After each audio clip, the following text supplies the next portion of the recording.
My name's Tom Harwood and join me 9:30am every weekday for The Briefing, your one-stop shop for everything you need to know about what's going on in politics today. I wonder if this is a deal that might need to be like the biscuits in this factory, twice baked. Is there not an opportunity here to win out against the extremes? Tom Harwood, GBNews. What are you going to do about it? Things should have been done differently, and they certainly are being done differently. Don't miss it. The Briefing with me, Tom Harwood, 9:30 Monday to Friday on GB News. Where would you like to go? Just take me to the studio, please, mate. You know where you're going. I've got a show to do. Friday Night Feast on GB News, 7pm. And it's like nothing you've ever seen before. We take a different angle on the week's biggest news stories. The viewers and listeners set me some absolutely mad challenges to do. We tried to rehome a rescue dog. And yes, there's some other wacky stuff in there as well. I feel like I could take on the world. Well, that's that. Friday Night Feast with me, Patrick Christie's, every Friday, 7 till 9pm on GB News. Be there.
As the Tory leadership candidates prepare for a second TV debate later this evening, your Sunday papers are full of leaked documents, backstabbing and big pledges.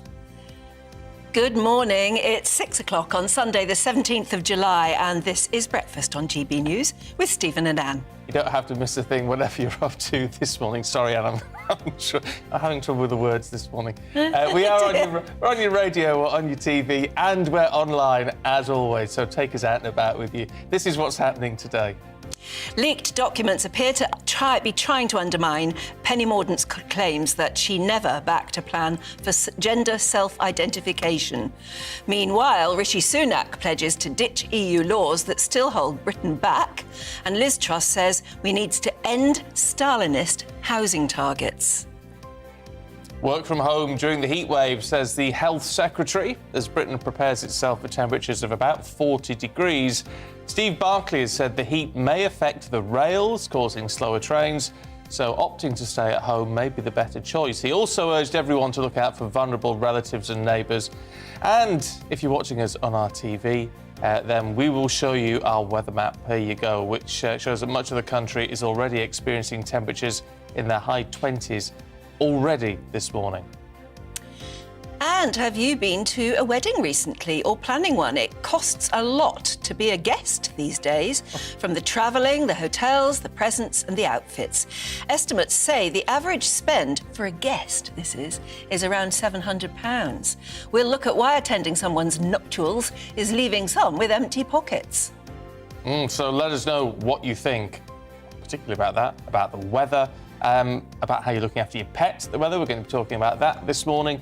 And have you bought your sun hat? Because apparently, according to all the health experts, a sun hat is probably the best investment you could have in the next few days. See, I haven't. You haven't got a sun hat? No, haven't got a sun hat. A wardrobe of sun hats. We'll try one on you. All right, we'll do that later on. GBViews at gbnews.uk if you want to get in touch.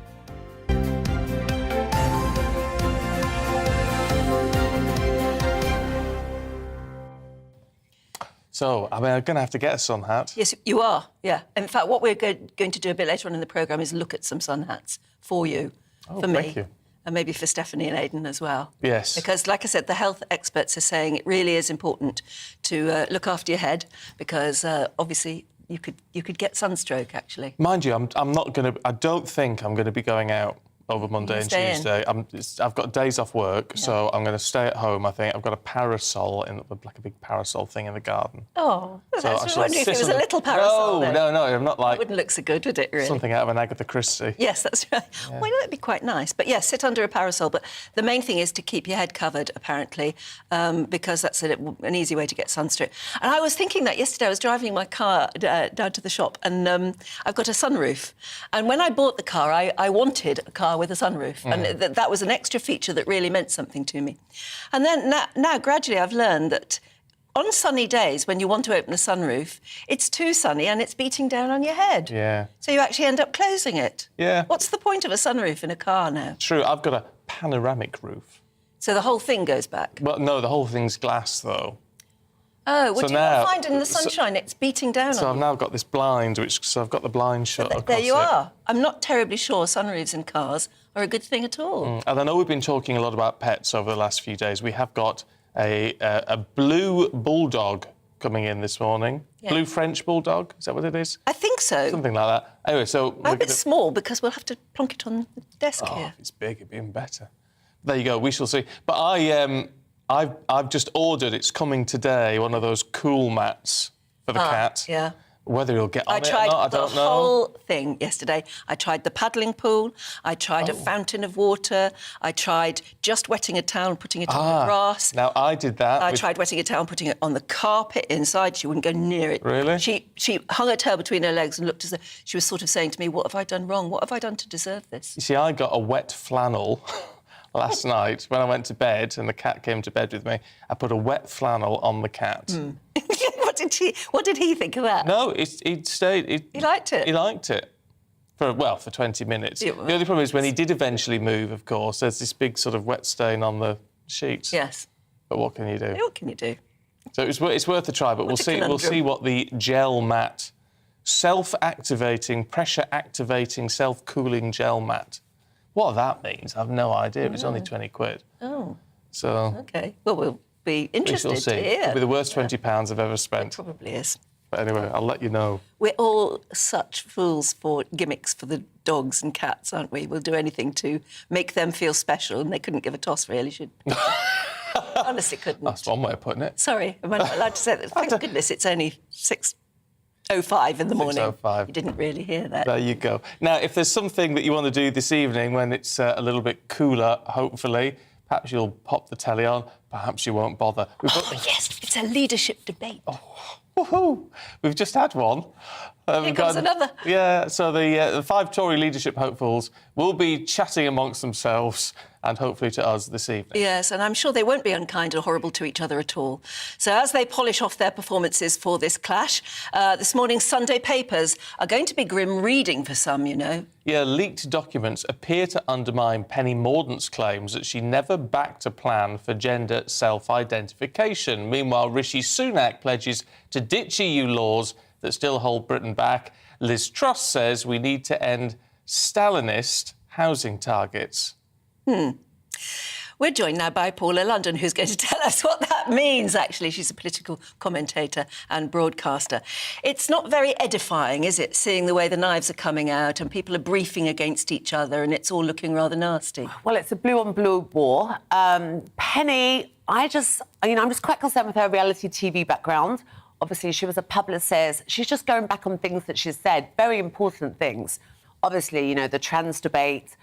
Her brother is an activist, a very strong activist on Twitter. He's actually said that Tory members hate gay people, which is awful, you know, and he's very vocal, so this will bring problems along the line, you know. I'm backing Liz Truss. She's announced 3 huge tax cuts. She wants to reverse the 30% corporation tax rise that Richie wants to do. She's also going to temporarily cut the green levy tax, which is a great thing. Obviously, we don't need extra money on our energy bills at the moment. We do need to be looking forward, though, about climate change, don't we? I mean, we're experiencing the first time ever we've had to put out a red health warning about the heat. We see all sorts of climate catastrophes happening all over the globe. Is it the time to be cutting back on the green levy? 100%. We need to live for now. A lot of people, you know, can't afford to eat. You know, who knows what's going to happen with the environment? We can all do our bit. But at the moment, no one actually even knows how big these levies are on the energy bills. Some people say 12%, some people say they can be as high as 24%.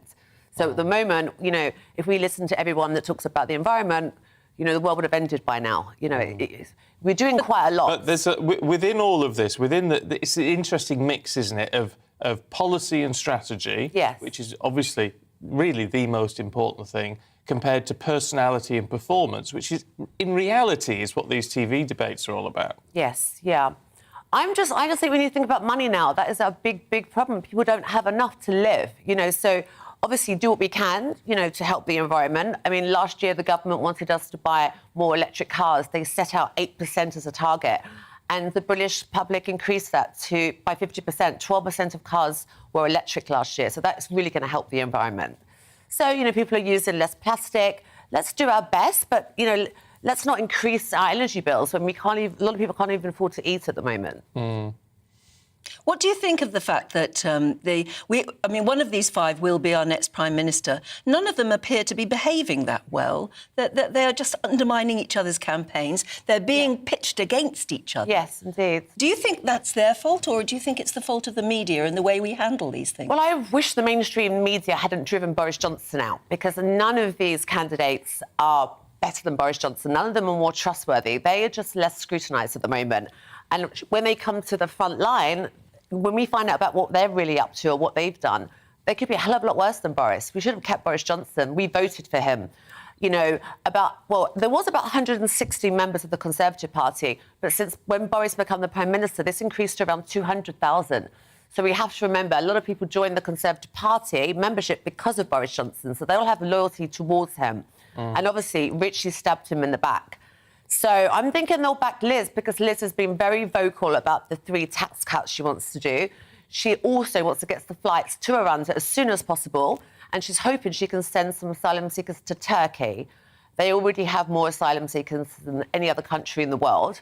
They say they're full, but, you know, as a trade secretary, she has some relationships there. So she's all for not immigration. Well, she's for controlled immigration, but she's not for illegal immigration. Is there a danger, though, with if someone is pushing what are considered policies which are further to the right? Because when it comes to a general election, which is only going to be a couple of years ago, we all know you win a general election by winning over floating voters. You win over floating voters by taking the centre ground. Well, I think that we need a leader that is more conservative and doesn't take the centre ground. We don't really want a liberal conservative leader. I feel we need someone that's a real conservative leader.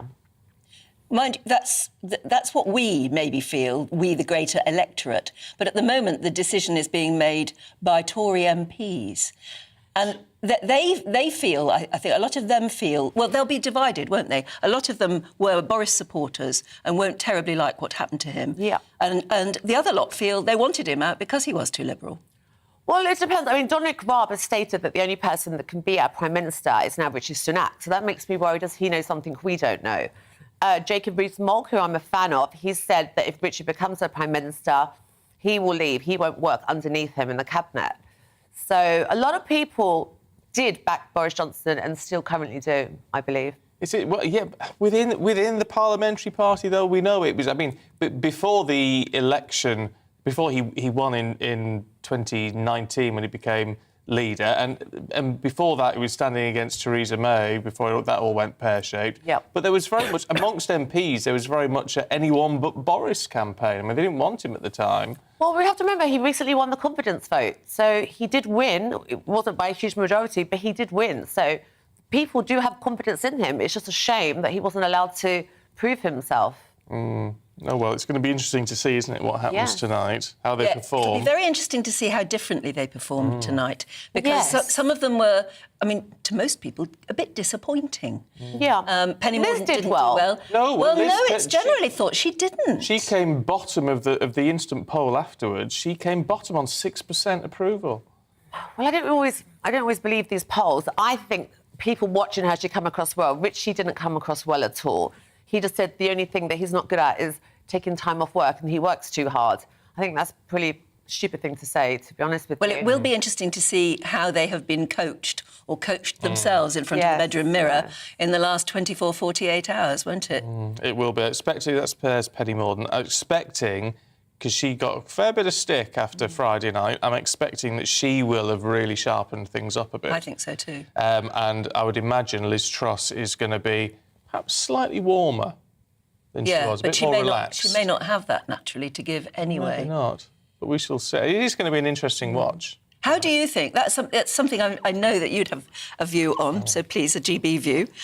How do you think any of them should smarten up their act for tonight? What would you do? What would you say to them if you were coaching them today? Also, are we a little bit unfair? She said, Paul, thank you very much, before we just waffle on amongst ourselves. But is it a little bit unfair how we judge them? Because we were saying Tom Tugendhat was in on Esther and Philip's show yesterday, had a chat with him when we finished and before he came in here. Now, I don't know, I've interviewed him a few times, don't know a lot about him.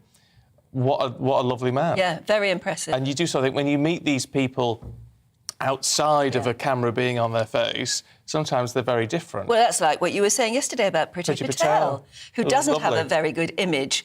I've never met her. She doesn't have a very good image just on camera or whatever, whenever she's speaking. But you say she's actually completely different. Lovely. Really, she's like a joy to spend an evening with. Which you would not think of, no. You wouldn't think. In fact, if I were going to a dinner party and I found myself sitting next to her, I'd think, oh. But you'd come out going, wow. Yeah, really, just terrific. So, but there you go. But then it's different when there's a difference between a person and a politician. It's how you get the two to meet in the middle. And what is going to be more and more important, certainly to the Tory members who are going to be voting on it ultimately, is how much you judge on personality and how much you judge on policy and trust, I suppose. Yeah. Let us know what you think. GBviews at gbnews.uk. Paula London, it's been a joy. Thank you very much indeed. Catch up with you another time, no doubt.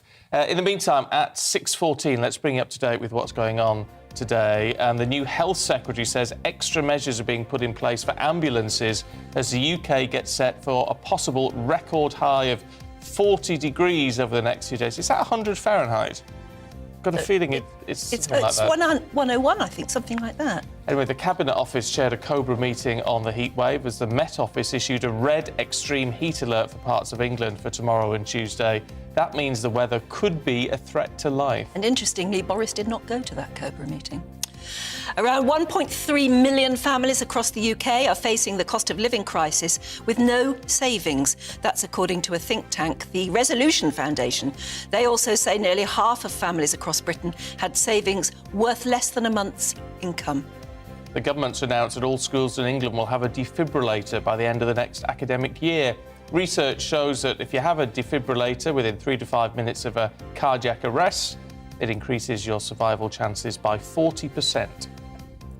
The Culture Secretary is calling for in-game purchases in video games, known as loot boxes, to be banned from children unless they're approved by a parent or a guardian.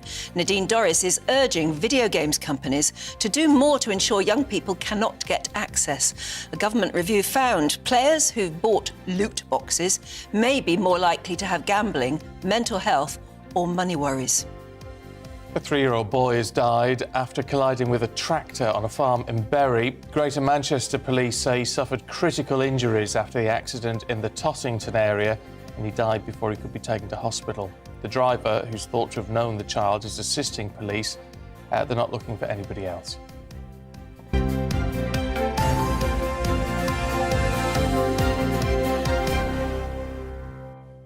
Yes, in Fahrenheit, 40 degrees is 104. So if you think you're still in old money, you'll find that a bit alarming, I think, more than 40. It's interesting. A lot of people, I don't get Fahrenheit at all. I've never grew up with Fahrenheit. I've only known centigrade. But I know a lot of people still deal in that. And I know from when our friend Mick Booker was deputy editor of the Sunday Express, he said they always put Fahrenheit on the front when they did a weather story, because that's what their readers of like. the Express still thought in Fahrenheit. That's interesting, yeah. There you go, that was a few years ago. Fahrenheit or centigrade? Let us know, GBviews at GB News. Because we are the people's channel, so we love to find out what matters to you. Centigrade, Fahrenheit, new money, old money. And the big question, of course, on many minds is who should be the next Prime Minister? So shall we talk to one of our viewers, David Church, who joins us from Hampshire. Very good morning, David. Morning, all right.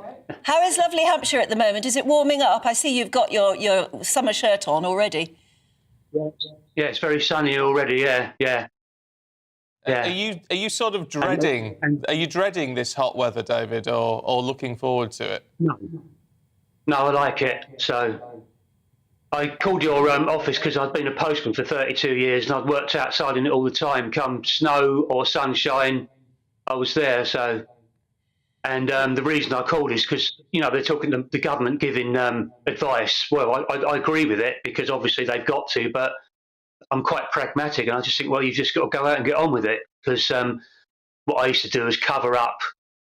I'd take a frozen bottle of water with me, drink that throughout the day, and just get on with it. Really, it's a bit of a tough job as a postman, isn't it? I mean, I guess we don't often think about posties in some respects, but you're out come rain or shine.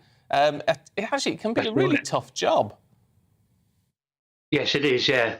And as the years went on, because I started in 1990, do you remember you used to get two posts, two deliveries, and that stopped because I used to start at everyone basically start at 5 and finish at 1, so you'd be home. But then the days went where it got later and later, so I'd be finishing at 4 in the afternoon. So I'd be working right through that 11 till 3 period where it was absolutely boiling. I mean, yes, admittedly, not 40 degrees, but I can remember 35, 36, and being in an area where you couldn't get shade. You just had to hide in the van or just drink loads and just get on with it, really.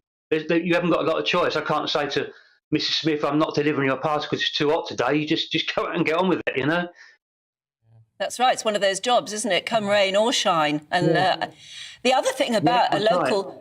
Yeah, the other thing about a local postman is that they were always aware of who was around and who wasn't, and they were often the people who kept an eye on elderly or vulnerable people and knew if there might be something wrong.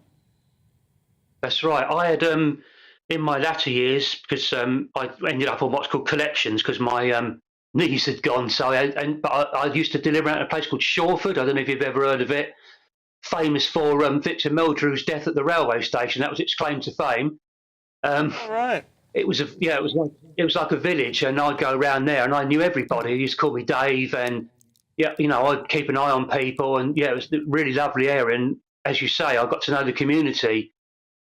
Sadly, that's changed a little bit because you get a lot of movement within the postman now, but certainly in the rural areas, you would get a regular guy out or lady, Yeah, I mean, it's a shame. I mean, where I live, David, I used to have a regular, and now I don't, and it is a shame because it was always it was a friendly face to see, and if you weren't in, they knew where to stash all the stuff, and you just build up a relationship, don't you, with those on a regular round? That's right. Yeah. Very important Christmas job. Thank goodness we still do it. At least get one delivery. I tell you what are you thinking at the moment of the politics? What I was asked this yesterday by your researcher, I'm going for Kemi. And the reason I like Kemi is because she's anti-woke. And I know that might seem quite a niche view, but I believe it's a sort of what some people on, in the sort of circle say, a long march through the institutions. It's gradually seeping into more and more companies, into our way of life. And I think it's a very dangerous and divisive ideology. It's kind of pitting people against each other, and I think we'd almost started to get past that in society, and I think it's a bad thing. So yes, I'm with her on that. So she'll be getting I would like to get her, see her come in, and I think she's quite young. She's got a fresh face, to be a leader. So yeah, they're all quite anti-woke, aren't they? I'm not sure. I was in favour of Penny Mordaunt, but I think she's kind of tried to reel back on what she was saying. So, but I've seen some speeches that Kemi's done in the Houses of Parliament when it's been kind of empty, and she's just been talking, and she's been quite decisive on what she believes in that way of things. So, yeah, she's come across to me as the most anti-woke. So, yeah, she'd get my vote. Do you buy into this whole trans debate thing then that's going on around Penny Mordaunt? Because I mean, she's turned around. Someone after the debate on Friday night said, "Well, look, she's always been very clear. There's a difference between sex and gender. Women are women, men are men, but people who transition need our help and support. There's nothing wrong with that, is there?" Oh no, there's nothing wrong with it. But she did actually say that she believes that trans men are men, trans women are women and trans men are men. And I'm probably going to come across a bit of a bigot now, but I don't honestly believe that. I believe there are people that need to go down that route. But I don't think that you can honestly be the sex that you change, because you'll never know what that's really like. So whilst I think, if someone wanted me to call them a she and they were a man, I'd totally respect that, and I'd totally respect their position. She did say that, and I think that I think she's trying to reel back on it a little bit. So, will you be watching the debate tonight? Yes, I will. Yeah. Jolly good. Well, we'll talk to you maybe in the future about who does eventually win. Who's your? I mean, you say that she is your favourite, and she'd get your vote. But who do you actually think will be the next Prime Minister? I think Rishi will get it, because he's kind of tried and tested, isn't he? People know him, and he's probably him and Liz Truss are the two most high-profile Conservatives. I really, really wanted Steve Baker to stand, because I really like Steve Baker. He's very forthright, comes across well, and he doesn't, when he's interviewed, particularly by some of your contemporaries in the media, he won't take any rubbish from them. He'll really tell them what he thinks, and that's what it needs, really. I think a lot of Conservatives can be a little bit too, they tend to hold back a bit. But Steve Baker, unfortunately, he pulled out of it, didn't he? And he lent his support to Kemi. So, yeah, I'd like to see it. I would have. Sorry. Well, look, it's great to hear your views this morning. We always love to hear people's views, and to actually talk to you face to face is brilliant. Thank you very much for coming on. Lovely. Thank you. Have a lovely day down there in Hampshire, and don't get too much sun on your head. Get a sun hat. See you, David. Bye. It's interesting, isn't it? See, we've had a lot of messages from people who say, I wish so-and-so had stood. So they haven't actually even got the candidate they would really have liked. But isn't it interesting? I think it's all our individual perceptions. And this is where you should never argue with people about who should be, in any sort of competition, who should win like this. Because, I saw Steve Baker before he announced he wasn't doing it, and I thought his performance was very lacklustre. Now, David says he likes his performance. I thought Kemi's performance was a bit lacklustre when she launched. I thought she was better on the TV debate. Better on the debate, yes. So, but it's interesting. You've got to be able to, I think with all of these things, you need to be able to change. Sit back, watch, change your mind. I suppose you need time to get to know them, and normally we do, because normally they would be in a cabinet position, and over the years you'd get to know them a bit better. And this time it's all very sudden, and it's happening very, very quickly. Far too quickly for some people, I think. It's always a bit weird, but then again, I always think that about the presidential elections. Like, who'd heard of Barack Obama before he became a presidential he literally candidate? Came up from nowhere, didn't he? Yeah, and it's what happens with a lot of them. You've never heard of these people, and suddenly, they're running for president of the United States. So maybe it's all turning a bit like that, isn't it? I don't know. Let us know your views, as ever. gbviews@gbnews.uk. And still to come for you this morning, we're going to be talking to a wedding planner and telling us not why weddings are so expensive, why being a guest is so expensive too. Looking ahead to today's weather, and the UK is looking dry, sunny and very warm for most. Cloudier for Scotland with some rain, so here's the detail. A warm and sunny morning for the southwest, plenty of sunshine, temperatures climbing into the mid-20s, breezy on the coast, especially for Cornwall. A fine and sunny morning for London and South East England, turning very warm by midday with temperatures reaching the mid to high 20s Celsius. A fine, dry and sunny morning across South Wales, although high cloud may turn the sunshine a little bit hazy at times, and if you're on the coast, it will be a little bit breezy. Plenty of sunshine for the Midlands this morning. Here too, we may see some high cloud turn the sunshine hazy at times. Feeling warm with light winds and temperatures rising to the mid-20s. Now, cloudy start across north-east England, the chance of the odd shower until mid-morning. Brighter from mid-morning with warm sunny spells developing as the afternoon approaches. Some light winds. And some showery outbreaks of rain for Edinburgh and southern Scotland during Sunday morning, but it will turn drier and brighter from mid-morning with warm sunny spells developing, light southwesterly winds. A fine, dry and sunny morning for Northern Ireland. A bit of a high cloud at times, so a bit of a hazy sunshine day. Light winds and temperatures in the low 20s. So all over the country, a good deal of sunshine this afternoon with temperatures reaching the low 30s. That's how your weather is.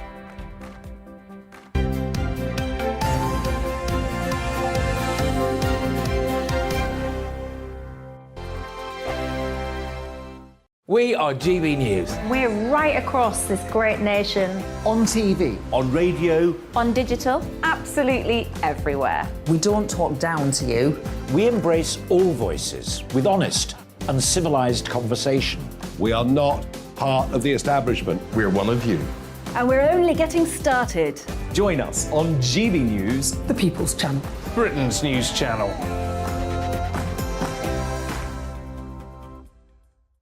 Hi there, it's Stephen and Anne. At breakfast from 6 a.m, you'll always be caught up with everything you need to know, the latest headlines, opinions and debates. We'll bring you the good news and the bad, but most of all, we're here for you. Remember, send in your views and let us know what you would like us to talk about. That's because we're your news channel. And every morning at 6 a.m, it's breakfast on GB News.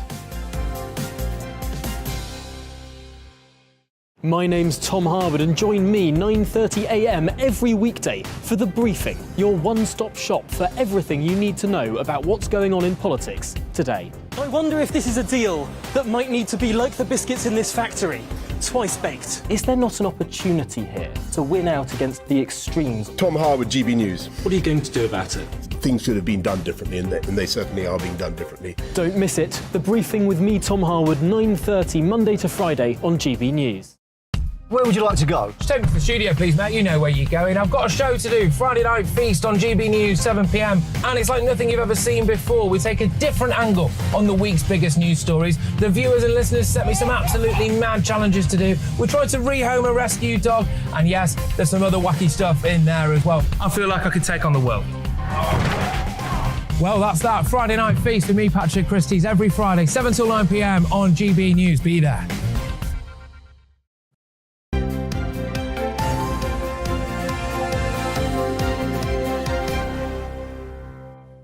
6:30 morning to you. This is Breakfast with Stephen and Anne. Yeah, we've had some messages in, lovely messages already.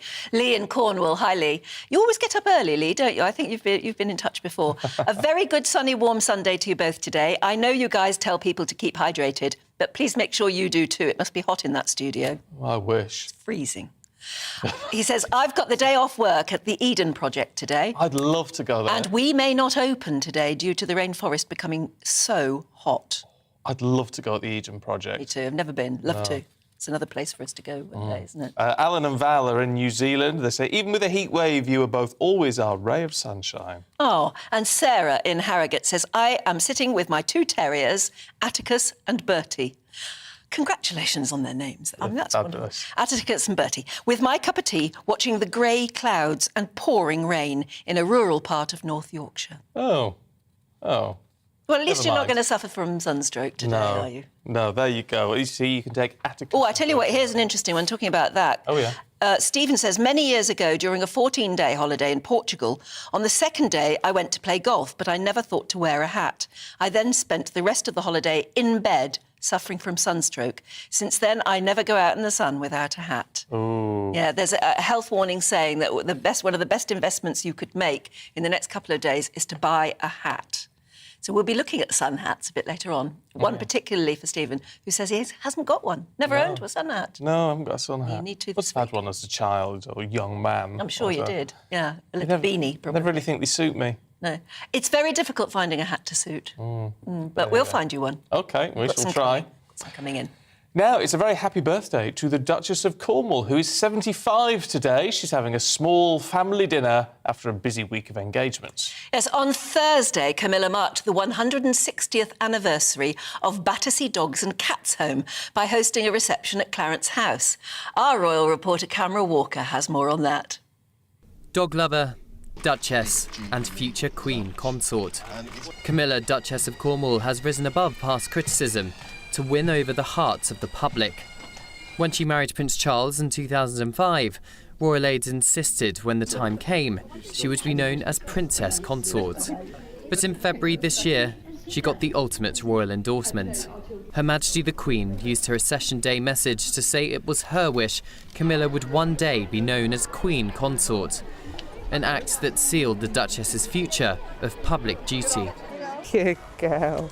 Battersea Dogs and Cats Home has had royal patrons since Queen Victoria in 1865. The Duchess of Cornwall is their current patron, She's adopted 2 Jack Russells from the charity and has made a number of visits to their shelters. Rebecca McKeever, Rehoming and Welfare Manager, explains what the Duchess's endorsement means to them. We're hugely proud to have the Duchess as a royal patron, to have somebody who's so supportive, so clearly loving of animals, dogs especially, to have somebody who really understands our mission, our vision. It's fantastic to have her voice join ours for animals and dogs and cats in this country. Last year, Battersea Dogs and Cats Home directly helped over 1,600 dogs and 1,700 cats. And the Duchess's support means that dogs like Jade here have a chance of finding a new home. I've been passionate about books all my life, and I'm delighted to be able to share some of my favourites with you here. Camilla launched her Instagram book club during England's 3rd national lockdown. Now with 141,000 followers, the Duchess of Cornwall's reading room is used by book lovers around the world. Her work to promote the benefits of reading, both in children and adults, is perhaps emphasised by her patronage of a number of literacy charities. The Duke of Edinburgh's philosophy was clear. Look up, look out, say less, do more, and get on with the job. And that's just what I intend to do. Prince Philip, like Camilla, was once an outsider and not society's first choice of suitor for a future monarch. The Duchess saw Philip as a role model, and like the late Duke, Camilla carved out a role for herself. Charity and public life is carefully balanced with a passion for country living, privately preparing for one day supporting Britain's sovereign as Queen Consort. Cameron Walker, GB News. Hate all this Queen Consort business. She's not Queen Consort, she's going to be Queen. I mean, the consort is just a way of describing the fact that she won't be Queen in her own right. She'll be Queen because she's married to a king. But that's what the Queen Mum was. I mean, she's not going to be called Queen Consort. She's going to be Queen. Yes. Just what it is. Yeah. Anyway, cheers, ma'am. Oh, you're keeping hydrated? Coconut water. Yeah, I'm keeping coconut water. Love coconut water. Oh, I've never tried it. Oh, very fancy. Indeed. We're having a relaxed morning here on GB News. Oh, we're having a very animal-y morning. We're going to have penguins and giraffes and cats and dogs. Oh, yes. All sorts. Oh, cold mats, by the way, before we got the break. Terry says I got one of these cooling mats last summer for my dog. She didn't like it, but I found it very cool to sit on. But Les says my family bought a cool mat for the dog. At first he hated it, but then started to use it regularly when he got hot after walks. My advice is stick with it. Don't make too much fuss. Animals are smarter than us and will use it when needed. They'll sort it out. So I shall remember that with the cat. I love that. And Kathy says, I'd washed all the dog's bedding, hung it on the line. It wasn't dry before bed. And I thought, well, we're all in a heat wave, so I left it out overnight. Then here in Morecambe, it hammered down in the night and it's dripping now. Typical. Always the way. Always the way. Look, don't go anywhere because we're taking you through your Sunday papers in a couple of minutes with Dawn Neeson and Kevin Woodford.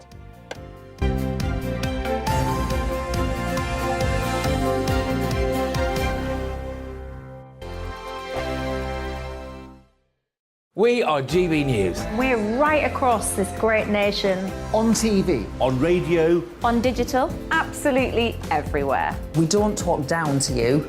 We embrace all voices with honest and civilised conversation. We are not part of the establishment. We're one of you. And we're only getting started. Join us on GB News, The People's Channel. Britain's news channel.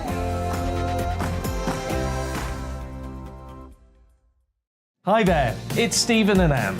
At breakfast from 6 a.m, you'll always be caught up with everything you need to know, the latest headlines, opinions and debates. We'll bring you the good news and the bad, but most of all, we're here for you. Remember, send in your views and let us know what you would like us to talk about. That's because we're your news channel. And every morning at 6 a.m, it's breakfast on GB News. My name's Tom Harwood and join me 9:30 a.m. every weekday for The Briefing, your one-stop shop for everything you need to know about what's going on in politics today. I wonder if this is a deal that might need to be like the biscuits in this factory, twice baked. Is there not an opportunity here to win out against the extremes? Tom Harwood, GB News. What are you going to do about it? Things should have been done differently, and they certainly are being done differently. Don't miss it. The Briefing with me, Tom Harwood, 9:30 Monday to Friday on GB News. Where would you like to go? Just take me to the studio, please, Matt. You know where you're going. I've got a show to do. Friday Night Feast on GB News, 7 p.m. And it's like nothing you've ever seen before. We take a different angle on the week's biggest news stories. The viewers and listeners set me some absolutely mad challenges to do. We tried to rehome a rescue dog. And yes, there's some other wacky stuff in there as well. I feel like I could take on the world. Well, that's that. Friday Night Feast with me, Patrick Christie's, every Friday, 7 till 9 p.m. on GB News. Be there.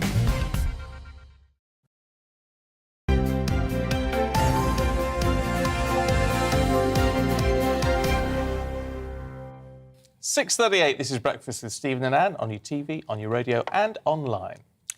Should we go through the front pages and then we'll have a look inside the Sundays? So we'll start with the Telegraph.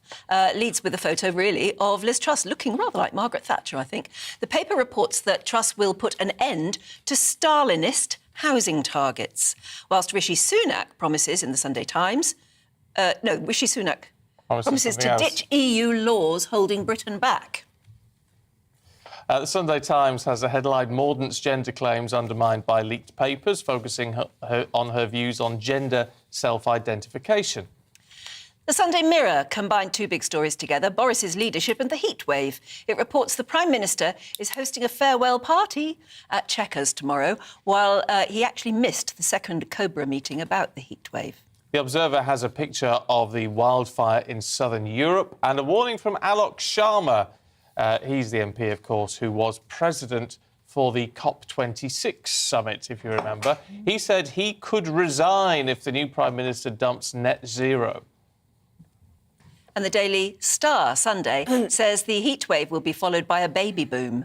It reports that 41 degrees Celsius will put us in the mood for romance. I would have thought it's actually too hot for that sort of thing. I would think so. Yeah. Good grief. Well, we've got with us now somebody who'll know all about that. Well, two people. Really? Well, I don't know, really. Well, which one? I don't know which way to look. Definitely not me. It's definitely not me. We've got with us Dawn Neeson and Kevin Woodford, of course, chef and broadcaster. No, I was saying that because I was thinking, Dawn, that you used to be on the Star. I used to edit the Daily But Star. you're not responsible for that particular front page, so I don't know why I said that. And I've been married for 36 years. I've forgotten all about that sort of thing, Well, no matter what the especially in weather. 40-degree heat, for heaven's 40 degrees. sake. Well, there was some advice the other day, going completely off-piste on this one already, but there was some advice the other day that if you are going to have some summer loving, as they've called it quite politely, do it in the shower, a cold shower. No, that's...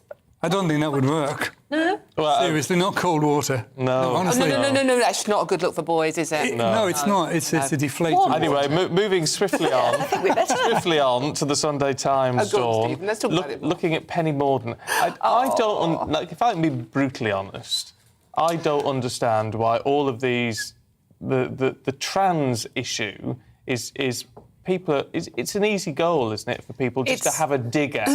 It's been completely weaponised. I mean, that is the I find issue. very Yeah, distasteful. and are we really going to choose the next Prime Minister on their views on that alone? No, we're not. What we're going to choose the next Prime Minister... Well, we're not actually choosing, are we? Well, I mean, we have no say in it. But what the decision is going to come down to is, surely, the cost of living. And I think that's what most people are caring about in this country at the moment. It is not this. However, in the dirty tricks and the black arts, as it's been described variously by people, anything goes.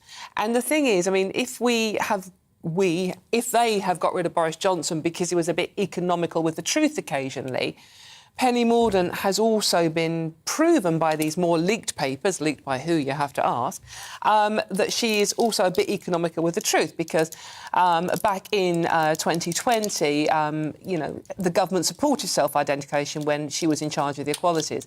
And after she left, that went back. And she's given many quotes in the past about supporting, in particular, self-identification. And I think that's the issue. So you can sort of like just say, I'm a man or I'm a woman without any medical backup or going through any medical counselling. And that was the main issue there. So she has said it. And in the Channel 4 debate the other night, Kemi Badenoch pulled her on it quite rightly, and Kemi has been quite vocal on single-sex spaces. So she pulled her on it there. So there was that division there.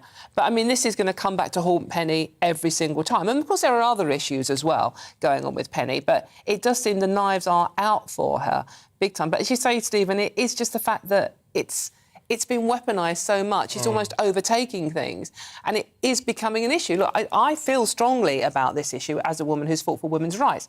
So I do feel strongly about it, but it's not my main worry. It is actually the fact that I'm worried about the economy. And the issue is that she was economical with the truth already, and I don't want another Prime Minister that's economical with the truth. But Frankie, you look at all of them, I mean, and all politicians, you could say, aren't most of them probably, at some point, at least in their careers, economical with the truth, Ken? I don't think there's any question about that. For me, the big concern was the fact that there is this question mark hanging over with regards to honesty, truth, and I do think that's very, very important in politics, to be quite frank. Well, that's why, allegedly, they got rid of Boris Johnson. Absolutely, and so now we're faced with the same situation where we're looking at her as a potential PM. I mean, for me, I want somebody that I can really put faith in. And I have to be honest with you, having watched the first debate, I was struggling to find somebody, and this is a peculiar thing to say, but I was looking for Boris again, for goodness sake, because at least there I knew what I was dealing with. Do you know, a lot of our viewers have said the same. That's how I felt, honestly. They said they want to tick a box that says none of the above. Well, the thing is, when we were having this debate in the green room just now, Kevin and I, and it's like, if Boris was included, I'm not a big fan of Boris, but if he was included in this debate amongst the leadership battle, do you think he would win? Well... Probably, and it's interesting because Boris is not he is economical with the truth. Yeah. We know that he is a bit of a scoundrel. We know that, but it's the fact that it's sort of not hidden. So at least you sort of know what you're buying. Whereas with the others, I mean, I certainly know a fair bit of juice on a number of the candidates and on a number of people who said, "Oh, I'm not going to stand in this," and I know why they're not standing. Yes. It's not for the reasons given. Yeah. And it's and you sort of think, well, no one's being honest. I know. I think it's a shame that Ben Wallace didn't put his hat in the ring. Oh, well, there you go. A few people have said that. Well, you've been looking at what Boris was up to yesterday. What he wasn't up to was he didn't go to the Cobra meeting. No, he's missed quite a few Cobra meetings, hasn't he? 5. And Angela Rayner sort of, she summed it up. And Boris was, they've called it the heat rave, because he's having a rather big bash at Chequers today, in fact. It's not the wedding bash that was originally planned. Yeah. This is a leaving party. And I've checked my phone, I don't know, 5 times yesterday. It's still not come through yet, and he's going to have to get a move on because I'm working here today. But in all seriousness, I mean, Angela Rayner made an interesting comment. She said that the public will have no confidence in this zombie government responding swiftly and decisively to this national emergency as this disgraced PM prepares to party while Britain boils. Well, go back to Boris. OK, there is a Cobra meeting and he should be there, realistically. He should be there. Of course he should. But I have a problem with this national emergency thing. For me, a national emergency, Dawn and I were talking about this in the green room, for me, a national emergency is when there are bombs raining on me. That's when, or when the whole of the city is on fire. That's a national emergency. When we've got 50% chance of there being 40 degrees heat. Well, OK, there's 50% chance it won't be. It might be 38 degrees. It's still going to be hot, whatever. And it'll probably last for 3 days, and then it'll be cold again, And so it's not even national, is it? It's not. The people are messaging from Yorkshire going, well, it's raining. And yes, that's right. We lived in Spain, we lived in Marbella for many, many years. From June right through until September, it was seriously hot. I think the problem we've got with all of this is the fact that what we should be looking at is perhaps if we've got this climate crisis continuing, which we obviously have, it is getting hotter, there's no question about that. Maybe what we should be looking towards is making sure that our infrastructure, our houses are correctly planned for that any planning permission that goes through, there should be air conditioning if that's going to be the case. Schools should already plan that they need to start earlier and finish, earlier as well. So I think that side of the climate crisis, for me, is very, very important. But Boris, maybe he should be there. Maybe he should finish his role as PM correctly. I'll tell you what I do find a bit galling, and it's the playing politics. I know that's what politicians do, right? But with Angela Rayner, who I've got a lot of time for, I've got to be honest, but if she's saying, well, it's a disgrace that Boris Johnson isn't taking control of this, Yeah, well, she's the one wanted him out. They wanted him out. Correct. Yeah. So then we'd have an interim Prime Minister who they would say, well, they're not a duly elected leader, so they shouldn't be taking control. Yes. So it's like, whatever happens, you can't win. But Stephen, but also, at the end of the day, seriously, the difference between him being there or Kit Malthouse chairing the meeting, I don't see there's any difference in that whatsoever. Do you begrudge him his party today? Sorry? Do you begrudge Boris his leaving party at Chequers today? Look, he's either in charge or he isn't in charge. That's my issue with this story. And the fact that I don't begrudge him a leaving party. Of course, he does like a party. We all know that. But I just think he's either in charge or he's not in charge. So, and this is a Cobra meeting, and he's missed 5 in the past, Dan. It's not. But there have been more than in this government than any other government. We do like a Cobra meeting. It used to be unusual. It used to be, in times of war or something, there was a Cobra meeting. Well, we did have the pandemic, to be fair, I guess, and. Yeah, there have been a lot of Cobra meetings. Maybe he's just a bit bored with them, but it's the Prime Minister still. I know. Right, should we have a look at, because we've only got a couple of minutes left, should we have a look at this baby boom story in the Star? Oh, seeing as you've gone on about, I know you're keen to get to this story, Stephen, I can tell. Right, OK, summer of love sparks a baby boom. Evidently, the average young adult is set to have 2 extra sex sessions, says a poll, because the heat releases sex chemicals inside your brain. And a baby boom is due in 9 months' time. Now, this is all serious research coming from scientists. I'm not making this. We've just made this. It's like, it's really hot. I mean, I'm sorry. It's like, who's even thinking about it? I always thought there were baby booms after a period of very cold weather. Yeah, that would make more sense. Yeah, because you we were meant to have a snuggle baby under the boom duvet. after the pandemic as well, weren't we? We were locked up together, and that didn't happen. Didn't happen. No. Look, it's a bit of fun. The heat wave is sort of like being made into like a zombie apocalypse in most of the papers, but at least the Daily Star's having a bit of fun with it. What I don't understand, if we can pull up the front page again, just to show you, and I shall describe it to you if you are listening on the radio this morning. There's a picture of a very pretty young lady in a bikini with Rabsi Nesbitt, if you remember him. And what I don't understand is why... Because the other story in the Daily Star, the string vests have become an unlikely heatwave hit with sales soaring. Oh, please. And if you turn inside the Daily Star, they've got a picture, I don't know who this chap is, sorry, apologies, but a very attractive young man in a very trendy string vest next to someone who is none of those things. And, so... No, look, even on somebody with great body, a string vest is just, no, please. No, we all agree on this. You know you'd like to see Stephen in a string vest. Oh, please. Oh, please, no. Stephen doesn't want to look in the mirror and see Stephen in a string vest. No, I don't. I definitely don't. How we move from that to a quick look at Love Island in the sun, Kevin? Well, I'm very proud because I've never watched the programme. No, me neither. Never. I have no interest in it whatsoever. But it's quite a serious programme, actually. This particular story is quite serious because this young man, Jack O'Neill, apparently was one of the stars in this particular series, and he's walked out of it, and he's walked out of it in tears, stormed out in tears, because of the pressure placed upon him during this particular programme.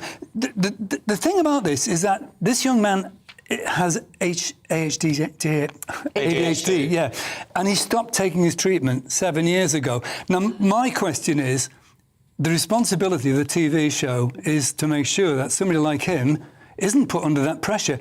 These programmes they're usually successful. The Jungle and all of them, and Big Brother. But they do place pressure upon people who aren't experienced with the media. They do without question.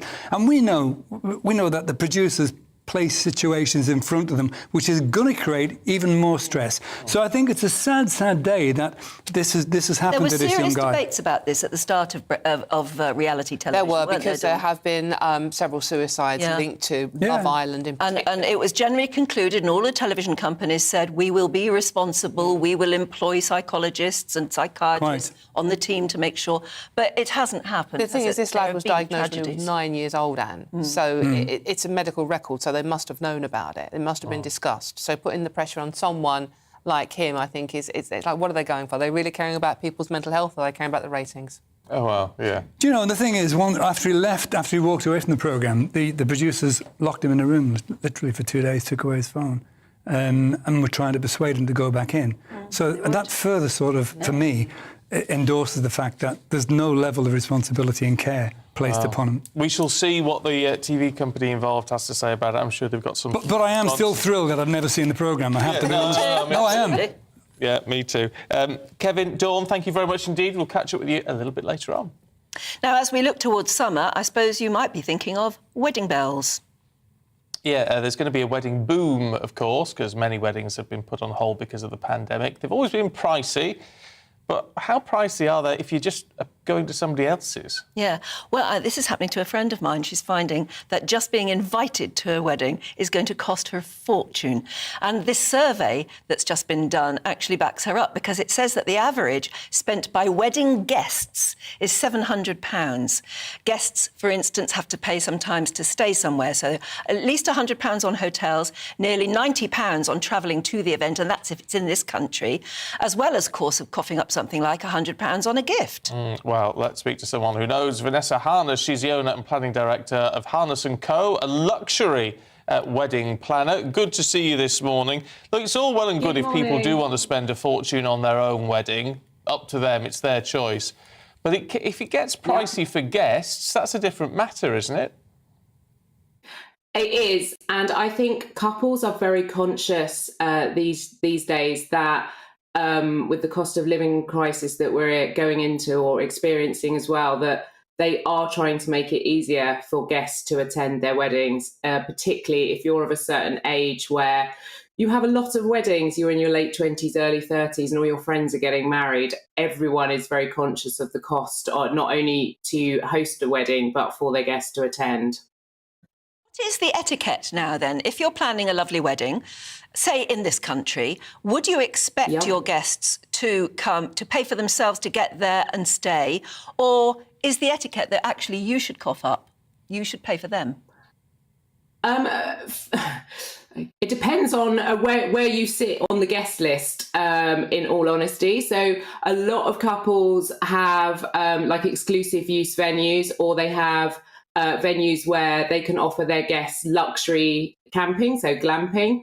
And if you're family, you tend to be on that reservation list first, and then it will come down to where you sit on that list as to whether you have accommodation provided for you, or if you need to go and source a local hotel or Airbnb.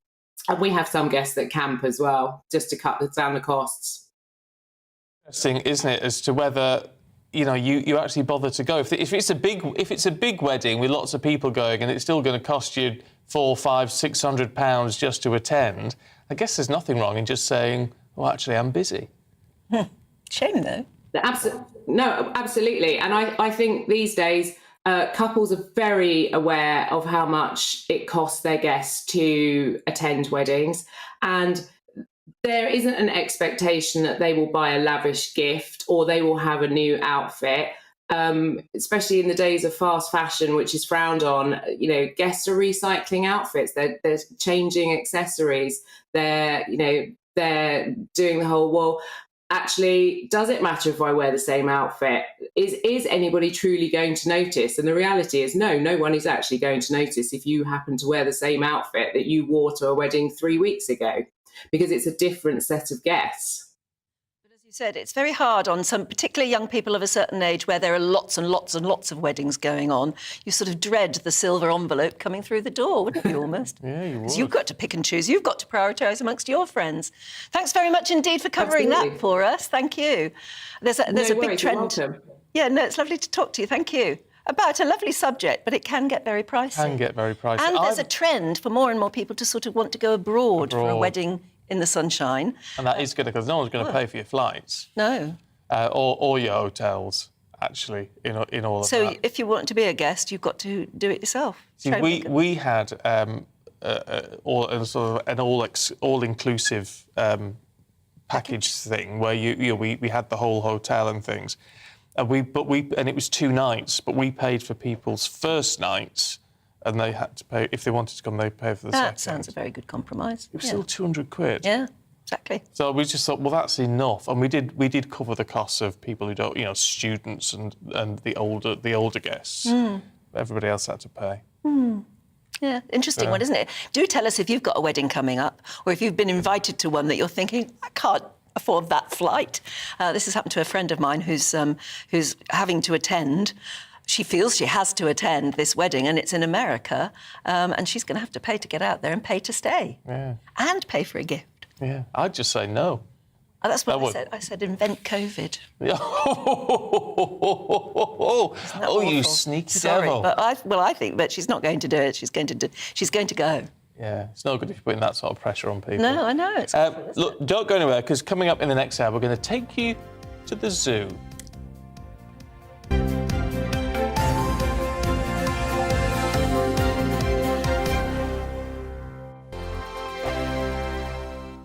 We are GB News. We're right across this great nation.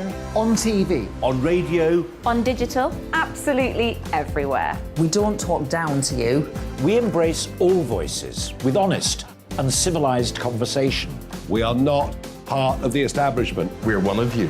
And we're only getting started. Join us on GB News, The People's Channel. Britain's news channel.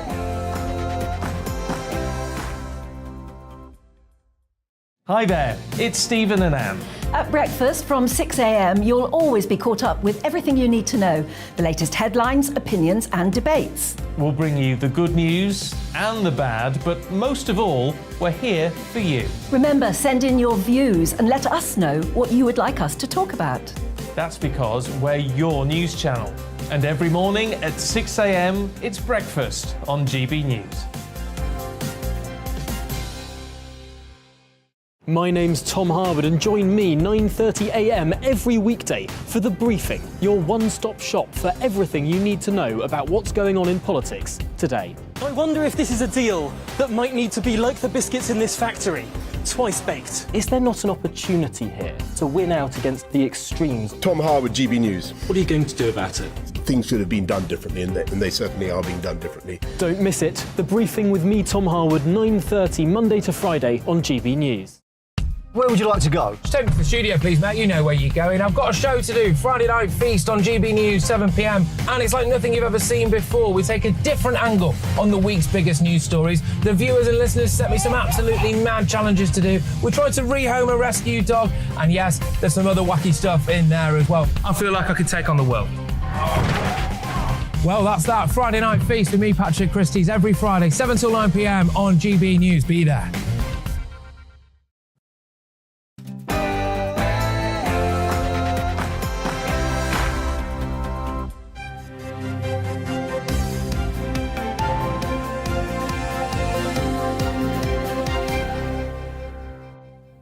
As the Tory leadership candidates prepare for a second TV debate tonight, your Sunday papers are full of leaked documents, backstabbing and big pledges. Good morning, it's 7 o'clock on Sunday, the 17th of January. No, not January, July. I wonder where that was coming from. I don't know. How weird is that? It is definitely the 17th of July, take it from me. Very hot for a January. It really is.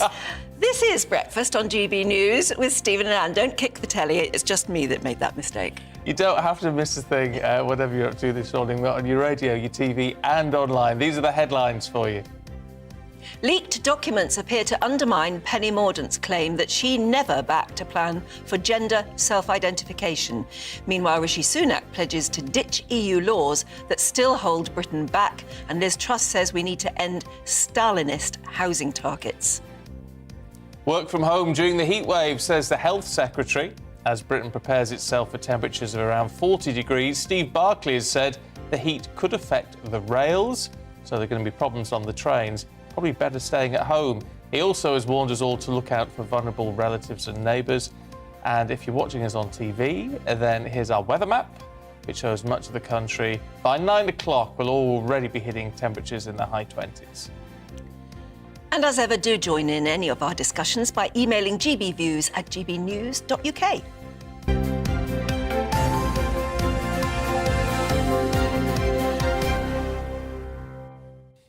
Interesting point from Jim in Minehead, saying on the politics. Morning, Jim. I agree with both your guests this morning. The blonde lady, that was Paula London, and the gent at home, that was David Church. She said we had to live here, and he was anti-woke. Absolutely agree with both.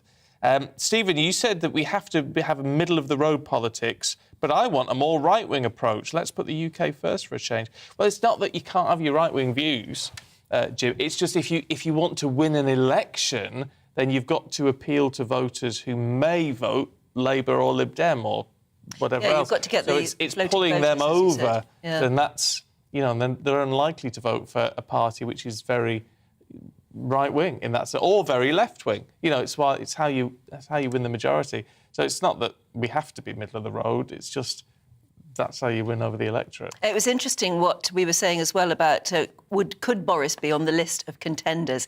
And if he were, would he actually prove things by actually winning? Navina says it's a shame that Boris isn't in the list of contenders. People joined the party because of him, and you may find they would support him still. I know I would. No, there you go. We're making you smile this morning, which is nice. Mark in Worthing said, thanks for making me smile. Something Anne said earlier on, as well as getting a months mixed up.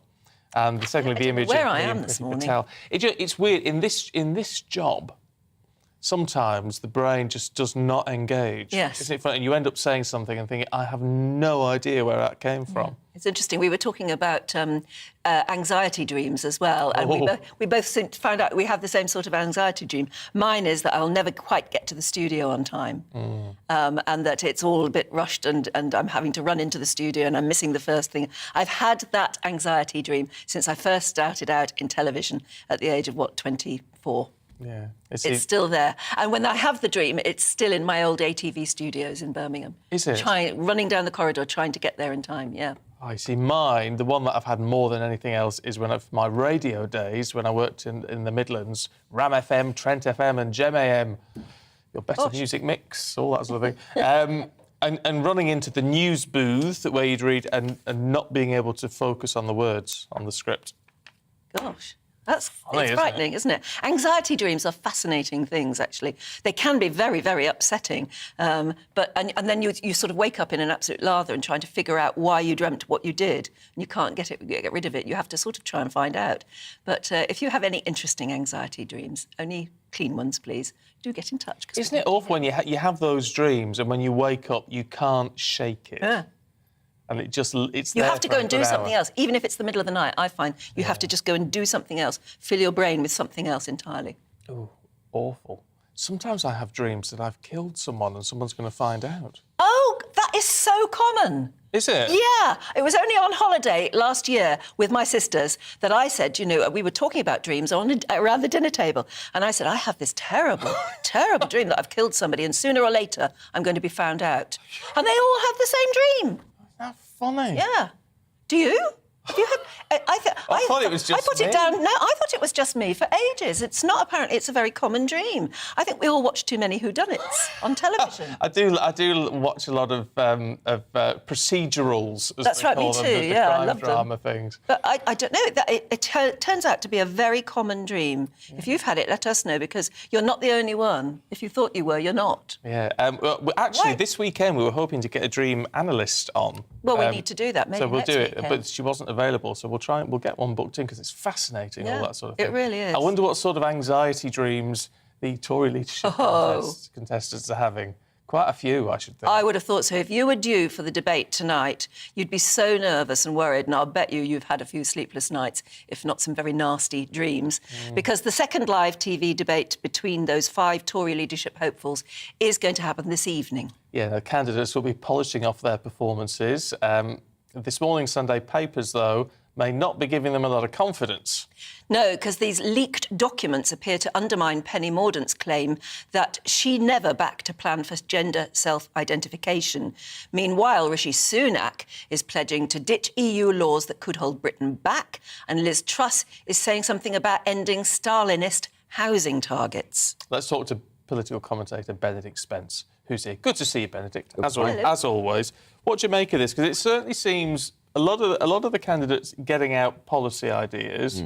Penny Mordaunt's just getting stabbed in the back. Floundering a little bit. I think a lot of that is due to the fact that actually, to the surprise of many, she's come out on top of a lot of the polling of Tory members, which I think, especially after the first debate, I think might surprise some people that she's still doing quite so well. I don't think she covered herself in glory particularly, but quite clearly other candidates see her as a threat. That's why she's being sort of briefed against quite as aggressively as she is. But I don't think she can afford another performance that was quite as dour as the last one. I thought it was really interesting that there was one moment where all the candidates were asked, do you trust all the other people on the stage? And Kemi Badenoch went through all of them by name and said, yes, I trust this one, this one, this one. I've not worked with Penny before, but I'm prepared to give her the benefit of the doubt. And it seemed a little bit churlish. And then in the next segment, it all came up about the gender identity stuff, and it sort of looked like, oh, well, maybe it was justified to take that stance that you might have to give Penny Mordaunt the benefit of the doubt, because there are clearly questions to be answered about the role that she's played in previous But government interesting jobs. in that debate, when it's also said they were all asked, have you been briefing against the other contestants, if you want, for want of a better word, contenders, and Liz Truss just went, I've run a positive campaign. She didn't say no. Liz Truss, I think, was the other big loser apart from Penny Mordaunt. And I think it's really interesting that you've got people like Lord Frost, Lord Moylan and others coming out, especially going after Penny Mordaunt in particular.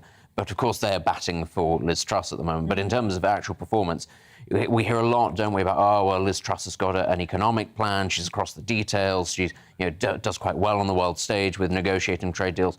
Very wooden in terms of performance, and actually does not have the best reputation when it comes internationally. I thought it was rather noticeable that, perhaps more than any other international figure, Sergei Lavrov, the Russian foreign minister, ridiculed her in a way that he hadn't, real vitriol, in a way that he hadn't, not the usual standard Russian, oh, we don't really care about this sort of individual. It was very, he went for the jugular when it came to Liz Truss, and I think that might play on a few people's minds, a few Tory voters' minds. Can you imagine somebody like Liz Truss on the world stage being ridiculed by the Russians and not really being able, not somebody who's able to come up with a response or who gives you confidence that they might be able to? Whereas Tom Tugendhat, very inexperienced, but certainly I don't think that he'd flounder in quite the same way. Same with Rishi Sunak as well. And actually, Badenoch and to a lesser degree Penny Mordaunt, I think, would instill slightly more confidence. So, I think there's a lot of work to be done, and I think it's very interesting that for all he is the favourite, Rishi Sunak, when it comes down to the polling, Truss and Mordaunt still come out on top against him, even though they've just done quite so badly as they did in the previous debate. Of course, these are only debates, and there are a few more still to go, but anything all to play for right now, I think. Yeah, it's not as if they're having to appeal to the wider electorate. They are, at the moment, only having to appeal to parliamentary MPs. And they should already know them, shouldn't they? Better than we do. We may not feel that we know Kemi or Penny Mordaunt or even Tom Tugendhat that well, but they know them, don't they? A lot of it is jostling for basically patronage later on. I think that's what it comes down to, is people are sort of weighing up the pros and cons of where am I likely to get the best job, or in the case of Michael Gove backing Kemi Badenoch, where am I going to get the most influence with an inexperienced Prime Minister? The difficulty I find is all of the ones that are coming across very well, that with the broader public, aren't the ones that are most likely to do. That's Kemi and Tom Tugendhat. Yeah. They're right at the bottom and slated to go out at the earliest opportunities. And I heard somebody else put it this way, which was when the Tory party selected Margaret Thatcher to be leader, they took a gamble and it paid off. They're in a similar position with somebody like Tugendhat or Kemi Badenoch, where they could take a gamble and it could pay off because they seem to come across quite well when they're put up in front of the broader electorate. But the favourites are Liz Truss, Penny Mordaunt and Rishi Sunak, who aren't that popular relatively. What do you make of this? A couple of views. Derek has been in touch and said, debates are a waste of time, another lousy American import. I'd rather watch paint dry. The moderator only asks questions important to him or her, not the population in general. Sort of agree with that. Eric says, isn't it just painfully clear there is an ordinary smear campaign going on against Penny Mordaunt? It's also clear Liz Truss is being pushed forward, a woman who is proud being loyal to a liar. I think, it is quite clear that there is a smear campaign against Penny Mordaunt, although one of those is vulnerable to the smears. Yes, this is the problem. Often no smoke without fire, and when there are that many different allegations being made, you do kind of think, oh, well, that's not great. And I agree with the issue about Truss. I don't think anybody necessarily thinks of Liz Truss as being sort of an upstanding person. I don't think that I don't think those would be the reasons for her becoming Prime Minister. Boris Johnson managed to become Prime Minister without that reputation, so it doesn't necessarily matter. I tend to agree on the idea. No matter what you think, Boris Johnson has 10 times more charisma than any of those candidates. Well, that's how you can get away with not necessarily... You know, this is the thing, Penny Mordaunt is... It appears to have not the best relationship with the truth when it comes to talking to the public. Boris Johnson can get away with that because he's got the charisma, he's in the background. If she came over really well, if she's been polished in the last 24 hours or so, well, she could still maintain that lead. The problem is, I think Boris had 10 to 15 years of being polished up in the media, being Mayor of London, all those Have I Got News For You appearances, all those columns, everything. You know, he built, he created an image for himself. Penny Mordaunt, her whole thing is that she's not Boris. She's an insurgent candidate that nobody's ever heard of, not really. It's just really popular amongst the Tory grassroots. And so I'm not sure she can necessarily get away with that because she's not coming across as particularly charismatic. Who would you most trust of those five to be the next Prime Minister? Oh, to be the next Prime Minister, I think it'll be Rishi Sunak now. I do. You? Because when you look at the Conservative Party membership when they're polled, the results seem to be whoever stands against Rishi will win. Well, I think it's whoever stands against Rishi from Liz Truss or Penny Mordaunt. But I think if they continue to be... I mean, let's be quite clear. If the smears keep on coming against Penny Mordaunt, that'll chip away. And I think if Liz Truss continues to be as uninspiring as she is, I can't necessarily see that doing very well. I also think if the lie comes out that the smears are coming from Liz Truss, how many of Penny Mordaunt's backers, if she drops out, are going to go over to Liz Truss? I wouldn't have thought too many would be very happy about that. And we've already seen, of course, the leaked Tory WhatsApp messages when the members of the 1922 committee the ERG were going around saying you should be backing Liz Truss, not Kemi Badenoch, and lots of Kemi Badenoch supporters came out and said, no, actually, this is a disgraceful way to behave. You can't sort of arm twist us into voting for Liz Truss. We don't particularly like Liz Truss. So again, I don't think there's a lot of love lost there, were they both to drop out. But in terms of these sort of political contests, we always know it's not that people win, it's somebody loses. Yes. And Rishi Sunak is not popular. He's not popular, but I also don't think he's doing too many things wrong in terms of this campaign. I get that he's not as popular as perhaps he could be, but a lot can change between now and September when the final results will be out. He does have, I think, some residual goodwill. I do think if people sort of sit back and they remember the furlough scheme and the fact that, OK, yes, we're paying for it now, but it did keep a lot of businesses on their feet that otherwise would have gone under. You know, it kept a lot of people sort of able to put food on the table. And I wonder if the party might sort of take stock and reflect when it gets down to that final two and go, well, do you know what, actually, especially if it is Penny Mordaunt and the smears keep on coming, or it is Liz Truss, and there continue to be the accusations of smearing and of being wooden, they might go, all right, he's not our preferred candidate, but we've got to read the room here because, they have managed to squander a huge lead in the polls. I just feel so disenfranchised, don't you? That we haven't got any say in this. And that although we may feel we know a bit about the major three, we don't know Kemi and we don't know Tom Tugendhat nearly well enough. And Stephen and I met him for the first time yesterday and he was impressive. Well, this is actually where I disagree on the idea of debates not being a good thing, because it does mean that these minor figures that you've not met before, they are introduced to the public in a way that otherwise they would have to become ministers, really, in order to get that position. It's an opportunity for them to pitch, I suppose. But they don't have to pitch to us. That's the issue. They're not actually pitch. They can pitch to us once they're in and they're going for a general election. Well, this is the point. I think that this cycle has come too early for both Tom and Kemi. But the next leadership contest, I think you'd be sitting there and going, well, I like the look of these two people. They're clearly quite competent. Now they've got the profile. You create another cabinet under the next Prime Minister, maybe they get a minor role, and you go, well, I'm going to keep an eye on what that one does. I'm going to keep, because that one interested me. And if they continue to do well, then that's where the platform has been launched. Because otherwise you've got a situation, I suppose, a bit like Ben Wallace, who is still a relative unknown, but doing very well in cabinet. But I think probably, weighed up the pros and cons of standing this time and said, well, I don't really, even though I'm Defence Secretary, I don't really have the profile of Liz Truss or Rishi. That's not really in my interest to throw my hat in the ring right now. I need more time in the job. Yes, well, we shall see. We shall see how differently they perform tonight than they did the other night. Benedict, good to see you. Thank you very much indeed. Let's bring you up to date then with some of the other stories at 7:16. And the Health Secretary says extra measures are being put in place for ambulances as the UK gets ready for possible record temperatures over the next couple of days. There was a COBRA meeting on the heat wave. The Met Office has issued that red extreme heat alert for parts of England tomorrow and Tuesday. That means the weather could be a threat to life. The government has announced that all schools in England will have a defibrillator by the end of the next academic year.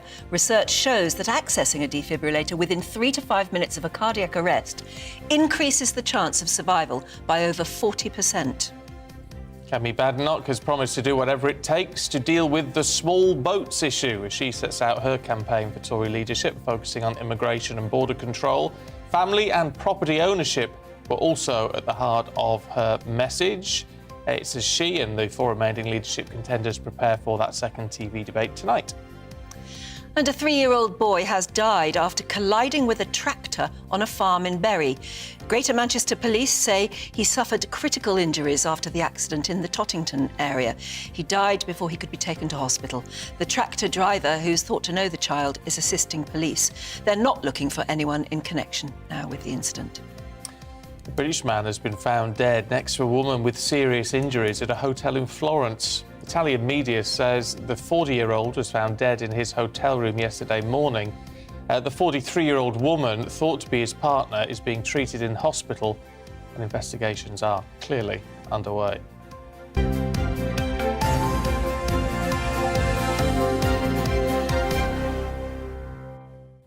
It's fascinating, that thing about defibrillators in schools, as I don't know whether you've seen the defibrillator. Yeah, I have. Oh, you've got reservations? Because I was terribly impressed by the sheer science behind them. They're amazing. Oh, they're amazing things, and they self-manage. So you put them on and they tell you what to do. It tells you what to do. But this was down to after a campaign made by the family. Yeah, and I understand his grief at what happened to his child 9-10 years ago. But how many children have cardiac arrests in school? I don't know, but there must be a reason for... 20,000 of these are being produced at a cost of what? 200 quid per unit or something along those lines, which would be £4 million. If they're in a school, maybe they're accessible not just to the school, but to anyone who needs one. They'll know that a school has got one. If they're outside or something. Yeah. I don't know. It went outside our cricket ground in our village. I just and wonder... it's accessible to anyone in the village, really, but it is at the cricket ground. I just wonder how many times they are ever used. And if there's 20,000 of these in the schools across the country, in the next 20 years, will any of them ever have been used? We will find out. Maybe it's something we should look into next weekend. Cost of £4 million quid. And I'm not saying... If we had loads of money sloshing about, great. We haven't at the minute. No, we haven't. So I don't know. We've been joined by Aidan McGee. I bet you've come across defibrillators. Yeah, big thing in football these days. I mean, every football ground now, every Premier League ground, every Championship ground has to be fitted with a defibrillator. We had that incident 10 years ago. Fabrice Muamba was playing for Bolton Wanderers. 10 years ago? Yeah, that was in... there was going back to 2003. Marc-Vivien Foé was playing in the Confederations Cup for Cameroon, and he collapsed on the pitch and died instantaneously. Dropped down dead, didn't he? He did, yeah. And then 9 years later, obviously, we had... 2012. So how many... What's my arithmetic? Yeah, 9 years. Is that 9 years? 2003. Yeah, almost. 9 years later, we had Fabrice Muamba collapse. He was OK, but he wasn't able to play football again. But he was fitted with a defibrillator inside his body, and that enabled him to at least continue his life, even though the playing career wasn't able to be extended. However, we've seen with more modern technology, we were talking yesterday about Christian Eriksen, weren't we? He's had that micro defibrillator fitted, and now, a year on from everyone thinking he was dead when he was on the pitch in the Euro 2020 last summer. He's rebuilt his career. He's gone to Manchester United. It's an incredible story, it really is. But we touched on that yesterday. There's plenty more else going on today as well. No, there is indeed. Golf. And, it's Rory McIlroy and Victor Hovland sharing the lead at the Open. Yeah, they are. I mean, Rory McIlroy is very much in the present. He's in the prime of his career, but he hasn't won a major in 8 years. Many people think that with his capability, his pedigree, his calibre, they find that absolutely astonishing. But it just shows that golf is a game in the mind. You know, you can get close, you can be around the top echelons of the sport all year round, but sometimes you just can't get over the line in terms of the majors. It happens with tennis players a lot as well. They can have show really consistent form throughout the year, throughout the season, different surfaces, but sometimes they can't get over the line with Wimbledon, even snooker as well. Jimmy White never won a world championship in snooker. So this is different. I mean, he has won one before, and he's only, he's still in his 20s, so he can still do it. But he's going in today. The afternoon will be, depends how someone will handle, how either of them will handle the heat. Yeah. That'll be a big thing. It's not usually a consideration when we're playing golf on these shores. It's normally the rain, and that's usually separates the wheat from the chaff. But golf needs a story as well. Remind us what happened to Tiger Woods then? So Tiger Woods didn't make the cut on Friday. So the situation was that he knows that he's not going to play another Open at what we call the old course. It's 150th anniversary this year. The Open is rotated around. Sometimes it's at Lytham St Anne's up in the northwest. Sometimes it's at Sandwich in Kent.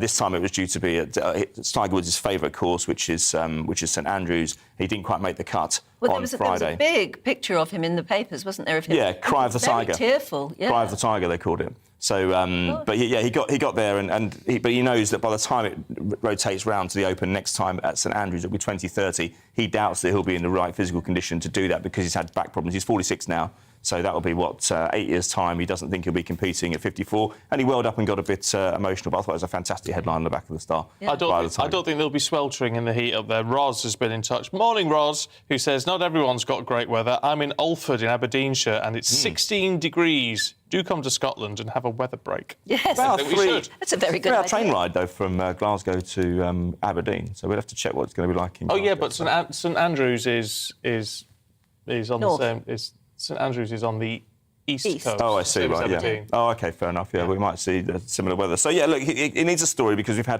golf's had a tough few months with the Live Series and the Saudi backing and the players defecting there and everything. So it could do with... Oliver Holton at Mail on Sunday is calling it a battle for the soul of golf. So, he thinks that if Rory McIlroy wins, it will claw back some of the pedigree to golf in it to some degree because we've seen players be seduced by the money and get off to the Live Series. So, as I say, it's going to be one-sided today as well. Everyone's going to be backing Rory McIlroy, but he says he has to disappear into his own world to get the job done. It's all mindfulness, isn't it? Of course it is, yeah. Yeah. Oh, it is now with sports stars, isn't it? Without question. They're all coached in it now. This is why you see darts players, you see snooker players just lose their touch overnight sometimes. In golf, they call it the yips. They can just see... with darts, it's kind of... Sometimes it's people see the darts players not being able to release the dart and they think something's going on, it's being funny or something. They see it as a bit of a joke.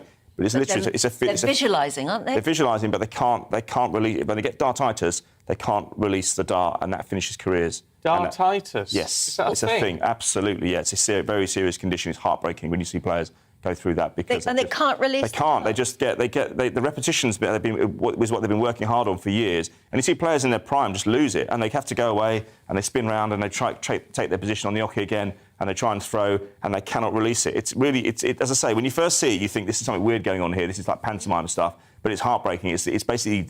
In some cases, it's a player losing their livelihood. Good Lord. It can happen in snooker. It can happen yips or dartitis. It can happen in snooker as well. Yeah.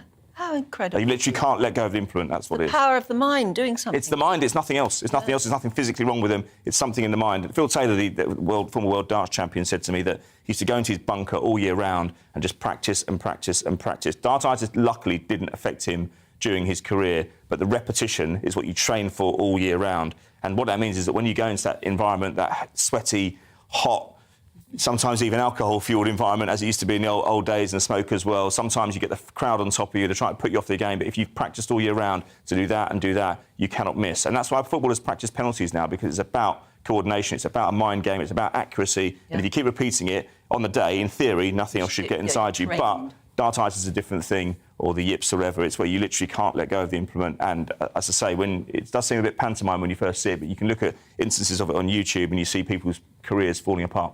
My goodness. Oh, I never did. The things you know. You can't get over his brain. I'm going to get... I need to get out more. I'm going to get twiddleitis from twiddling this thing. Yeah, well, I'll take over for a bit. OK, Aidan, we'll catch up with you a little bit later on. Yeah. Coming up, we're going to be finding out how the Duchess of Cornwall is celebrating her 75th birthday. UK is looking dry, sunny and very warm for most. Cloudier for Scotland with some rain, so here's the detail. A warm and sunny morning for the southwest, plenty of sunshine, temperatures climbing into the mid-20s, breezy on the coast, especially for Cornwall. A fine and sunny morning for London and South East England, turning very warm by midday with temperatures reaching the mid to high 20s Celsius. A fine, dry and sunny morning across South Wales, although high cloud may turn the sunshine a little bit hazy at times, and if you're on the coast, it will be a little bit breezy. Plenty Plenty of sunshine for the Midlands this morning. Here too, we may see some high cloud turn the sunshine hazy at times. Feeling warm with light winds and temperatures rising to the mid-20s. Now, cloudy start across northeast England, the chance of the odd shower until mid-morning. Brighter from mid-morning with warm sunny spells developing as the afternoon approaches. Some light winds. And some showery outbreaks of rain for Edinburgh and southern Scotland during Sunday morning, but it will turn drier and brighter from mid-morning with warm sunny spells developing, light southwesterly winds. A fine, dry and sunny morning for Northern Ireland. A bit of a high cloud at times, so a bit of a hazy sunshine day. Light winds and temperatures in the low 20s. So all over the country, a good deal of sunshine this afternoon with temperatures reaching the low 30s.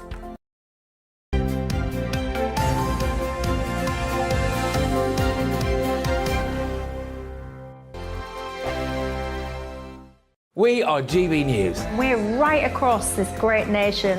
On TV. On radio. On digital. Absolutely everywhere. We don't talk down to you. We embrace all voices with honest and civilised conversation. We are not part of the establishment. We're one of you. And we're only getting started. Join us on GB News, The People's Channel. Britain's news channel.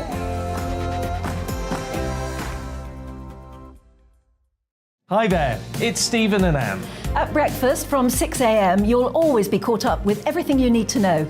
The latest headlines, opinions and debates. We'll bring you the good news and the bad, but most of all, we're here for you. Remember, send in your views and let us know what you would like us to talk about.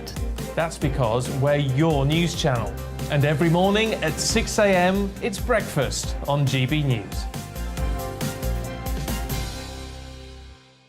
My name's Tom Harwood and join me 9:30 a.m. every weekday for The Briefing, your one-stop shop for everything you need to know about what's going on in politics today. I wonder if this is a deal that might need to be like the biscuits in this factory, twice baked. Is there not an opportunity here to win out against the extremes? Tom Harwood, GB News. What are you going to do about it?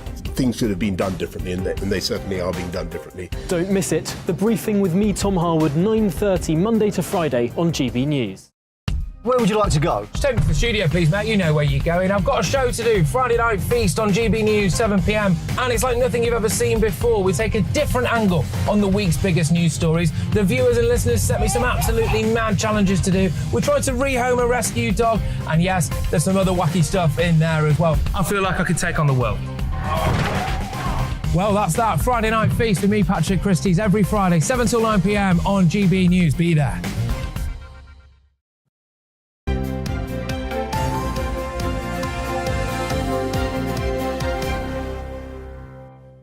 Morning to you, 7:29. You're watching and listening to Breakfast with Stephen and Anne. Yeah, we've got some lovely views coming in. We will read them out very shortly. Some brilliant insights into what you think of the 5 contenders. Also, whether you've been out buying a hat, because apparently that is the best thing we should be doing in the next couple of days. If you haven't got a hat, you've got to look after your head in this heat. Yeah, well, apparently so. Although one of our viewers makes the point that if you put a hat on, your head tends to feel hotter. That's Tracy and in I've Plymouth. certainly found that that's true too. Never wear a hat, says Tracy. It makes me hotter. I've always led to believe you lose heat from your head, so having a hat on makes me swelter. Yeah, exactly. But it's all about the shade, isn't it? I think it is. So it's not much point in having a little hat. Maybe you've got to have a big brimmed hat. Yeah. I've got a nice big brimmed hat for you later.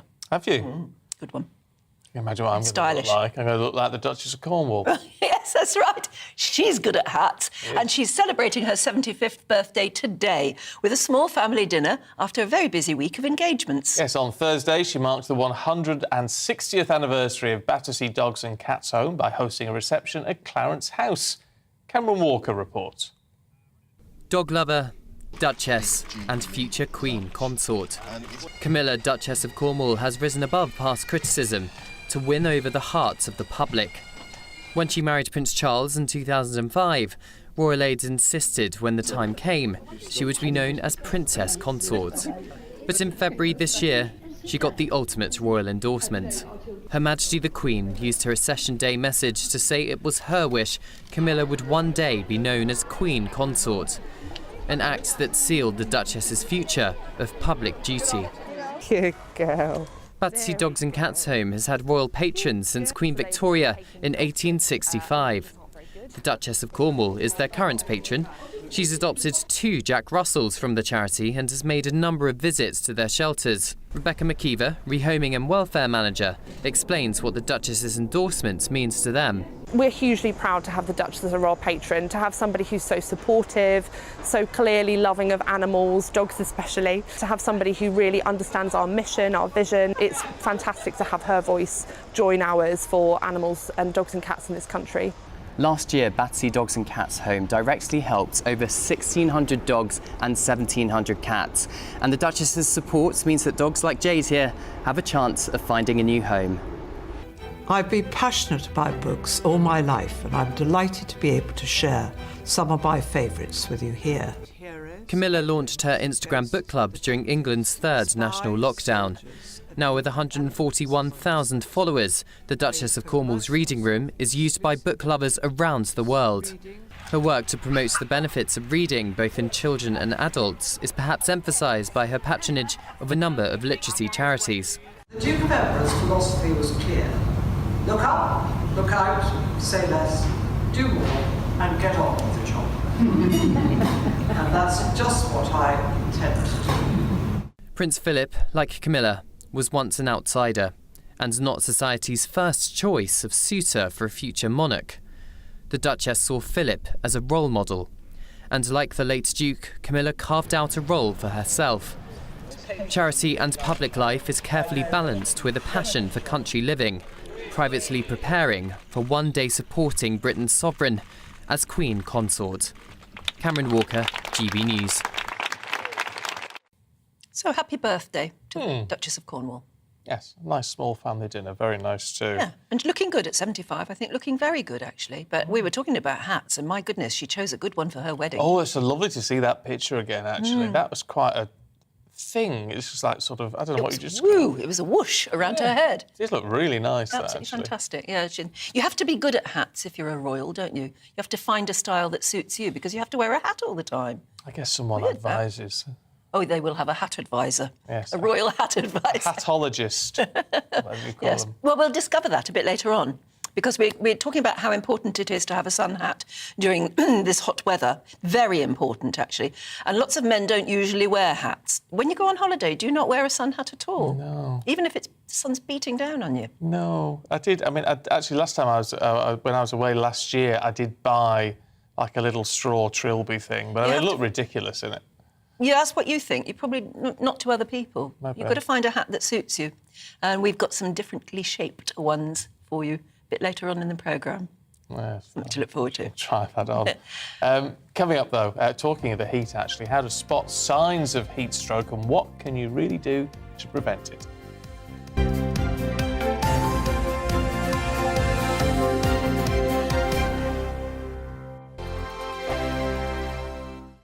We are GB News. We're right across this great nation. On TV. On radio. On digital. Absolutely everywhere. We don't talk down to you. We embrace all voices with honest and civilised conversation. We are not part of the establishment. We're one of you. And we're only getting started. Join us on GB News, The People's Channel. Britain's news channel.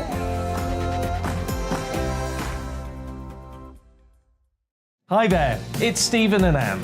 At breakfast from 6 a.m, you'll always be caught up with everything you need to know, the latest headlines, opinions and debates. We'll bring you the good news and the bad, but most of all, we're here for you. Remember, send in your views and let us know what you would like us to talk about.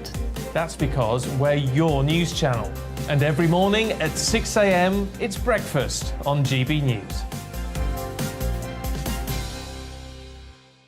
My name's Tom Harwood and join me 9:30 a.m. every weekday for The Briefing, your one-stop shop for everything you need to know about what's going on in politics today. I wonder if this is a deal that might need to be like the biscuits in this factory, twice baked. Is there not an opportunity here to win out against the extremes? Tom Harwood, GB News. What are you going to do about it? Things should have been done differently, and they certainly are being done differently. Don't miss it. The Briefing with me, Tom Harwood, 9:30 Monday to Friday on GB News. Where would you like to go? Just take me to the studio, please, Matt. You know where you're going. I've got a show to do. Friday Night Feast on GB News, 7 p.m. And it's like nothing you've ever seen before. We take a different angle on the week's biggest news stories. The viewers and listeners set me some absolutely mad challenges to do. We tried to rehome a rescue dog. And yes, there's some other wacky stuff in there as well. I feel like I could take on the world. Well, that's that. Friday Night Feast with me, Patrick Christie's, every Friday, 7 till 9 p.m. on GB News. Be there.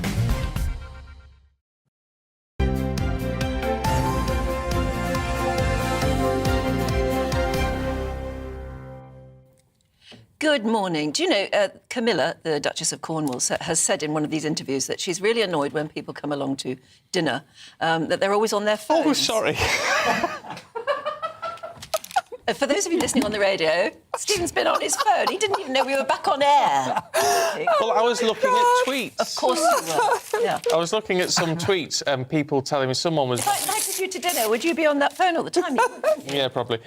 Someone was messaging saying defibrillators cost £1,500. So 20,000 times 1,500 is what? Oh, that's why. A lot of money. Yes, a lot of money. Welcome back, by the way. Hello. You're watching and listening to Breakfast with Stephen and Anne. We're in a slightly funny mood today. I don't know why. Maybe I got out in the sun yesterday. Maybe I'll put it down to that. Yeah, I was in the sunstroke. garden. A bit too much. Yeah, there you go. Shall we take a look at today's front pages? Oh, we'll start with... Stop giggling, Dawn. Sorry, I'm sorry. It's a disgrace, this woman. Put her in lilac and she goes wild. The Sunday Telegraph has a photo of Liz Truss. The paper says she'll put an end to Stalinist housing targets. Rishi Sunak promises to ditch EU laws. The Sunday Times leads with the headline, Mordaunt's gender claims undermined by leaked papers, focusing on her views on gender self-identification. For the Sunday Mirror, it combines two big stories, Boris's leadership and the heatwave. It says the Prime Minister is hosting a farewell party at Chequers. He didn't go to the second Cobra meeting about the heatwave. And the Daily Star Sunday says the heatwave is going to be followed by a baby boom. It reports that the 41 degrees temperature will put us in the mood for romance. Let's see what Dawn Neeson and Kevin Woodford make of all of that. Good to see you both this morning. Let's start with the climate, actually. The heat. Dawn, in The Observer? It is. We're British. We're going to talk about the weather, whether we like it or not. This is The Observer, and this is an interview with Alok Sharma, who was basically his cabinet minister. He was head of COP26, wasn't he, the climate change. He did very well as well, wasn't he? He did, absolutely. I'm not sure anyone took any notice of what was said, but we are where we are. And he is saying... the total commitment to net zero agenda from whoever is to lead the country is essential to avoid incredible damage to Britain's global standing. Now, all the leadership candidates, with the exception of Kemi Badenoch, have committed to our net zero by 2050, which is part of what the government have said all along. And Alok is saying that this needs to be done, and he wouldn't back anyone that didn't subscribe to this principle. So the only one that's really been the strongest on this is Rishi Sunak. So I think basically it's saying back Rishi Sunak. I mean, Rishi has said that he would keep the green levies, supports net zero, and called for more home insulation. However, Rishi, when he was Chancellor, was also the one that actually withdrew funding to go for extra insulation to houses. So you have to question exactly where he stands on this one. I mean, they've all pretty much subscribed to the net zero by 2050. Liz Truss she's called for a sort of like moratorium on the green energy levy. And I think this is a big issue for people at home at the moment. It's like, our fuel bills are all going through the roof at home. And there's the green levies of up to 25%. The percentages vary depending on who you talk to, but up to 25% goes to green levies, basically. And I think... It's a tax. It's a tax, basically. And I think Liz Truss's point is, like, when we are all suffering to get us through this period of time, can we just freeze that for a while? Yes, we all know we need to do something. We all know we need to invest in our planet-friendly fuels. But at the moment, we can't afford it. So she's a bit edgy on it. Penny has said that green levies need to be scrapped full stop. So she's been quite the other way on it. And Tom Duggan is wavering on the whole issue. So Rishi seems to be the one that is actually the strongest on this. But, as I said, he went back on it. But then he's sort of tax, isn't he? Well, I mean, the highest taxes in 70 years, as we keep repeating to ourselves. You see, Kevin, in the Express, he's vowing to scrap all EU law red tape. Yeah, he is. And it's interesting, that, isn't it? Because there are 2004 laws that we've taken on from the EU, which have come into our statute. So he's saying that if he gets the keys to number 10, that's what he's going to do. But he's also going to slash the red tape to trigger Big Bang 2 and make the City of London the world's leading financial centre by 2027. He plans to make it easier for insurers to invest in infrastructure and to overhaul data protection rules, which limit a lot of the investment that can happen with the high-tech boys. Do we believe it? I don't know. I mean, there's lots of promises there. But, again, why have we got 2004 laws, which we've inherited from the EU, and we still got them? Brexit's happened. These things should have been dealt with, at early stages, but we still have them, and they do hinder. I suppose there's a lot of Brexit work to still be done, isn't there? I mean, you can argue that because a pandemic suddenly happened at the same time as Brexit, there was no way we could get on with the Brexit business. You could argue that, but you could also argue that perhaps there's a lot of Remainers that sort of like to hold back on things and hope that things might change. But let's hope he does. I mean, that would be fantastic to see it moving forward. And if he delivers what he promises, if it becomes PM, fantastic. We can see the country moving forward, which would be wonderful. OK, well, that sounds very pro-Sunak, but Dawn, tell us about what he was wearing the other day. I love this story. I know it's incredibly shallow to concentrate on what potential future PMs are wearing, but this is good story. Well, I mean... I think this is actually... I think... someone who wants to appeal to the public come a general election. Exactly. This is Rishi Sunak, who was visiting a building site in Teesside, wearing a pair of Prada brown suede loafers for £490 on a building site, and ignoring the fact they're actually not that nice, and they obviously saw him come, and if you're paying 490 quid for those, you need looking at. But this isn't the first time Rishi has done this, is he? I mean, he was pulled up recently, last week even, by saying he didn't know any working class people. Yeah. Yeah. Not a good look when you want to be out. His wife went out and gave cups of tea to all the reporters outside their house. Yes. In mugs that cost 38 quid each. 38 quid for a mug? Yes. Oh, my gosh. How the press knew that, they must have just sort of... They just They must have looked at the, absolutely. they must have looked at the name on the bottom of the cup or something. Oh, the prices were still on the bottom. But there was a tray of cups you took out, and each cup was 38 quid. Wow. Before you put tea But in that goes back to Rishi when he was Chancellor. Wasn't he captured drinking out of a smart mug? Yes, like your flask it's there. It's one of these, yeah. I think. And yes, it was one of the... hot. But yes, there's a USB port in it. Yes. You plug it into and it keeps itself warm. But it also tells you how your caffeine intake is going during the day. It sounds great. Yeah. But what was it, 300 quid or something? It was closer to 200, but I mean, so he's obviously economising on that one. By the way, I want one for Christmas. Thank you very much. No, but he really don't. He was actually yesterday at pains, whilst walking around a building site in his nearly 500 quid shoes, at pains to point out how he's emphasised his humble background as the son of a pharmacist. It's not something... I mean, he can't be that humble. He went to private school. Yes, he did. He went to Winchester, yeah. But I think he won a scholarship to Winchester. Yes, he did. Yeah. But this brings you on to the whole debate is, because you come from a background where you or indeed have money, can you run the country? Can you really be in touch with what working class people who are struggling are going through? I mean, I know he was a young man when that video was filmed that you mentioned. It was before. it was 21. It was 20, but at 21 to say, oh yeah, well of course I mixed with the aristocracy and I mixed with upper class people, but I don't know working class people. It's like at 21, you're saying that at 21, that's hardly humble beginnings. That's quite, yeah. Well, I don't worry too much about that, to be quite honest with you. I mean, if somebody's successful. And they've made a lot of money and they're in politics. That doesn't worry me too much. What concerns me more is their level of honesty, going back to honesty again, and their ability to be able to sort of make this country great. I think that's really, really important. I take the point that in a perfect person, I would want that person to understand the working class and how difficult it is to survive. But especially at the moment, I mean, a lot of what Rishi says at the moment is probably very, very sensible economically, but he's always taking the long-term view. And meanwhile, there are people who just can't afford to take a long-term view on anything. We need it now. We need help now, definitely. Yeah, no, it's a fair point. Let's talk weather.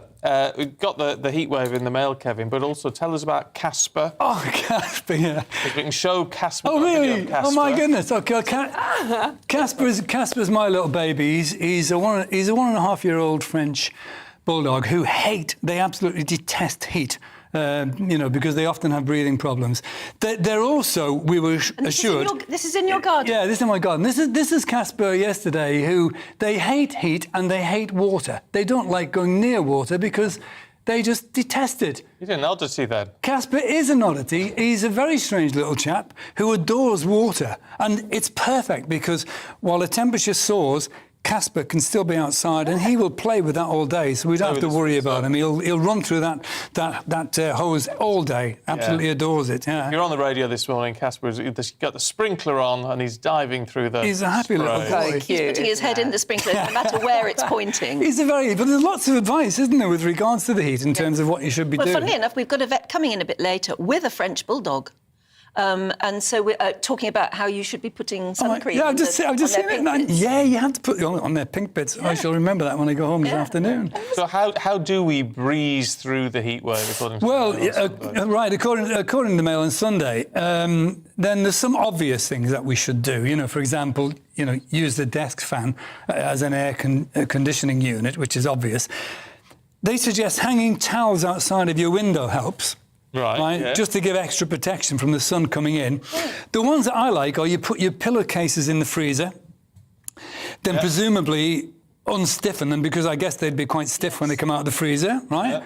And I would think that might be nice, but anything that goes in the freezer, normally there's crystallization happens, so while you're lying in bed at night... In a plastic bag.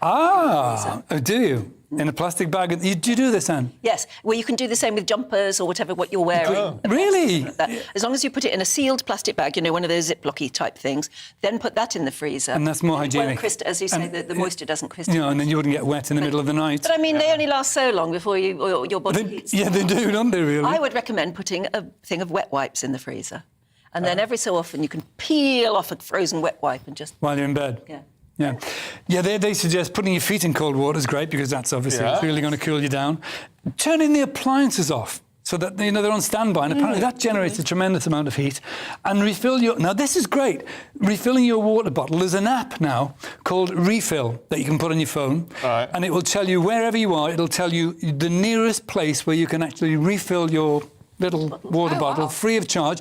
And in fact, there's a lot of places now, Costa Coffee, Greg's, Morrison's, there are other stores available, all have free drinking water. If you pop in, you can get free drinking water. No, that's really good to know. National Trust is fantastic for that, if you're travelling around the country. And English Heritage Properties, you can pop in there and you can get free water as well. But the app's a great thing, because wherever you are, it'll tell you immediately. You can get free water. My favourite tip, Kevin, and you're going to love this one, was to avoid cooking. Right, OK, because it's hot food in the kitchen, so avoid it if you can. And bearing I'm allergic to kitchens, I don't even know where mine is. And I love that tip, and it's like I can't possibly go near a kitchen and cook anything. Works. It's way too hot. So. And actually irresponsible. It's absolutely... It's a silly thing to do. I'm risking my life by cooking, and other people's probably. Yes, you're not good in the kitchen, I'm not good in the kitchen, love, no.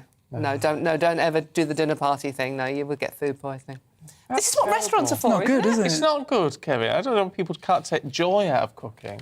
We were talking about anxiety. We were talking about anxiety dreams earlier, that we found, Stephen and I, that we have sort of similar anxiety dreams, maybe because we do a similar job. I say my cooking is linked to your anxiety dreams. That's the causal link, isn't it? Is suddenly waking up and being found in the kitchen an anxiety dream for you or something? Have you had... No. Do you have an anxiety dream that comes back again and again? It's not revising from my A-levels, which I took about 300 years ago. Yeah. Not revising from my French A-levels. Yes, But do you have the same? You have the same dream? Yeah. Do you? What is it? It's not getting to the studio on time. Right. But it's right back to when we first started our jobs. So mine is at ATV in Birmingham. And I can still see myself running down the corridor to get to the studio. So that's your level of professionalism, showing through at night. Maybe. What about yours? Don't you must have an anxiety dream of a culinary sort? No, I don't. No. I used to, when I did Ready, Steady, Cook, I used to have many of them, many of them, especially on a sort of a Monday before going to the studio. Because you've got to produce the goods on time. You've got 20 minutes and you've got to produce it on time, and it would be the fear was that somebody would bring in a bag of goodies and I have no idea what they are or how to deal with them, which did actually happen when a lady came back from holiday in the Philippines and she brought a bag of bits and pieces and no idea what they were, dried things, and I thought it won't be a problem because I'll have a quick sneaky look at the a package and it'll tell me what I need to do with it, which of course was in not my language. So no idea whatsoever, you know. So you got to storm your way through it. So that's my anxiety dream. Doesn't happen anymore, thank goodness. That's real stress, that is. Get in touch with yours this morning, gbviews@gbnews.uk. We're going to leave it there, you two. Dawn, Kevin, we'll see you a little bit later on. In the meantime, let's just very quickly bring up to date with a couple of headlines. And the Health Secretary says extra measures are being put in place for ambulances as we get ready for those possible record highs over the next 2 days. There was a COBRA meeting yesterday. The Met Office has issued that red extreme heat alert for parts of England tomorrow and Tuesday. Around 1.3 million families across the UK are facing the cost of living crisis with no savings. That's according to a think tank. The Resolution Foundation also says nearly half of families across Britain had savings worth less than a month's income. And Rishi Sunak is pledging to scrap hundreds of remaining EU laws and regulations if he becomes Tory leader. He said he'll appoint a Brexit minister to go through the remaining 2,400 EU laws still on the books.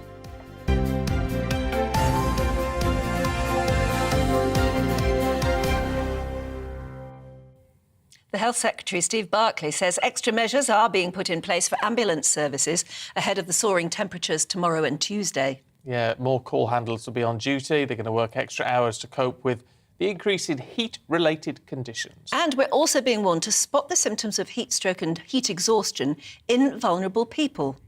Let's talk to Dr Amos Ogunkoya, who's here in the studio. Good to see you again. Hi, guys. How you doing? Yeah, we're good. So what do we need to look out for when it comes to sort of heat exhaustion and heat stroke? OK, so heat exhaustion and heat stroke. So heat exhaustion can lead to heat stroke.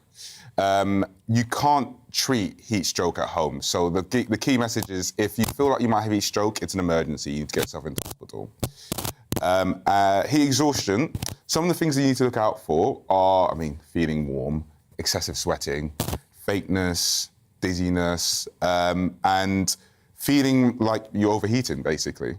And what should you do if you feel those first symptoms then? So cool down, basically. Let's go somewhere shady. Yeah, the only real treatment for these kind of heat-related conditions, because our bodies are really good at regulating our own core temperatures.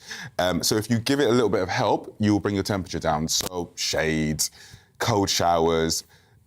What's really good is having a fan on wet skin. That's because cooling water cools down the surface. That's really useful. Right, or getting in a cool bath and keep the cold tap running or something like that. Yeah, it's all the things that sound like common sense, but they really do help. And we really want to prevent heat exhaustion becoming heat stroke. What about, I'm going to sneak over to you a little bit because your mic's playing up. Oh. No, it's all right, just leave it be. Yeah. And I shall sneak over to you so you can use mine. What about heat exhaustion? Heat stroke then? You say it can't be treated at home? Heat stroke basically means that your body's mechanisms for cooling down have stopped working. So one of the signs for that is if you go and you do the measures for half an hour and you still feel terrible, you're still getting headaches, you still feel, your people around you notice that... I tell you what, while you're talking, let me just say that I was in the garden yesterday. It just shows how easy it is to suffer from this. I was doing a lot of gardening, trying to get a bit of sun, and it was when I walked then, I thought, it's getting a bit hot. I walked into my living room, which is very dark and shady, and it was when I walked into the dark, I went, whoa! It was suddenly going from bright light to real dark. You just think, I feel a bit dizzy now. And I thought, is it heat exhaustion? So I just sort of sat down and went like that for a bit, and I was OK. But, yeah, you were talking about the more serious heat stroke. So heat stroke is a version of that, but you get things like loss of consciousness. So people around you know you start talking gibberish. Sometimes that happens when I'm drunk, but it can happen... So it can last for a while? It gets worse. Your body, you keep getting warmer and warmer, so you really need external cooling. You need to be in hospital, really. What's that? Ice packs and all ice packs. Yeah. Sometimes we give you, doctors can give you cool-down fluids in the veins. So what's going on inside the body when it's obviously got to a point where it can't cope any longer, and so your symptoms get worse? Yes, basically. So there are groups of people who are more vulnerable to it. So babies, the elderly, people with chronic conditions, because they can't regulate their temperatures as good as people who are normally fit and healthy. So what the public needs to be aware of is that heat exhaustion can be treated by yourself, so measurements to avoid it. But heat stroke, you need to see a doctor. You need to be seen really for that. Yeah. Yeah. And that's what they're going on about at the moment. That's why we need to be very responsible, because that's what could have put more stress on the National Health Service and the ambulance service at the moment. And in the meantime, we need to slop with the sunshine, because I just know saying that because I noticed you're doing a bit of peeling. Yeah, no, I came back from Malta. I got stung by a jellyfish. Yeah, what it is? Yeah, you can see. Yeah, you can see the tentacles. It got me when I was swimming. Yeah. Yeah, it was not. That's nasty. Yeah, it was not enjoyable. It was not enjoyable, and you don't pee on it. Oh. No, it's vinegar. It's vinegar. Yeah, yeah, it does work. It does. It does really hurt. Yeah, it does really one hurt. of those old wives' tales. Ooh. Yeah. Thank you so much. Thanks for having me. Enlightening us in so many ways. Yes. You should see that's nasty. Yeah, very nasty. Wow. Look, don't go anywhere. We're going to be looking at how we deal with the heat and our pets in a few minutes. UK is looking dry, sunny and very warm for most. Cloudier for Scotland with some rain, so here's the detail. A warm and sunny morning for the southwest, plenty of sunshine, temperatures climbing into the mid-20s, breezy on the coast, especially for Cornwall. A fine and sunny morning for London and South East England, turning very warm by midday with temperatures reaching the mid to high 20s Celsius. A fine, dry and sunny morning across South Wales, although high cloud may turn the sunshine a little bit hazy at times, and if you're on the coast, it will be a little bit breezy. Plenty of sunshine for the Midlands this morning. Here too, we may see some high cloud turn the sunshine hazy at times. Feeling warm with light winds and temperatures rising to the mid-20s. Now, cloudy start across northeast England, the chance of the odd shower until mid-morning. Brighter from mid-morning with warm sunny spells developing as the afternoon approaches. Some light winds. And some showery outbreaks of rain for Edinburgh and southern Scotland during Sunday morning, but it will turn drier and brighter from mid-morning with warm sunny spells developing, light southwesterly winds. A fine, dry and sunny morning for Northern Ireland. A bit of a high cloud at times, so a bit of a hazy sunshine day. Light winds and temperatures in the low 20s. So all over the country, a good deal of sunshine this afternoon with temperatures reaching the low 30s.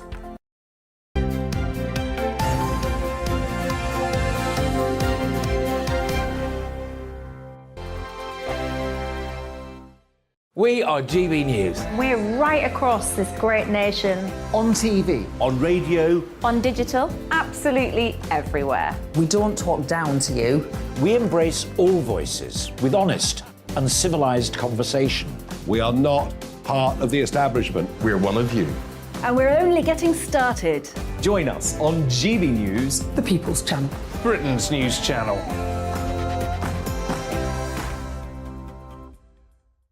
Hi there, it's Stephen and Anne. At breakfast from 6 a.m, you'll always be caught up with everything you need to know, the latest headlines, opinions and debates. We'll bring you the good news and the bad, but most of all, we're here for you. Remember, send in your views and let us know what you would like us to talk about. That's because we're your news channel. And every morning at 6 a.m, it's breakfast on GB News. My name's Tom Harwood and join me 9:30 a.m. every weekday for The Briefing, your one-stop shop for everything you need to know about what's going on in politics today. I wonder if this is a deal that might need to be like the biscuits in this factory, twice baked. Is there not an opportunity here to win out against the extremes? Tom Harwood, GB News. What are you going to do about it? Things should have been done differently, and they certainly are being done differently. Don't miss it. The Briefing with me, Tom Harwood, 9:30 Monday to Friday on GB News. Where would you like to go? Just take me to the studio, please, Matt. You know where you're going. I've got a show to do. Friday Night Feast on GB News, 7 p.m. And it's like nothing you've ever seen before. We take a different angle on the week's biggest news stories. The viewers and listeners set me some absolutely mad challenges to do. We tried to rehome a rescue dog. And yes, there's some other wacky stuff in there as well. I feel like I could take on the world. Well, that's that. Friday Night Feast with me, Patrick Christie's, every Friday, 7 till 9 p.m. on GB News. Be there.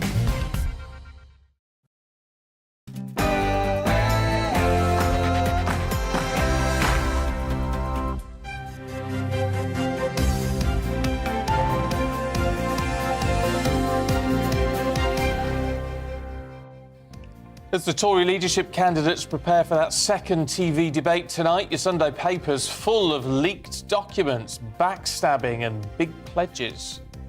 Good morning. It's 8 o'clock on Sunday, the 17th of July. This is Breakfast on GB News with Stephen and Anne. Don't miss a thing today, because whatever you're up to, you can take us out and about with you. We're on your radio, on your TV, and we're online. This is what's happening today. Leaked documents appear to undermine Penny Mordaunt's claims that she never backed a plan for gender self-identification. Meanwhile, Rishi Sunak pledges to ditch EU laws that still hold Britain back, and Liz Truss says we need to end Stalinist housing targets. Work from home during the heatwave, says the Health Secretary. As Britain prepares itself for temperatures of around 40 degrees, Steve Barclay has said the heat may affect the rails, so trains are going to be running much more slowly, so staying at home could be the better choice. He's also urging everyone to look out for those who are vulnerable. And this is the weather map, which you can see if you're watching us on TV or online. It shows much of the country already experiencing temperatures in their high 20s. Yes, and interestingly, in this hour, we're going to speak to a vet about your pets in this heat. Should you be putting sun cream on your dog? We'll get all the answers you need. And as ever, get in touch. Loads and loads of views coming in. We're going to go through them in just a sec for everyone who's emailed gbviews@gbnews.uk.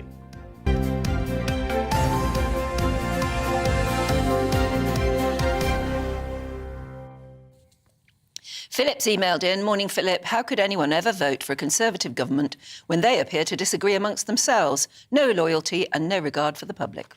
I guess that's the same with any party, though, when they have a leadership election, to be fair. Jackie says, as a Conservative Party member, my vote goes to Kemi Badenoch. We need someone centre-right to maintain Conservative values, someone who's upfront and honest with policies, in touch with the general public. Lynn in Dustin, hi there, Lynn, says, I've wondered why Rishi Sunak is not popular with the Conservative electorate. It is because of the non-dom position of his wife and his green card that was, anyway, in America. I've also found it really interesting that it's been put forward that Boris was born in America, and so he could run for president. What fascinating times we live in. I am a member, she says, and I would pick Kemi Badenoch. Interesting. As for keeping cool in this weather, sometimes it's the simplest things. I hadn't thought of this one from Vaughan. Morning to you, Vaughan. I use a spray bottle that you can buy in like a garden centre, fill it with water, spray it above your head so the mist falls on your face. It really does work. If you're ever if you're ever lucky enough to have gone to Disney World, or presumably Disneyland as well, because obviously they've got families and children walking around you do a lot of walking there in the intense heat. They have sort of big arches that you can go underneath that just spray water at you, and in a mist, nice. Cooling mist. And every so often you just walk through them and it sort of just completely cools you down again. It's a wonderful idea. Sounds lovely, doesn't it? When it comes to weddings, it costs a fortune to be a wedding guest now, is one of the stories around today. You do Sharon's, because you like that one. That one? Yeah. Oh yeah. Sharon, hi. She says, I paid £500 to go to a wedding once. Suits, hen night, travel, presents, hotel, etc. They were separated within 3 months. See, that's... So you get invited to their re-weddings over and over again. Maybe you could be part of the divorce settlement. Yeah.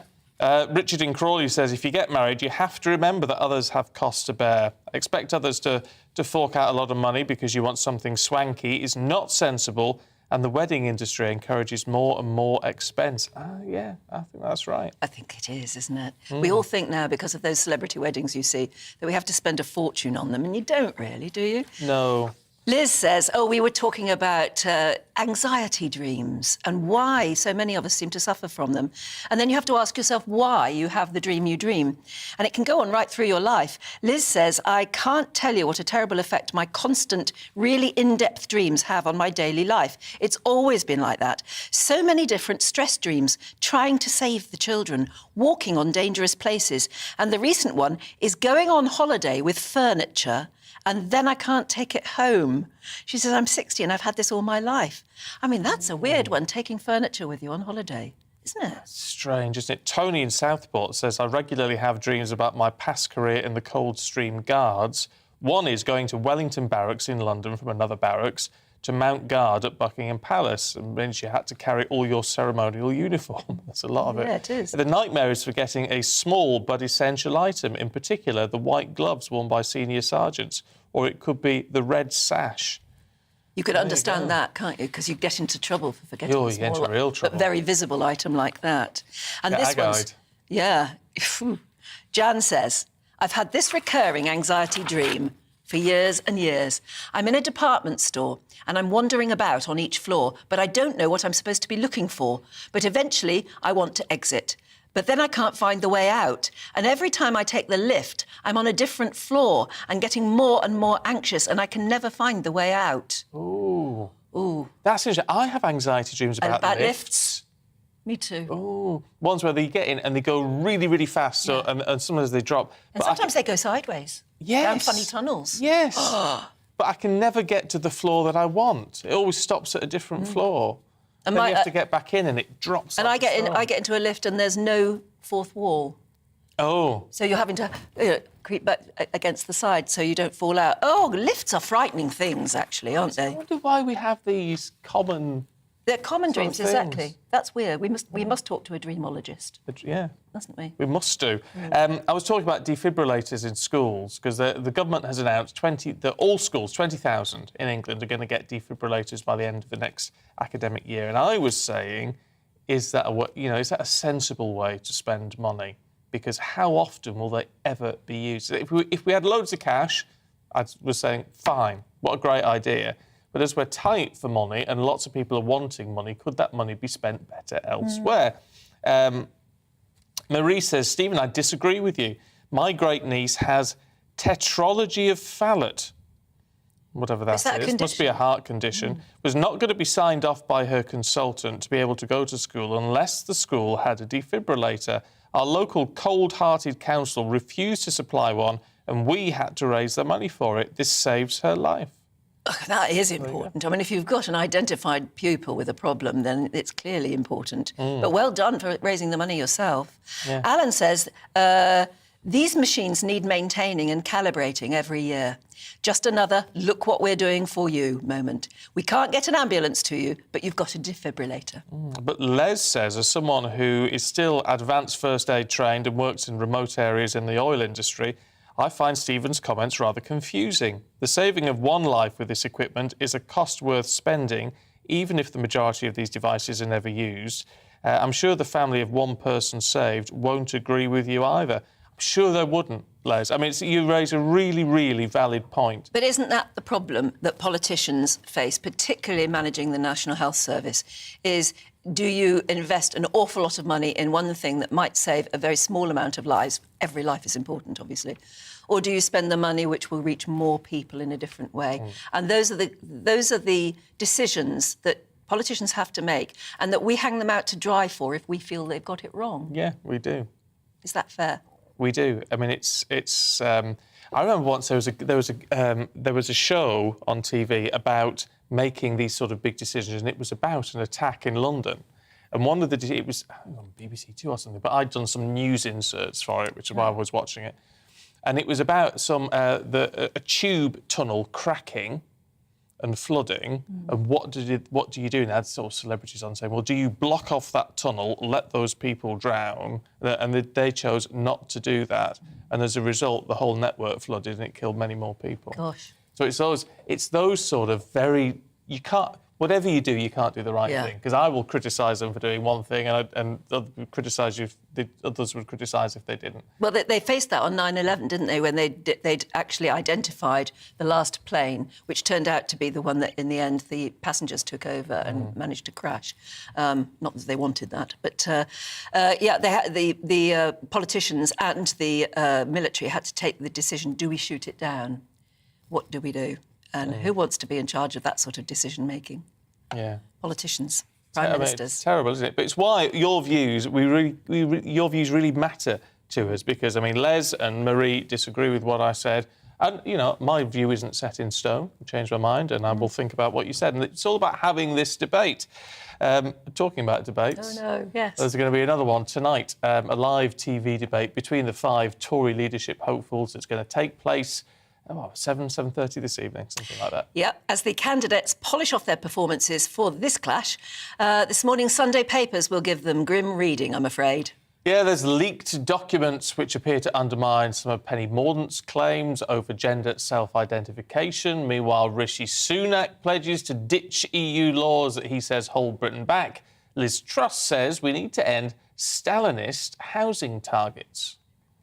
Well, we're joined now by our GB News political editor, Darren McCaffrey, who is, yes, he's there on College Green, I think. Hello there, Darren. It does make you wonder what those candidates have been going through for the last 24 hours and how they're going to spend today. What do you think? Yeah, well, today's certainly all going to be about preparation, isn't it, Anne, for that debate tonight on ITV, which the 5 candidates will again battle it out to try and not convince necessarily you and I, or indeed the rest of our audience, but Conservative MPs and indeed Conservative members. And you're right, we've got a real test and a taste, really, over the last week or so of those key dividing lines, not least of all on things like taxation, where Liz Truss is insistent that she wants to see taxes cut. Now, Rishi Sunak, the former Chancellor, suggesting that is a fairy tale and would actually do more economic damage. His point in the newspapers today is that his key number one priority is not tax cuts, but rather to bring inflation under control. But in saying that, they've been starting out their stall on a whole range of different issues. Liz Truss, they're talking about housing, whether the government needs to move away from setting arbitrary yearly housing targets. Though it must be said, they've not met them for many, many, many years at all, and rather trying to make house building a little bit easier.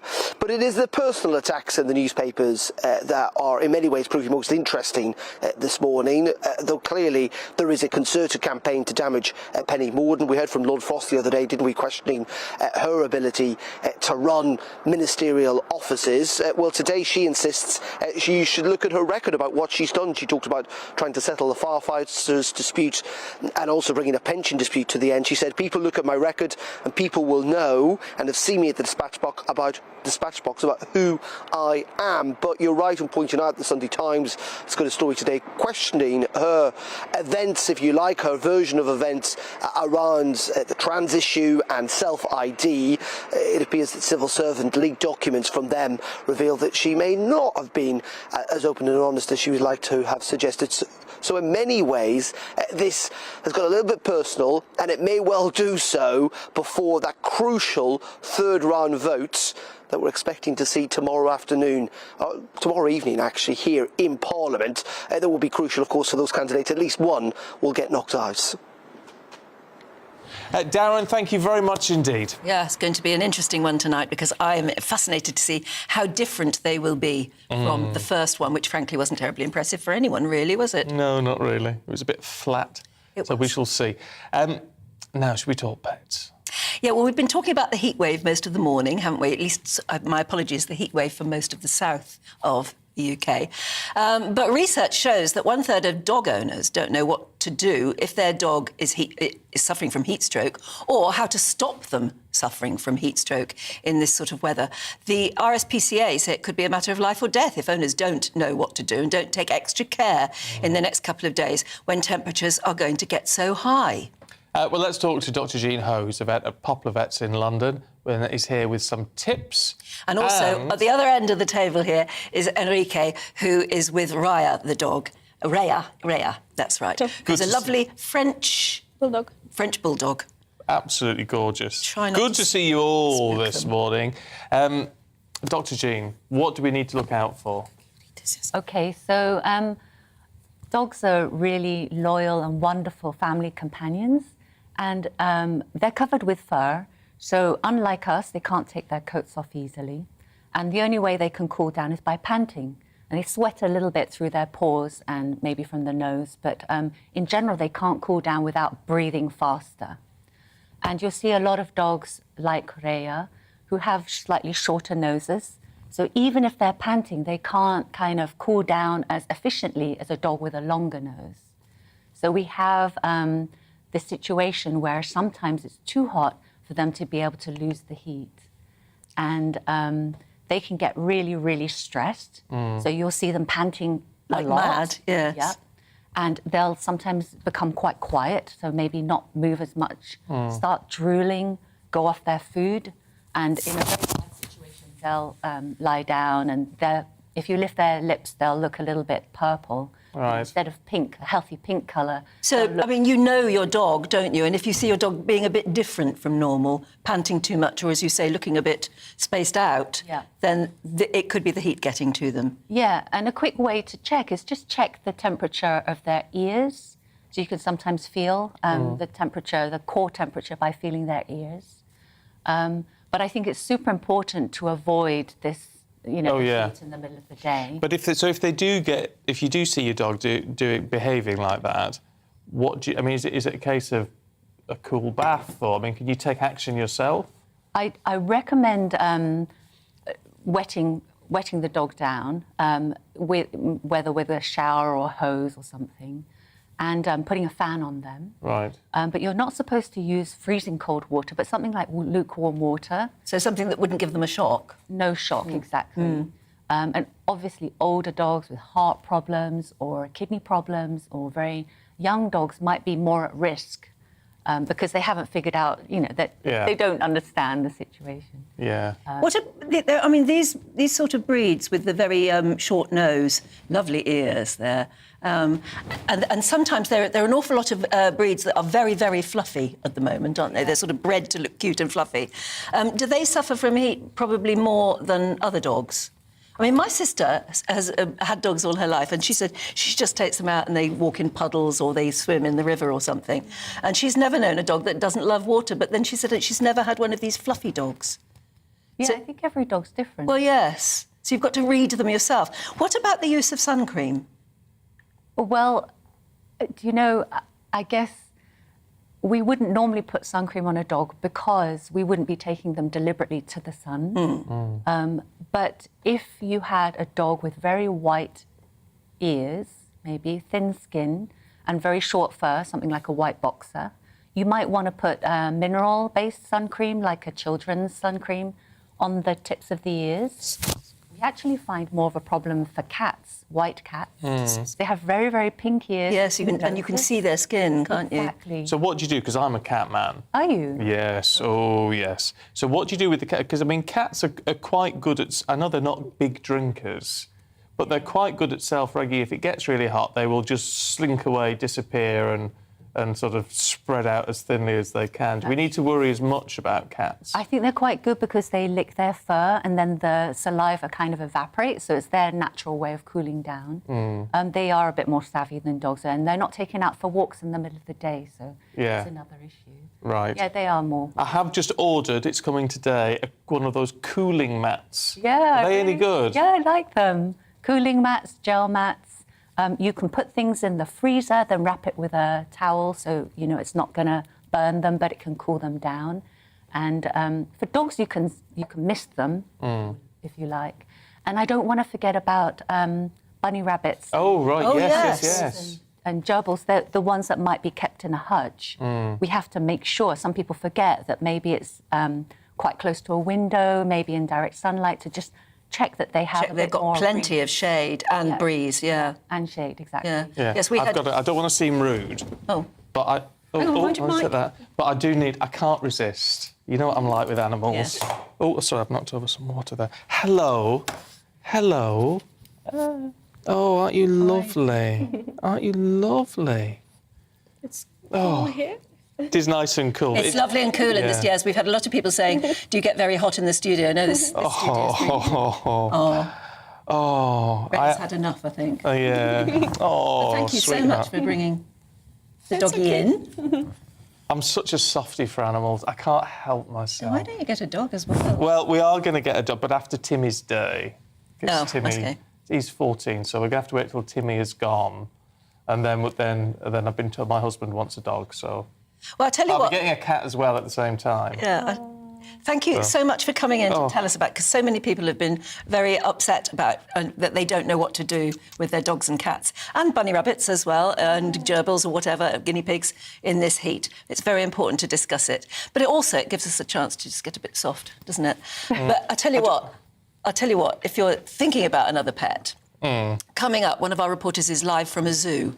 Oh. Where he's finding out how the zookeepers are helping the animals there cool down in the heat. I'd love an That's elephant. coming up after... It's coming up after the weather report. UK is looking dry, sunny and very warm for most. Cloudier for Scotland with some rain, so here's the detail. A warm and sunny morning for the southwest, plenty of sunshine, temperatures climbing into the mid-20s, breezy on the coast, especially for Cornwall. A fine and sunny morning for London and South East England, turning very warm by midday with temperatures reaching the mid to high 20s Celsius. A fine, dry and sunny morning across South Wales, although high cloud may turn the sunshine a little bit hazy at times, and if you're on the coast, it will be a little bit breezy. Plenty of sunshine for the Midlands this morning. Here too, we may see some high cloud turn the sunshine hazy at times.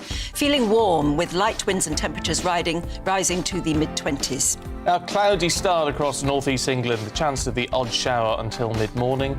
Brighter from mid-morning with warm sunny spells developing as the afternoon approaches. Some light winds. And some showery outbreaks of rain for Edinburgh and southern Scotland during Sunday morning, but it will turn drier and brighter from mid-morning with warm sunny spells developing, light southwesterly winds. A fine, dry and sunny morning for Northern Ireland. A bit of a high cloud at times, so a bit of a hazy sunshine day. Light winds and temperatures in the low 20s. So all over the country, a good deal of sunshine this afternoon with temperatures reaching the low 30s.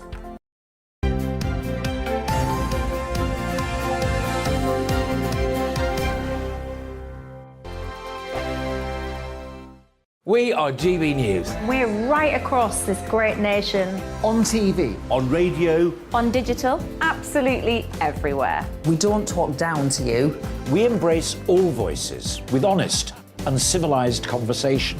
We are not part of the establishment. We're one of you. And we're only getting started.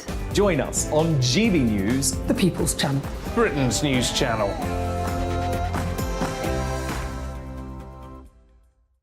Hi there, it's Stephen and Anne. At breakfast from 6 a.m, you'll always be caught up with everything you need to know, the latest headlines, opinions and debates. We'll bring you the good news and the bad, but most of all, we're here for you. Remember, send in your views and let us know what you would like us to talk about. That's because we're your news channel. And every morning at 6 a.m, it's breakfast on GB News. My name's Tom Harwood and join me 9:30 a.m. every weekday for The Briefing, your one-stop shop for everything you need to know about what's going on in politics today. I wonder if this is a deal that might need to be like the biscuits in this factory, twice baked. Is there not an opportunity here to win out against the extremes? Tom Harwood, GB News. What are you going to do about it? Things should have been done differently, and they certainly are being done differently. Don't miss it. The Briefing with me, Tom Harwood, 9:30 Monday to Friday on GB News. Where would you like to go? Just take me to the studio, please, Matt. You know where you're going. I've got a show to do. Friday Night Feast on GB News, 7 p.m. And it's like nothing you've ever seen before. We take a different angle on the week's biggest news stories. The viewers and listeners set me some absolutely mad challenges to do. We tried to rehome a rescue dog. And yes, there's some other wacky stuff in there as well. I feel like I could take on the world. Well, that's that. Friday Night Feast with me, Patrick Christie's, every Friday, 7 till 9 p.m. on GB News. Be there.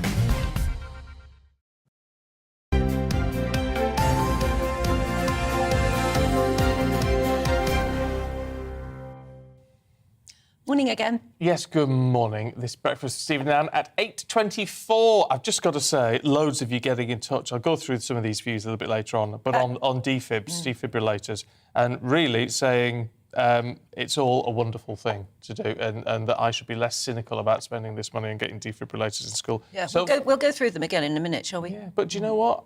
You know, I'm willing to listen, and if this is what you think, then maybe I need to rethink. Maybe just me being in a bad mood when I heard it on the radio on the drive-in this morning. You're not in a bad mood now, though, after that doggy, are you? Just He's spent the nearly break become a cuddling doggy up. person. Oh, such a sweetie is Rhea. Yeah, beautiful dog. Now, as temperatures in England get hotter, zoos are taking special precautions to help keep their animals cool down during the heatwave. Yeah, let's talk to Ed Crawford, who's at Banham Zoological Gardens in Norfolk for us, you lucky devil. Hey, you've got your hat on, well done. Hello, good morning. I am in Banham Zoo and I have got my hat on. Now, it's an incredibly hot day today, so if you are out and about, it's important to wear sunscreen and keep your hat on. Now, us humans, we like to keep cool with ice lollies, staying in the shade, drinking lots of water, staying hydrated. But today I wanted to find out, how do animals stay cool? So I've come to speak to bird expert Andy in Banham Zoo. Andy, can you tell us who are these characters you've got here, and how do they stay cool? Well, these are called macaws. They're called blue and yellow macaws. Their names are Peanuts and Coco. Coco on my hand, Peanuts in the middle. They're found in the tropical forests of South America, which means that they shower to keep cool. That's one of the ways that they keep cool. And these two have actually got a shower fitted to their enclosure. So we've got a sprinkler system above their enclosure, and that's where they shower, which is brilliant. They also fly every day. This is our arena where we fly our birds in our Birds of the World presentation. And to keep them fit and healthy, we fly them every day. Obviously, this time of year, it's got really, with this extreme weather warning, it's got a bit warm. So I'm actually coming in quite early during the day to fly them. Did you see the Australian birds fly past? These are our galahs. You might see them again in a second. And they're actually Australian. So again, another bird that's adapted to hot conditions. And animals have got so many different ways of keeping cool. You know, they might wallow they might dig a wallow. The guinea fowl behind me there. I'll tell you what, Andy. Shall we pop the cool parrots down and let's have a look at these characters down here. So, what birds are these, Andy? Well, these are called guinea fowl, and they're from Africa as well in the wild. Although they are a domestic bird nowadays.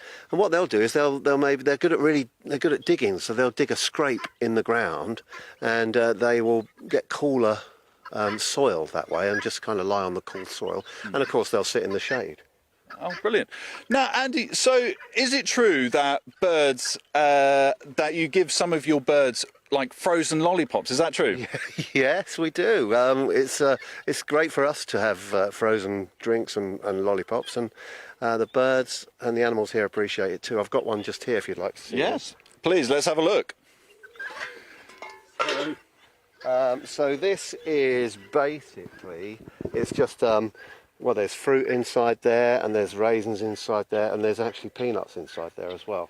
And you can see how they would, and we can hang this up in their enclosure, you see, and they'll take their time to eat it, and it's nice and cool,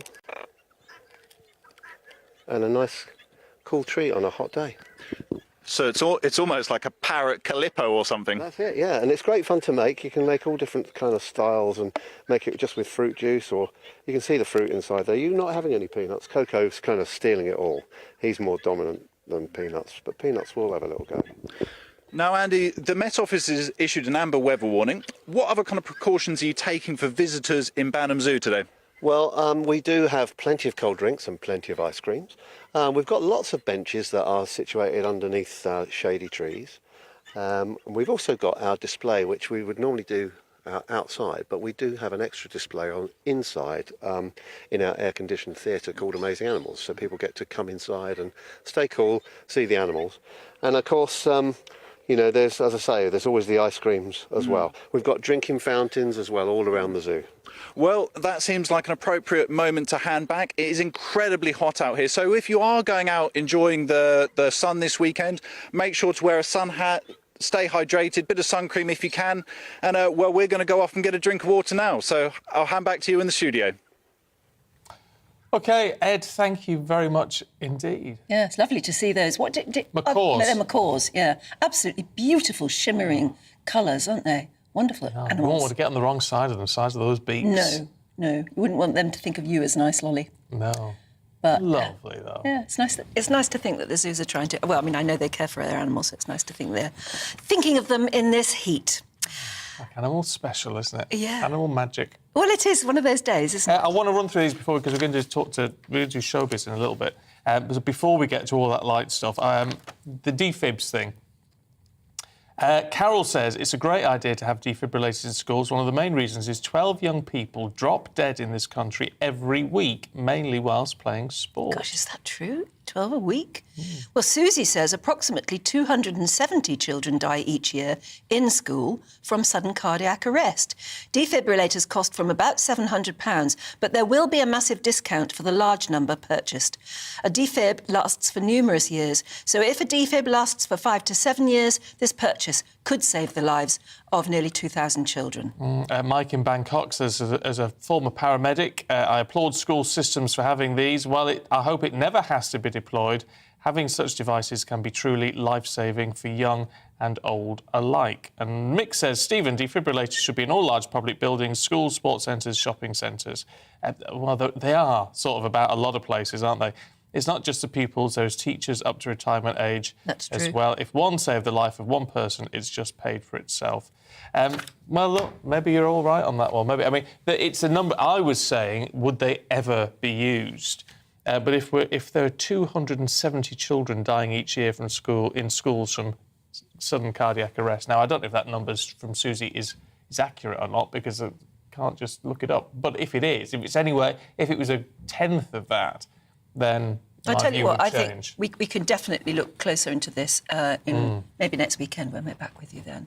Yeah, but keep your thoughts coming through. gbviews@gbnews.uk. Yes, and in a couple of moments we'll be looking through the newspapers again, and also getting the latest showbiz news with Stephanie Tetchy.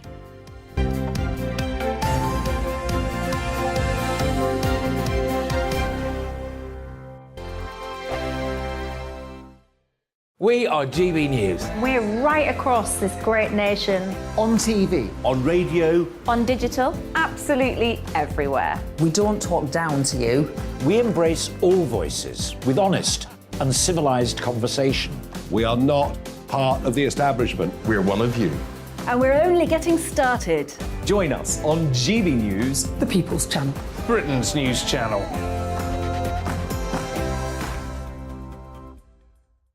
Hi there, it's Stephen and Anne. At breakfast from 6 a.m, you'll always be caught up with everything you need to know, the latest headlines, opinions and debates. We'll bring you the good news and the bad, but most of all, we're here for you. Remember, send in your views and let us know what you would like us to talk about. That's because we're your news channel. And every morning at 6 a.m, it's breakfast on GB News. My name's Tom Harwood, and join me 9:30 a.m. every weekday for The Briefing, your one-stop shop for everything you need to know about what's going on in politics today. I wonder if this is a deal that might need to be like the biscuits in this factory, twice baked. Is there not an opportunity here to win out against the extremes? Tom Harwood, GB News. What are you going to do about it? Things should have been done differently, and they certainly are being done differently. Don't miss it. The Briefing with me, Tom Harwood, 9:30 Monday to Friday on GB News. Where would you like to go? Just take me to the studio, please, Matt. You know where you're going. I've got a show to do. Friday Night Feast on GB News, 7 p.m. And it's like nothing you've ever seen before. We take a different angle on the week's biggest news stories. The viewers and listeners set me some absolutely mad challenges to do. We tried to rehome a rescue dog. And yes, there's some other wacky stuff in there as well. I feel like I could take on the world. Well, that's that. Friday Night Feast with me, Patrick Christie's, every Friday, 7 till 9 p.m. on GB News. Be there.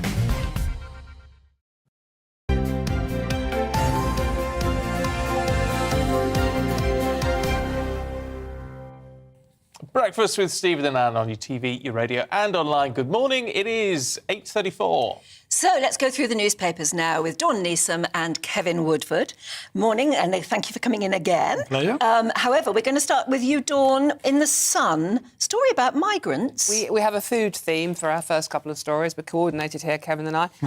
This is, it's buried away in The Sun, but obviously there's a lot of other stuff going on. And this is revealing that the government spent £39,000 at Domino's Pizzas for boat migrants, basically the souls crossing the channel, and whatever your politics on that. When they arrive, they're wet, poor, cold and hungry. Exactly. So they've been sent to this holding centre, which has now been closed, and this research has been revealed that in 5 months, Border Force officials spent nearly £39,000 of taxpayers' money buying pizzas for the migrants. Now, look, obviously they need to be cared and looked after when they've arrived here, but I'm just thinking at the moment, and with everybody, the cost of living crisis, more and more families in this country using food banks, does it feel right that the government are spending this much money on pizzas to feed the migrants? I mean, it's been taken... This has stopped now, by the way. It's been taken over by a catering company, which makes a lot more sense, obviously.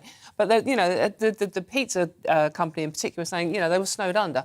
Literally every day, customs officials were going down there, border officials were going down there and buying loads of pizzas on government credit cards. Gosh. It's... I mean, obviously, these people have to be fed and looked after. Of course, there are so many...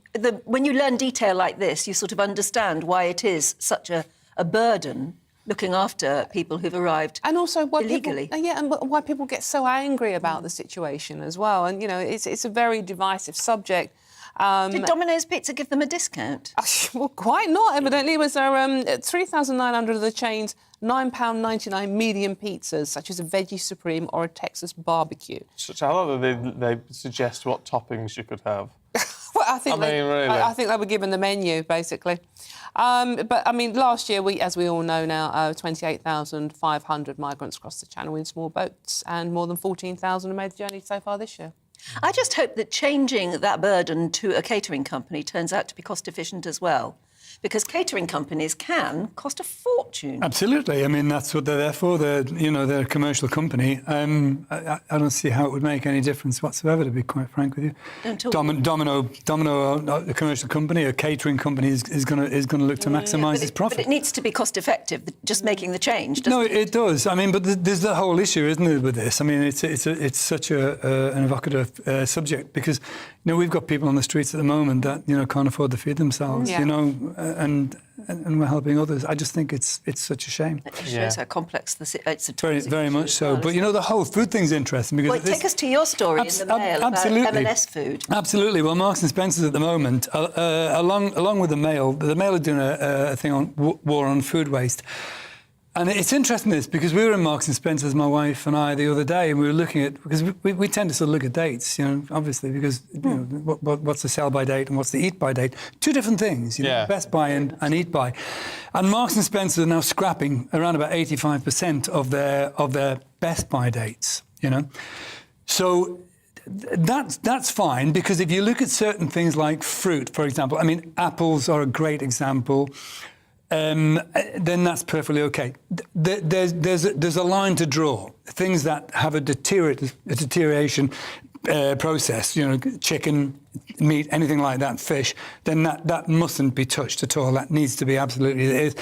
But they're quite right to do this, to be honest, because the amount of food waste is phenomenal. It's just thrown away. It's ridiculous. And they're doing this thing, a lot of stores are doing this now, whereby you can buy ready-to-eat bananas, so they're ripe and overripe. Yeah. And I know for me, if I'm looking for bananas in the supermarket, I want them where they're just a little bit black. Yeah, they're on the turn. Yeah, they're on the turn. You want them on the turn? I do, Stephen, because that's what I want them. I want them on the turn. For me, the worst thing in the world is a really underripe banana. It's horrible. The horrible thing. See, I buy those mixed bananas where you get some green and some yellow, so it's going to last you for a week. No, that's good.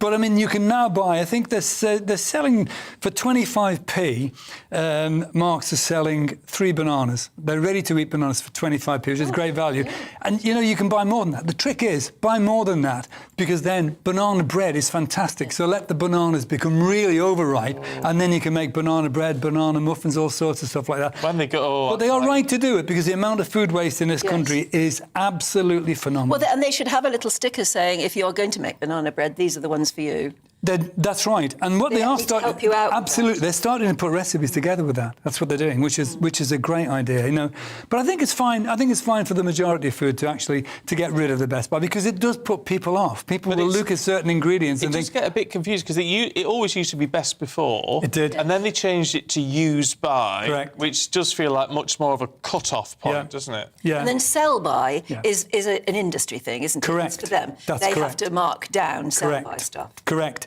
There still is a dichotomy when it comes to sort of, identifying how we actually label these things. And there does need to be a much clearer sort of process. But don't you think there's also a bit of common sense should be? Absolutely. No, absolutely. Something looks a bit, Absolutely. off or unripe or anything. You make your own decision when you're going to use Absolutely right. But, one of the other things which is great is that we're getting away from the packaging that we used to have. Where there was a pack of 4 apples and they had a hard plastic top on, so you couldn't feel them, And I was the worst. I'm surprised I haven't been locked up for it. I would undo the wrapping and have a feel of I want to make sure it's right and it's ripe, So no, I think we've still a way to go on this, to be quite frank, Anne.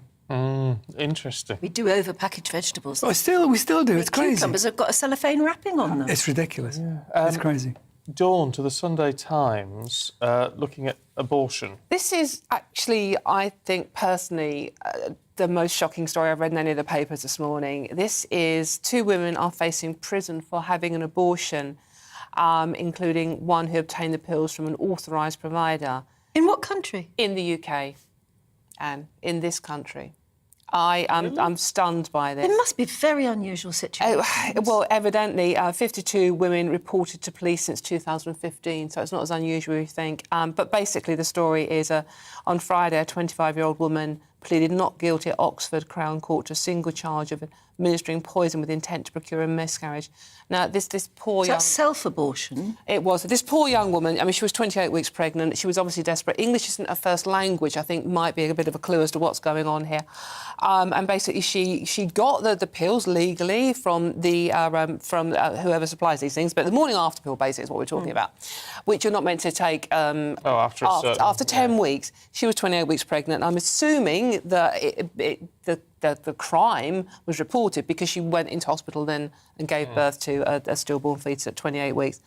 But, this poor woman ended up in court for basically being desperate. Now, you would think we were talking about America, where, as we know, in some states now, abortion is illegal. But this is in this country. And there's another case coming up, I think, next week, maybe, Anne, in Staffordshire, where a similar young woman is being put through a similar thing. And there's a group of our charities, doctors, BPAS, who have written to the CPS and said, we should stop prosecuting desperate young women who do this. It's not in the public interest. They're in no danger.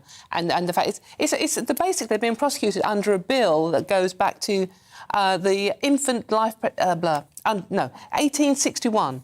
It's the... Offences Against the Person Act of 1861. This is still being used against desperate young women who are obviously nobody would choose to do this. Nobody would choose to put themselves through this unless they were in dire straits. No, there must be dire straits that aren't obviously being gone into. Of course, no. These but if something is cases, that dire, then it's more than just a criminal prosecution that's... and you know what? Isn't it? And because this is such an outdated law, it's not going to happen, I know, but these young women face life imprisonment. Yeah. Well, but the CPS must have decided to prosecute. Well, quite. And this is what this letter that's been sent to the CPS saying, why are you doing this? This is unnecessary. These women are no danger to the public. It's not in the public interest. And it's... I understand them wanting to prosecute somebody doing illegal and unsafe abortions. Yeah. But if these kids are so dreadfully distressed and desperate, that they are doing it to themselves, then there's so much more to it than them committing a crime, isn't there? Of course there is. I don't understand that. We know the CPS, sort of not covered themselves in glory recently with some of the cases they do let go, and to prosecute desperate young women, I just find appalling. It doesn't seem the right thing to do, does it? No, not at all. OK, let's change tack significantly, Kevin, thankfully, to The Observer, and a bit of naturism. Yes. I was very fortunate once. I lived when I was a young lecturer, I lived in Lincolnshire. And my next-door neighbour, it turns out, were nudists. Oh, excellent. It was lovely, very, very good, yeah. And they invited us to an open day. An open day, right? In their garden? No, at their club, in the club. So we went along, and fortunately, we could keep our clothes on. So it was the middle of winter, and I remember thinking, why on earth would anybody want to take their clothes off? First of all, in Crowell, which is near Doncaster, and secondly, in the winter. Yeah. But people did. Did you keep your eyes up? No. Where do you look? No. Well, it is difficult. It is very difficult, I admit. But the thing was, the interesting thing about that was that there used to be a magazine called Health and Efficiency. I'm told, as a young boy, I could never reach the top shelf, right? But in Health and Efficiency, there was a local version of that, and so we were living in Scunthorpe at this particular point, and there was a lot of naturists living in the area. We didn't know that at the time until we went to this club. And it then transpires that after we'd been for the open day and played mini 10 with all these people, as you do, you know, sort of with your clothes on them, we then go off to the local shops, and our butcher was a nudist. So he's really proud because he'd made the front page. Right? Now, I never bought sausages from that man ever again. I tell you. No, truthfully, no, I didn't. I kept away from that chap. I did. And as for the cobbler, I was going nowhere near that shop. But here we go. Right, so I've never understood this. I've never understood the idea of anybody wanting to take their clothes off in public. Maybe that says something about me. But in Sardinia, right, there's an organisation called the Italian Naturist Association, which are pushing like mad for Sardinia to become a haven for naturists. And the problem they've got is that at the moment, it's a very, very popular place for trails, for sort of, you know, walking holidays. And all of a sudden, there's people who are having walking holidays, and there's lots of nude people wandering around as well. And Italy, right, not so long ago, somebody nude on a beach in Italy could have landed you with a 2-month prison term. Right? That recently. And there are still fines of up to £10,000 if you take your clothes off in the wrong place. Yes. But Sardinia are going for a big, big fashion. See, I'm all for it. No. I am all for I mean, not for me. Have you done it? No. He's all for it for other people. Oh, right. I haven't done it, and it's not my cup of tea. But have you seen anybody that has, Stephen? I've seen people. I have. I have. I was going to work the other day, literally 2 days ago, in London, central London, and it was like 5:30 in the morning. It was a very early start. Getting out of the cab, and I swear there was a man walking down the road. It was quiet, obviously, walking down the road, completely naked. I mean, it didn't have shoes on, so he was obviously full naturist. He had a rucksack on his back, and he was just walking along with his headphones on, listening to music, completely naked, in the middle of London, walking down the street. Don, he's not a naturist. He's a nutter. Yeah, he's a complete and utter. It's a bit much doing it in the middle of London. Unless he was going to join the naked bike ride. Oh, maybe. Oh, was there a naked bike ride? There was a naked bike ride the other week. But I just sort of think, if people want to be with nature, let them get on with it. Yeah, but find a place to do it. Oh, well, yes, you don't want to just do it around the streets particularly. No, but also, but I don't have an issue with it But don't you think it's also to do with sort of, you know, body imaging? You know, are you happy with the way you look, and do you want other people to look at you looking like that? I couldn't do that. No, well, no, I wouldn't want people to look and judge me like that. I've been swimming naked in the sea. With other people? Well, with the husband. Oh, well, that's different. Yeah. And then you walked out to the sea. He did therapy afterwards, but... you walked out to the sea then, still naked? Well, it sounds terrible. It was in the Caribbean, and it was his birthday, so we decided we had a glass of champagne, as you do, and then we put his birthday suit on. And then we put his birthday suit on. But then we went, and it was lovely. And swimming in really nice warm water is just the lovely feeling. Oh, I bet it is. But I think that's nice. I can understand that. But doing it on a campsite with lots of other people around. And why, Kevin? What I don't understand is why they always play bouncy games. They do. They always play badminton or tennis. No. Why not chess, where you just sit down and move? Absolutely. Keep everything covered and play chess. No, I agree. There's nothing worse. No, I'm a very much a live and let live sort of person. If that gives some people some pleasure or feeling of being with nature, I'm saying you go for it. You go for it. I don't have as long as in no way does it ever feel threatening to anyone else. Yes, absolutely. Think, well, you know, getting out of a cab in London at 5:30 in the morning and suddenly being that's not right. That's a bit strange. That's very not strange. Right, somehow. Thankfully, my eyesight isn't as good as it used to be. No.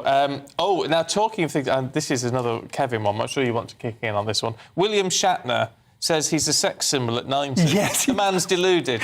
He does. He actually does believe it as well. It's a great photograph of somebody who doesn't look like a sex symbol. He looks something like out of a pudgy film. Yeah. That's gone very badly but he's wrong. still a hero to people. He's a hero, but that's different to being a sex symbol, isn't it? Well, But he believes he's a sex symbol. I'm all for this. I think no matter how old you are, you should be confident, body confident. You should.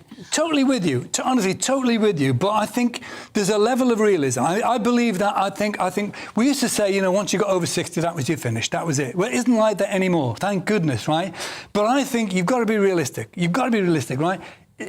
90 years old, 70 years old, 80 years old, whatever the age, you can be a hero to lots of people because of the work that you did. But you're not a sex symbol. No. If that guy, seriously, if Shatner thinks he's a sex symbol... I'll bet he gets fan mail. I bet he does. Besotted with. He does. But you know where he gets them from? The Solomon Islands. That's where he gets all of his fan mail from. I don't Solomon know. I've got no idea. That's weird. I've got no idea. Islands. That's where he gets them from. He gets marriage proposals from the Solomon Islands. Well, they're just after his money. No, they Not probably, his- they probably not only anything just else. got Star I like Trek it. I love that in story. Solomon I think Islands. It's a great story. It's a great story, and I love the man. But I just, Oh no, he's brilliant. Absolutely brilliant person. Well, beam me up, Totty.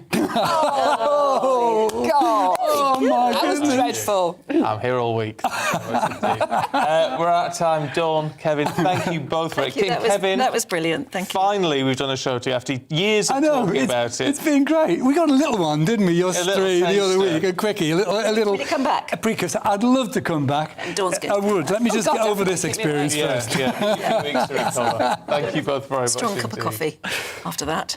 Shall we bring you up to date with the latest headlines? Well, the Health Secretary says extra measures are being put in place for ambulances as the UK is predicted to hit 40 degrees this week. Steve Barclay said contingency plans, such as more staff to take calls and extra working hours, are being lined up for the next 2 days. And a Met Office message saying it's going to get worse in the next 2 days, as you heard. The MOD says Russia is reinforcing its defensive across the areas it occupies in southern Ukraine. In its regular update, the British Defence says reinforcements include moving manpower and equipment. Russian forces in southeast Ukraine are upping their security measures. And Buckingham Palace has released an official photograph to mark the Duchess of Cornwall's 75th birthday today. Camilla is pictured sitting relaxed and smiling at a garden table with flowers and plants in the background and next to a bowl of peaches. The picture was taken last month in the gardens of Camilla's retreat in Wiltshire, where the photographed peaches were grown. So she's probably very...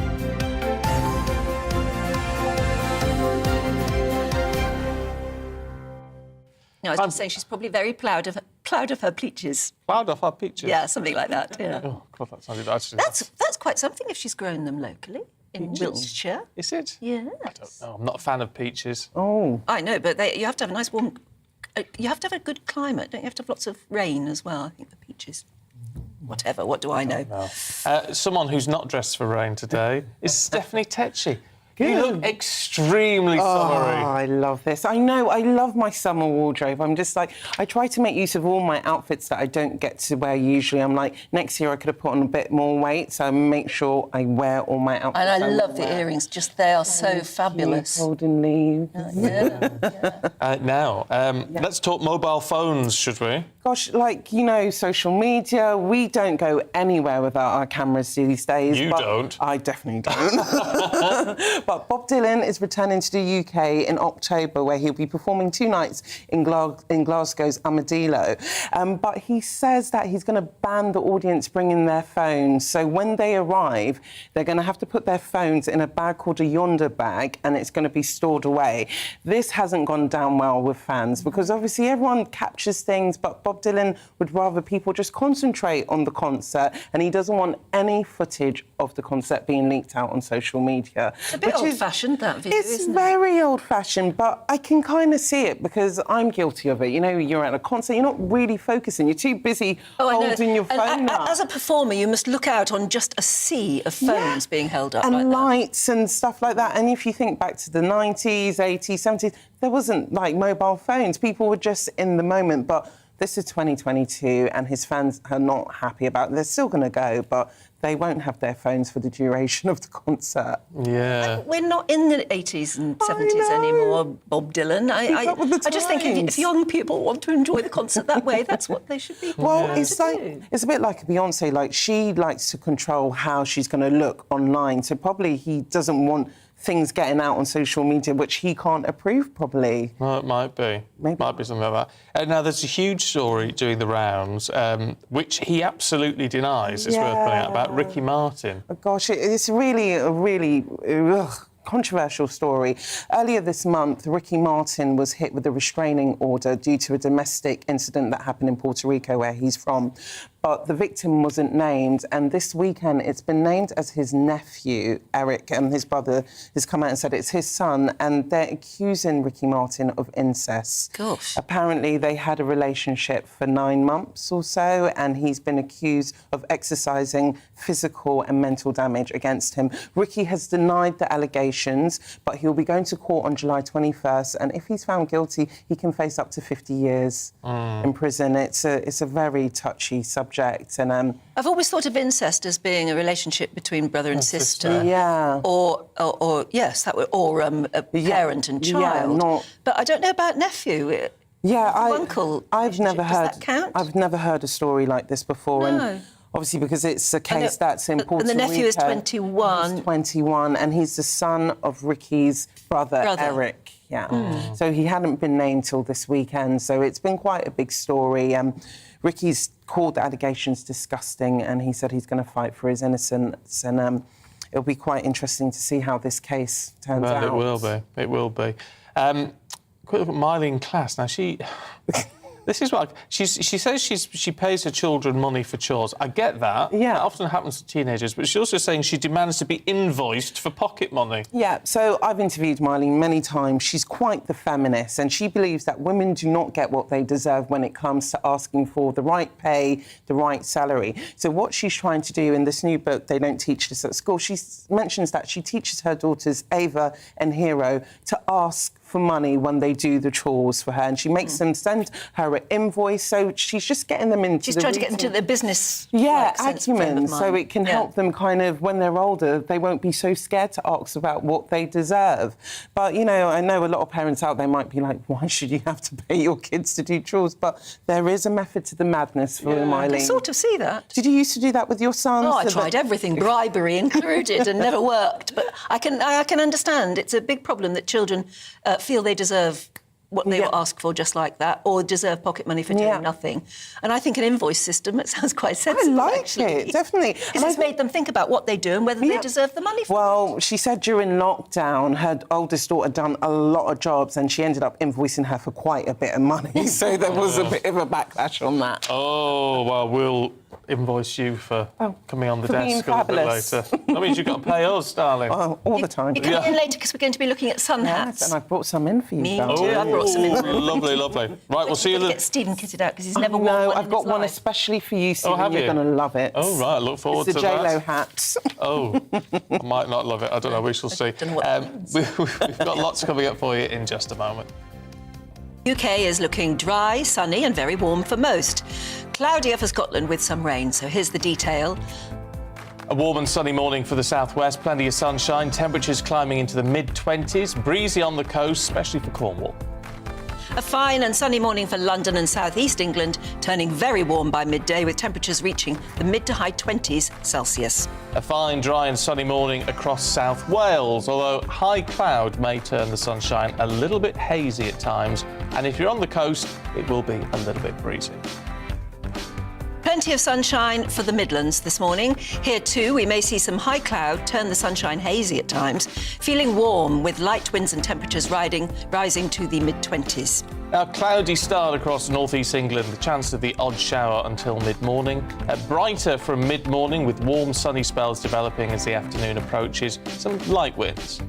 And some showery outbreaks of rain for Edinburgh and southern Scotland during Sunday morning, but it will turn drier and brighter from mid-morning with warm sunny spells developing, light southwesterly winds. A fine, dry and sunny morning for Northern Ireland. A bit of a high cloud at times, so a bit of a hazy sunshine day. Light winds and temperatures in the low 20s. So all over the country, a good deal of sunshine this afternoon with temperatures reaching the low 30s.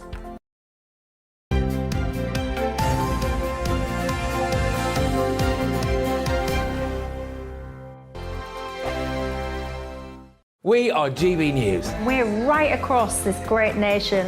On TV. On radio. On digital. Absolutely everywhere. We don't talk down to you. We embrace all voices with honest and civilised conversation. We are not part of the establishment. We're one of you. And we're only getting started. Join us on GB News, The People's Channel. Britain's news channel.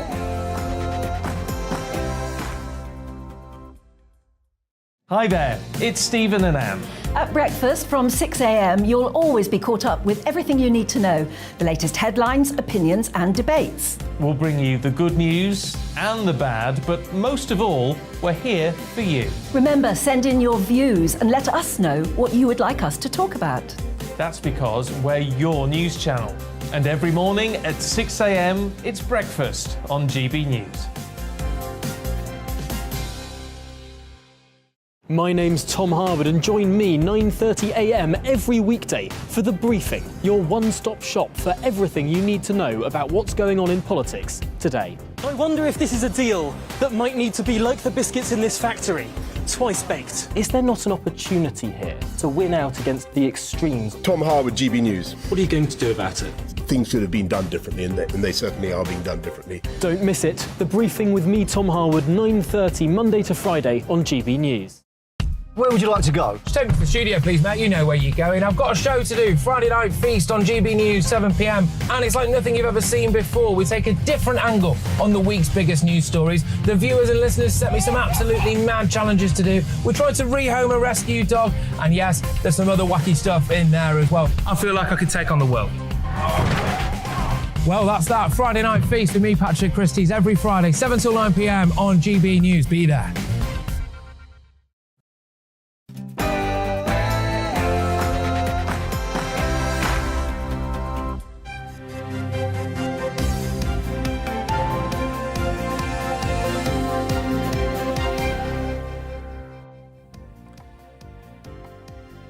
Good morning to you. Today, as the Tory leadership candidates prepare for a second TV debate, your Sunday paper's full of leaked documents, backstabbing and big pledges.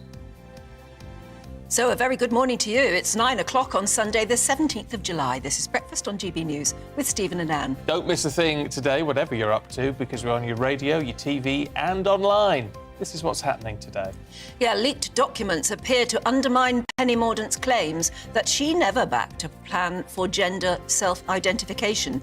Meanwhile, Rishi Sunak pledges to ditch EU laws that still hold Britain back, and Liz Truss says we need to end Stalinist housing targets.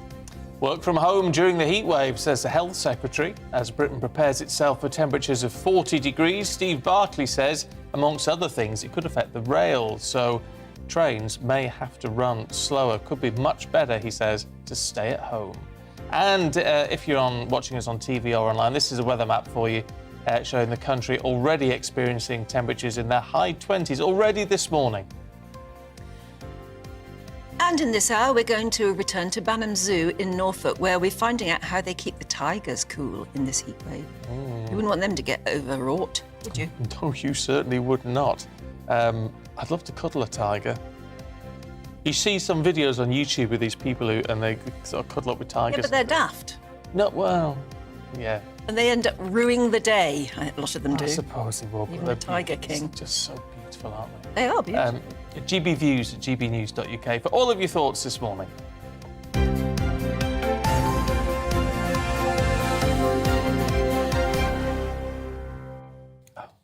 Now, lots of you getting in touch this morning. A lot of it about staying cool, which is very important.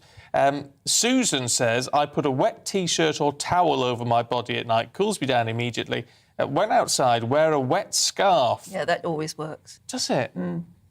Never tried that one. You know what makeup ladies do when you're on location? They have a chamois leather, which they wet. You must have seen them, and then they spin it round in the air. Oh, yeah, this is a makeup lady thing they do. No, I've never come if you're on across that. location. It's a chamois leather, just a bit like one that you would use on the car to put up or something. But you put that in water, immerse it in water, and then spin it round in the air for a bit. That makes it even cooler, and then put that around you. It's absolutely brilliant. No. And that's how makeup ladies keep actors and actresses cool when they're on location and they're in this sort of, period outfits or something and everybody's getting too hot. It's a well-known way of, damp them on your face, something like that. No, never come Chamois across leather, in icy water, then spin it around in the air. Oh, I'm going to have a word with the makeup ladies I know because they've all let me down. Yeah, but they don't have... the studio here is so freezing, we don't need cooling. No, down. but when you're on location... Oh, yeah, no, you need that. Demand it, darling, on location. Show me leather. Absolutely. Have a rider for it. Joan says, my brother-in-law waited 4 hours for an ambulance. His symptoms of heat stroke, loss of feeling in his legs. Good luck if you need an ambulance for heat stroke. Just be sensible and keep cool. Yeah, the trouble, there's lots of big waits for things at the minute. Paula says, I've got a tip for those struggling with the English heat wave. Holiday in Scotland. We have 18 degrees today and rain. Ah, good idea. Holiday in Scotland. It's just, isn't it a shame? I mean, I know it must be very frustrating if you're in part of the country where the weather is just nothing like this. But even so, they are still saying that even in those parts, it is going to be unusually very hot Monday, Tuesday. That's the point. I think it'll be unusually warm for you, which means that you won't be used to it. John says, my wife was overcome by the heat a few weeks ago and on the verge of passing out. I sat her in the car with the air conditioning on to cool her body temperature. After about 10 minutes, she was fine.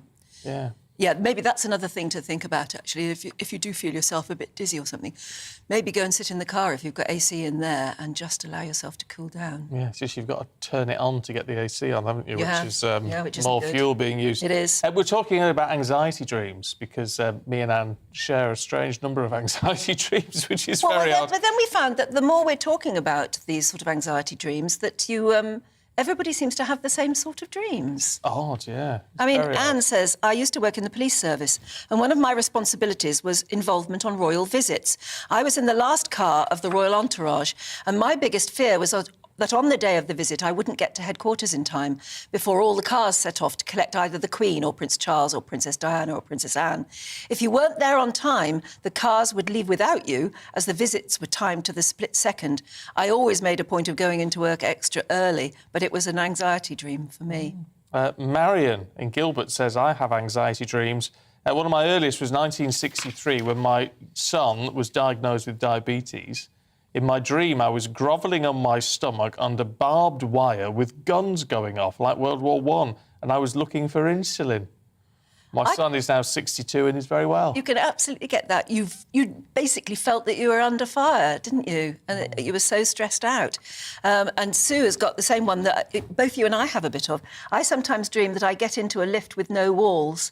The sensation of vertigo is terrifying. Yeah, me too. Been there, done that. It's awful. See, the lift dreams seem quite common. Yeah. What I find really weird, and I didn't mention when I was talking about it, is the fact that, as you said, so it's when the lifts go sideways, or out of a building. They don't go where you want them to go. Yeah. And you're being carried away on something you can't control. It's loss of control, I suppose, isn't it, as well? Weird. Yeah. And somebody else rang in earlier and said that they, never mind anxiety dreams, they do sleepwalking. Oh, and yes. sleep with a set of keys. Round their neck. Let me find that one. With a set of keys all round their pyjamas. Here we go. Yeah. Tony. Tony says, dreams are not as bad as sleepwalking. I have to wear a key round my neck as I leave the house and have woken up a mile away. When we had scaffolding, I was up on the roof changing tiles. And of course, that is a known condition, isn't it? Yeah. And while it's always been the subject of mirth, sleepwalking, it isn't actually. I mean, if you suffer from it, it's very, very worrying. I used to do it when I was young, apparently. Do quite a lot of sleepwalking. Did your parents always make sure the front door was locked? No, I don't Things know. like that. Don't know. I think it's quite terrifying living with a sleepwalker. But I remember the last one I ever remember was, mind you, it was back in my drinking days. A bit of drink might have had something to do with it. And I'd recently moved flats. But I remember going to bed and I woke up the following morning, good night's sleep, woke up the following morning in a different bedroom. Ah. And that really freaked me out. Yeah. But maybe I just had I've got a story to tell on that, but I don't know whether I should. Yeah, no, I will. Oh, go on. I'll anonymise it. In for a penny. No, it was a friend's husband. Oh, yeah. He used to sleepwalk. And again, I think maybe a bit too much alcohol had a bit to do with it. And he woke up regularly in the nanny's bed. I mean, when she discovered it, she would get up and leave him to it and she'd go and sleep somewhere else. But he used to do that regularly. So nanny in the bed at the time? Yeah. That's what I'm saying. She had to get out and go. Oh, the nanny got out? The nanny got out, yeah. And had to go and wake up everybody else. And he swore his absolute, that he wasn't doing anything for any reason. He was totally innocent. And it was just down to his sleepwalking. I don't know. They divorced a few years later. Yeah, you see, we're laughing about sleepwalking and we shouldn't be, really, should we? I don't know. That's interesting. Is that interesting? Oh, dear. Was it sleepwalking or was it an excuse? I do not know. Well, no, I don't know. Philip says the worst dream you can have is when you dream you're at work and then the alarm goes off and you have to get ready for work. Oh, I know. Isn't that awful? And there are other dreams people have of being on the loo. And then they wake up and realise that they're not on the loo. They only dreamt they were. Oh. Yeah? Oh, does that ring a bell? No, well, I tell you what, I sometimes have dreams that, I mean, I don't know where on earth I am, but you're wanting to go for a wee in the night or whatever, and all the toilets you go to, there's never urinals, it's always cubicles, and the doors the doors won't work, or they're too visible. Or they're very dirty. Yeah. And you cannot find a nice one. Anywhere to go. You can't find a nice one. Yeah. Oh, that has to be a very common dream, doesn't it? I think I always put that down to the school I went to. It had it was a girls' school, but rows and rows of loos. Oh, right. Rows and rows and rows of them, and you used to go along trying to find a nice one, and it was very difficult at certain times. Right. And I think it must be something to do with that. You just can't find a nice one, and that builds up an anxiety inside you. But dreams are all about your brain working things out, so there must be something triggering it in real life that makes you... Oh, do get in touch if you've got any more of those anxiety dreams, if only to put our minds at rest, that we're not the only ones dreaming these things. We will get someone booked in for next week. Yeah, we'll get a dreamologist. If you want to email them in, just put a little thing on the header saying Robin, because he does all our emails, hold this for next weekend. Yes. Yes, Robin exactly. will be listening. And we'll get a dream expert in to tell us why on earth we have these anxiety dreams. Funny, isn't it? I bet some politicians have had anxiety dreams in the last 24 hours after that first TV debate. They've got a second one coming up tonight where those 5 Tory leadership hopefuls are going to try and convince... Well, who are they trying to convince? And I think that's one of the big questions, because it's not us, because we don't vote for them. Oh, we don't vote for them, exactly. As the candidates polish their performances for this clash, this morning Sunday newspapers are going to be pretty grim reading for them. Leaked documents appear to undermine Penny Mordaunt's claims that she never backed a plan for gender self-identification. Meanwhile, Rishi Sunak is pledging to ditch EU laws that hold Britain back. Liz Truss says we want to end Stalinist housing targets.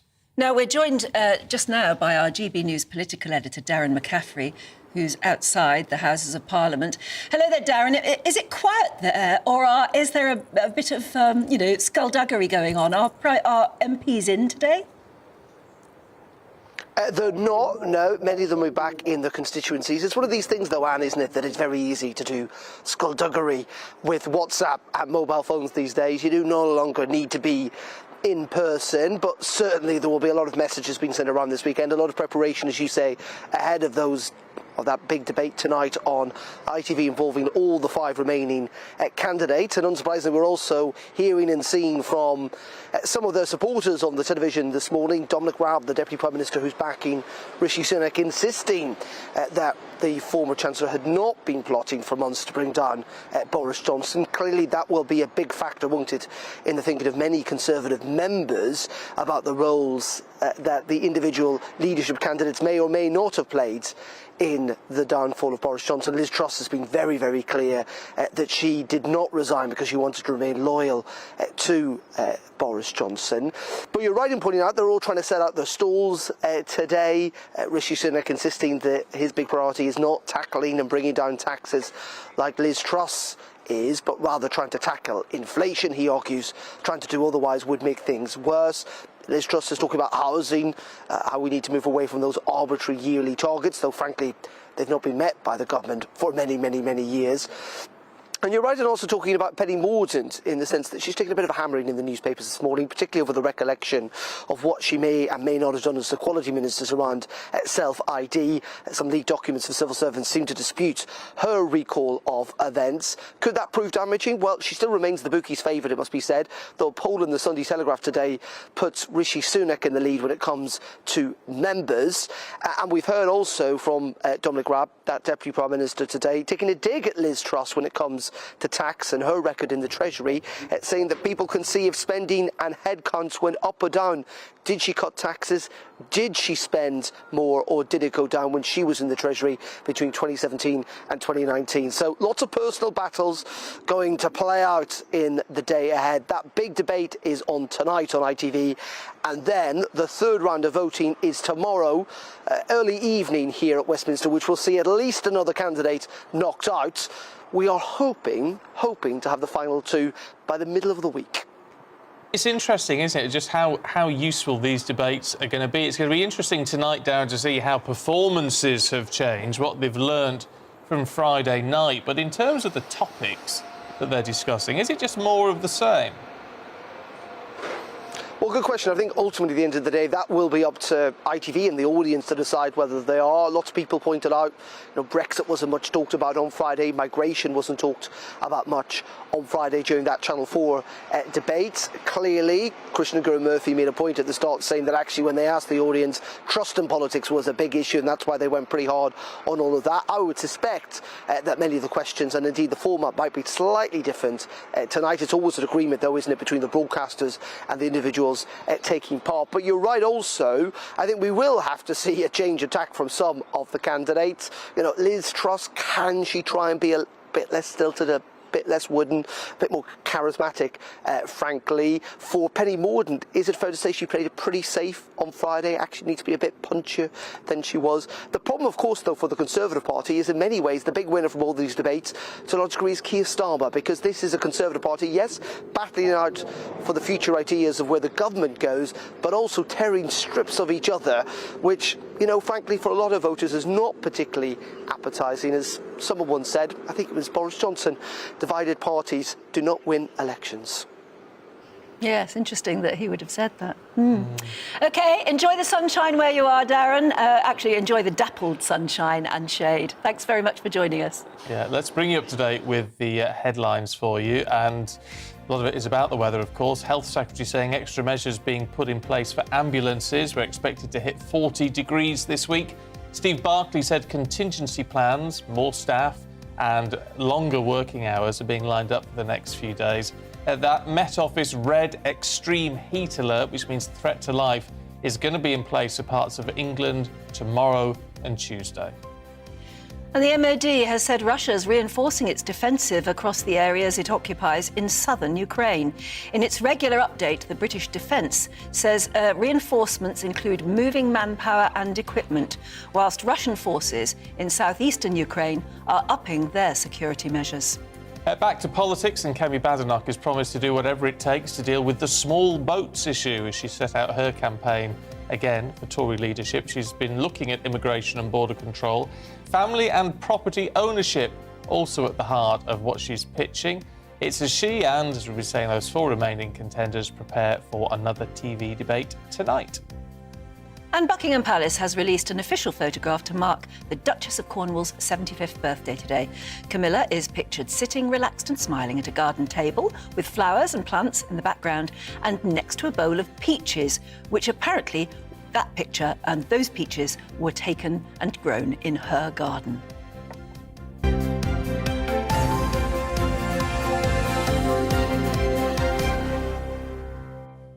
It is a nice picture. It's a lovely picture. Nice garden.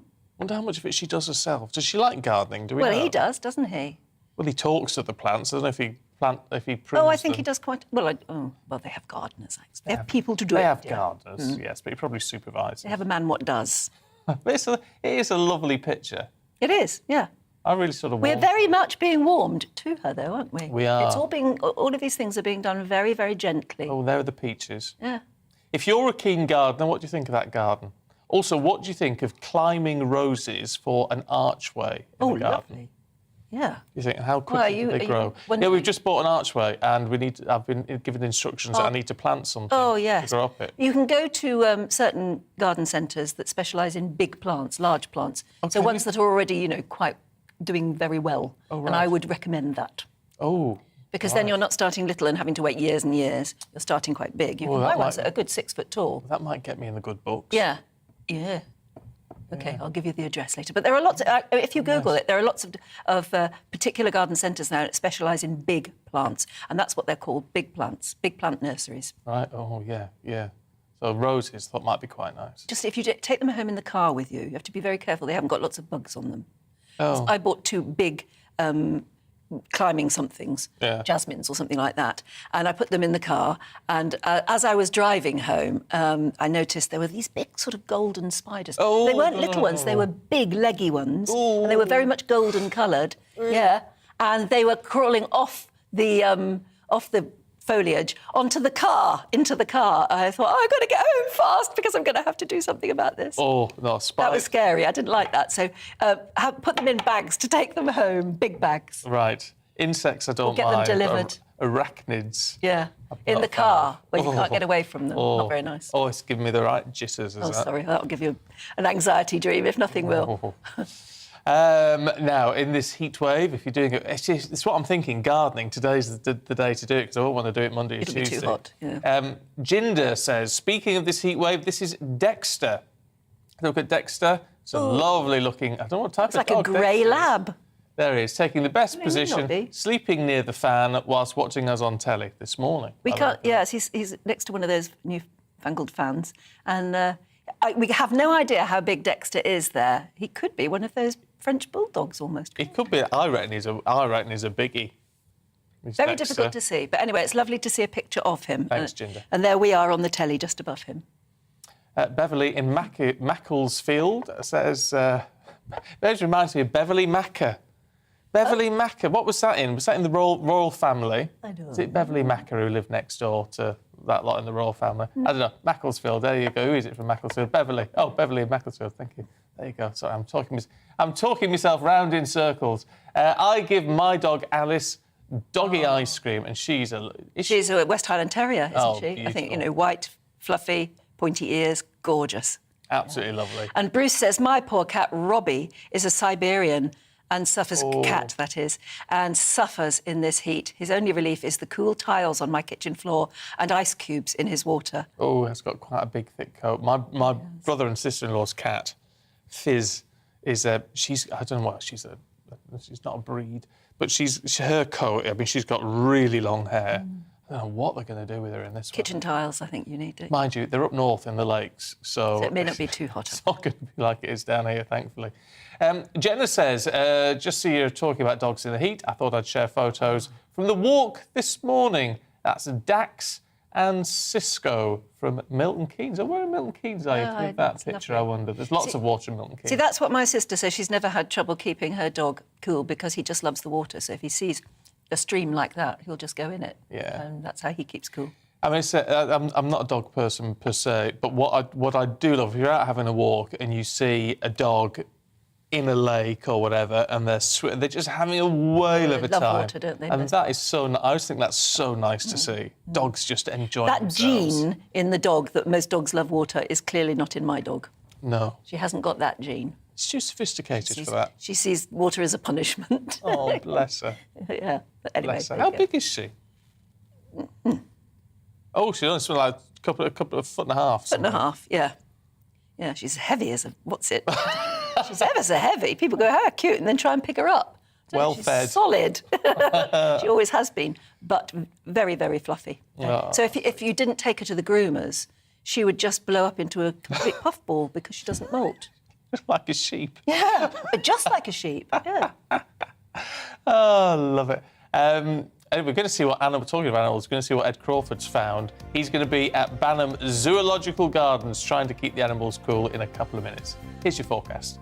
UK is looking dry, sunny and very warm for most. Cloudier for Scotland with some rain, so here's the detail. A warm and sunny morning for the southwest, plenty of sunshine, temperatures climbing into the mid-20s, breezy on the coast, especially for Cornwall. A fine and sunny morning for London and South East England, turning very warm by midday with temperatures reaching the mid to high 20s Celsius. A fine, dry and sunny morning across South Wales, although high cloud may turn the sunshine a little bit hazy at times, and if you're on the coast, it will be a little bit breezy. Plenty of sunshine for the Midlands this morning. Here too, we may see some high cloud turn the sunshine hazy at times. Feeling warm with light winds and temperatures rising to the mid-20s.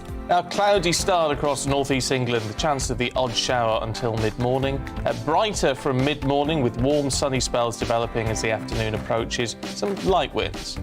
And some showery outbreaks of rain for Edinburgh and southern Scotland during Sunday morning, but it will turn drier and brighter from mid-morning with warm sunny spells developing, light southwesterly winds. A fine, dry and sunny morning for Northern Ireland. A bit of a high cloud at times, so a bit of a hazy sunshine day. Light winds and temperatures in the low 20s. So all over the country, a good deal of sunshine this afternoon with temperatures reaching the low 30s.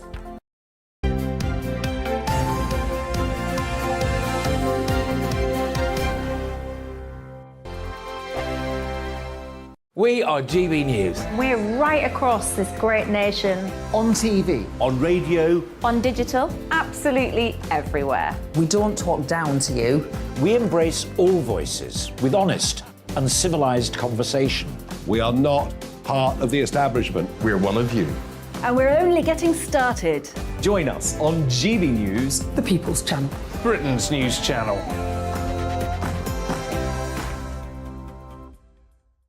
Hi there, it's Stephen and Anne. At breakfast from 6 a.m, you'll always be caught up with everything you need to know, the latest headlines, opinions and debates. We'll bring you the good news and the bad, but most of all, we're here for you. Remember, send in your views and let us know what you would like us to talk about. That's because we're your news channel. And every morning at 6 a.m, it's breakfast on GB News. My name's Tom Harwood and join me 9:30 a.m. every weekday for The Briefing, your one-stop shop for everything you need to know about what's going on in politics today. I wonder if this is a deal that might need to be like the biscuits in this factory, twice baked. Is there not an opportunity here to win out against the extremes? Tom Harwood, GB News. What are you going to do about it? Things should have been done differently, and they certainly are being done differently. Don't miss it. The Briefing with me, Tom Harwood, 9:30 Monday to Friday on GB News. Where would you like to go? Just take me to the studio, please, Matt. You know where you're going. I've got a show to do. Friday Night Feast on GB News, 7 p.m. And it's like nothing you've ever seen before. We take a different angle on the week's biggest news stories. The viewers and listeners set me some absolutely mad challenges to do. We tried to rehome a rescue dog. And yes, there's some other wacky stuff in there as well. I feel like I could take on the world. Well, that's that. Friday Night Feast with me, Patrick Christie's, every Friday, 7 till 9 p.m. on GB News. Be there.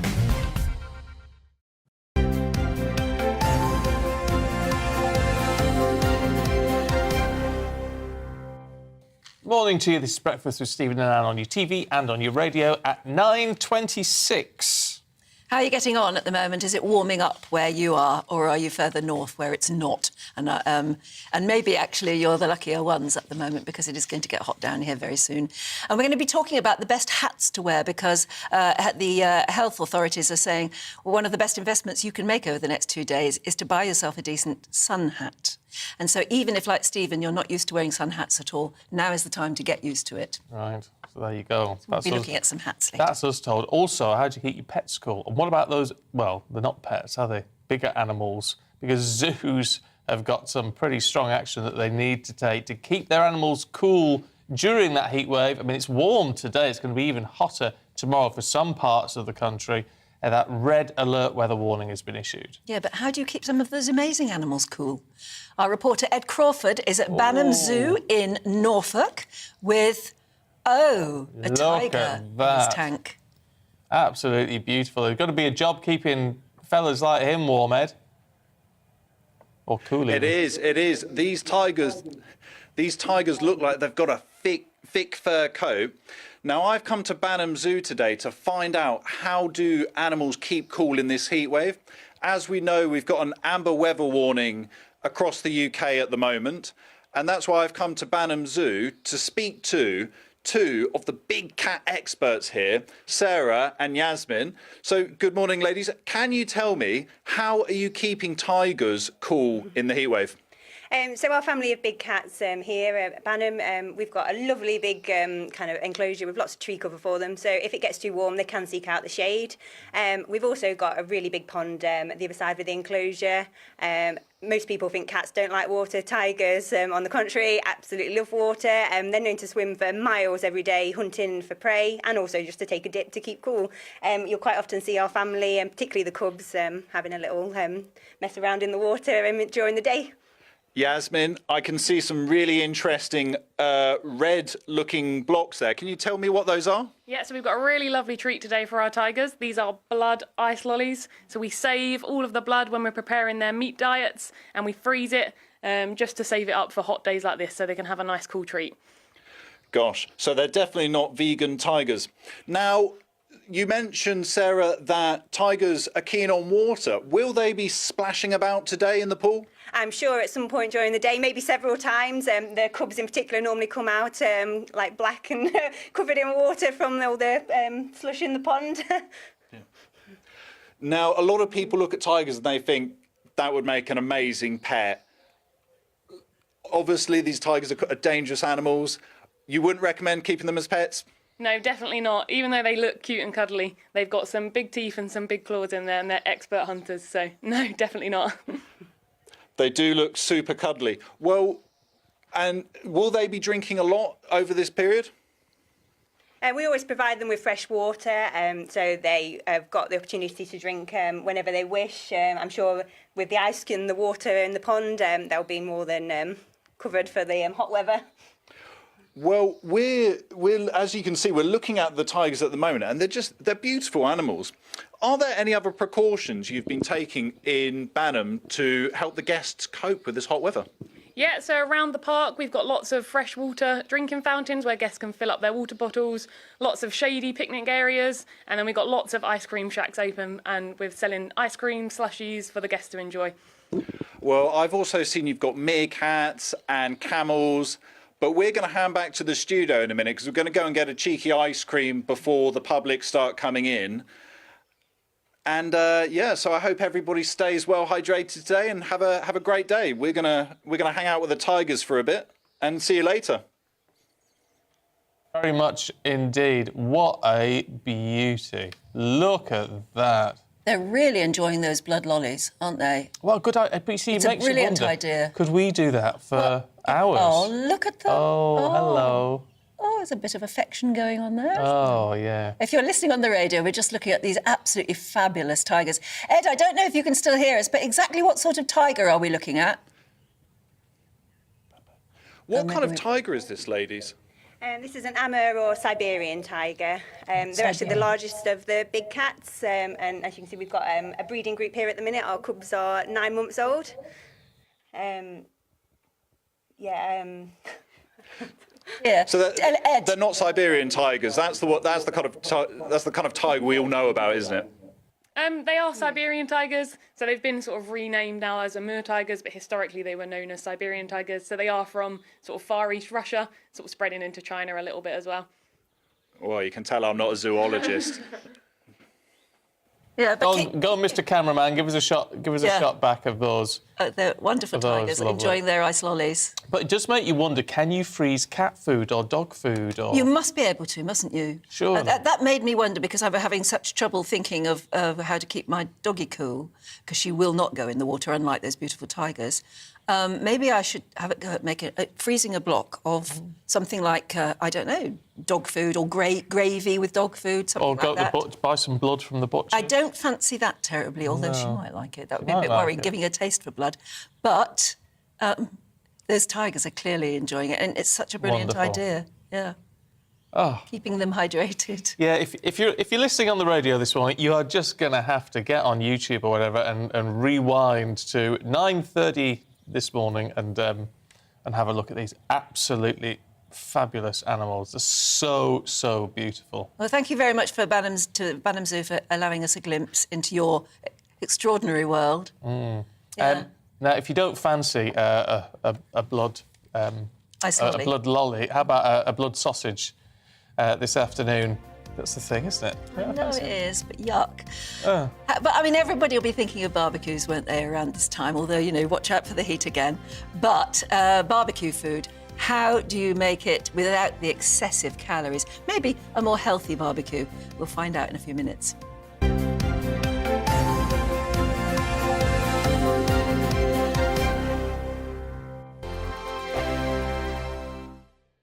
We are GB News. We're right across this great nation. On TV. On radio. On digital, absolutely everywhere. We don't talk down to you. We embrace all voices with honest and civilised conversation. We are not part of the establishment. We're one of you. And we're only getting started. Join us on GB News, The People's Channel. Britain's news channel.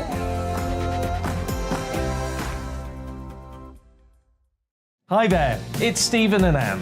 At breakfast from 6 a.m, you'll always be caught up with everything you need to know. The latest headlines, opinions and debates. We'll bring you the good news and the bad, but most of all, we're here for you. Remember, send in your views and let us know what you would like us to talk about. That's because we're your news channel. And every morning at 6 a.m, it's breakfast on GB News. My name's Tom Harwood and join me 9:30 a.m. every weekday for The Briefing, your one-stop shop for everything you need to know about what's going on in politics today. I wonder if this is a deal that might need to be like the biscuits in this factory, twice baked. Is there not an opportunity here to win out against the extremes? Tom Harwood, GB News. What are you going to do about it? Things should have been done differently, and they certainly are being done differently. Don't miss it. The Briefing with me, Tom Harwood, 9:30 Monday to Friday on GB News. Where would you like to go? Just take me to the studio, please, Matt. You know where you're going. I've got a show to do. Friday Night Feast on GB News, 7 p.m. And it's like nothing you've ever seen before. We take a different angle on the week's biggest news stories. The viewers and listeners set me some absolutely mad challenges to do. We tried to rehome a rescue dog. And yes, there's some other wacky stuff in there as well. I feel like I could take on the world. Well, that's that. Friday Night Feast with me, Patrick Christie's, every Friday, 7 till 9 p.m. on GB News. Be there.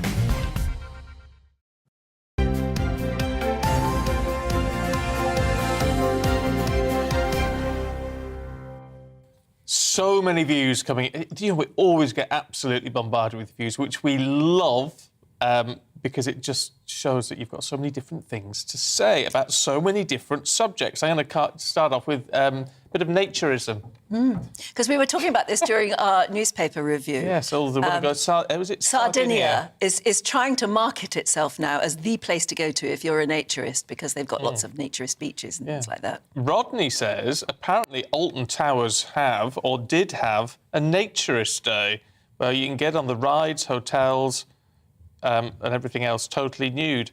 Videos on YouTube. I don't know if I'd recommend looking at those if you're on a shared connection. Stephen Dudley says there's a naturist beach at Dyffryn. How would you say that in Welsh? Dyffryn, yeah. Dyffryn in Snowdonia. One day we wandered onto it. There were naked women bobbing around and naked men swinging along without a care. So I thought, what the heck? Stripped off and went for a swim. I must say it was very liberating. And after the initial few seconds, I didn't feel out of place at all. So give it a try, you two. Yeah, I mean, look, fair enough. Really? I sort of think, I say I've not done it, but I just sort of think, and I don't think it's for me, but I do sort of think people shouldn't be embarrassed about. I mean, we were born naked, we all die naked. I don't know why people get so uptight I about don't, it. but we do.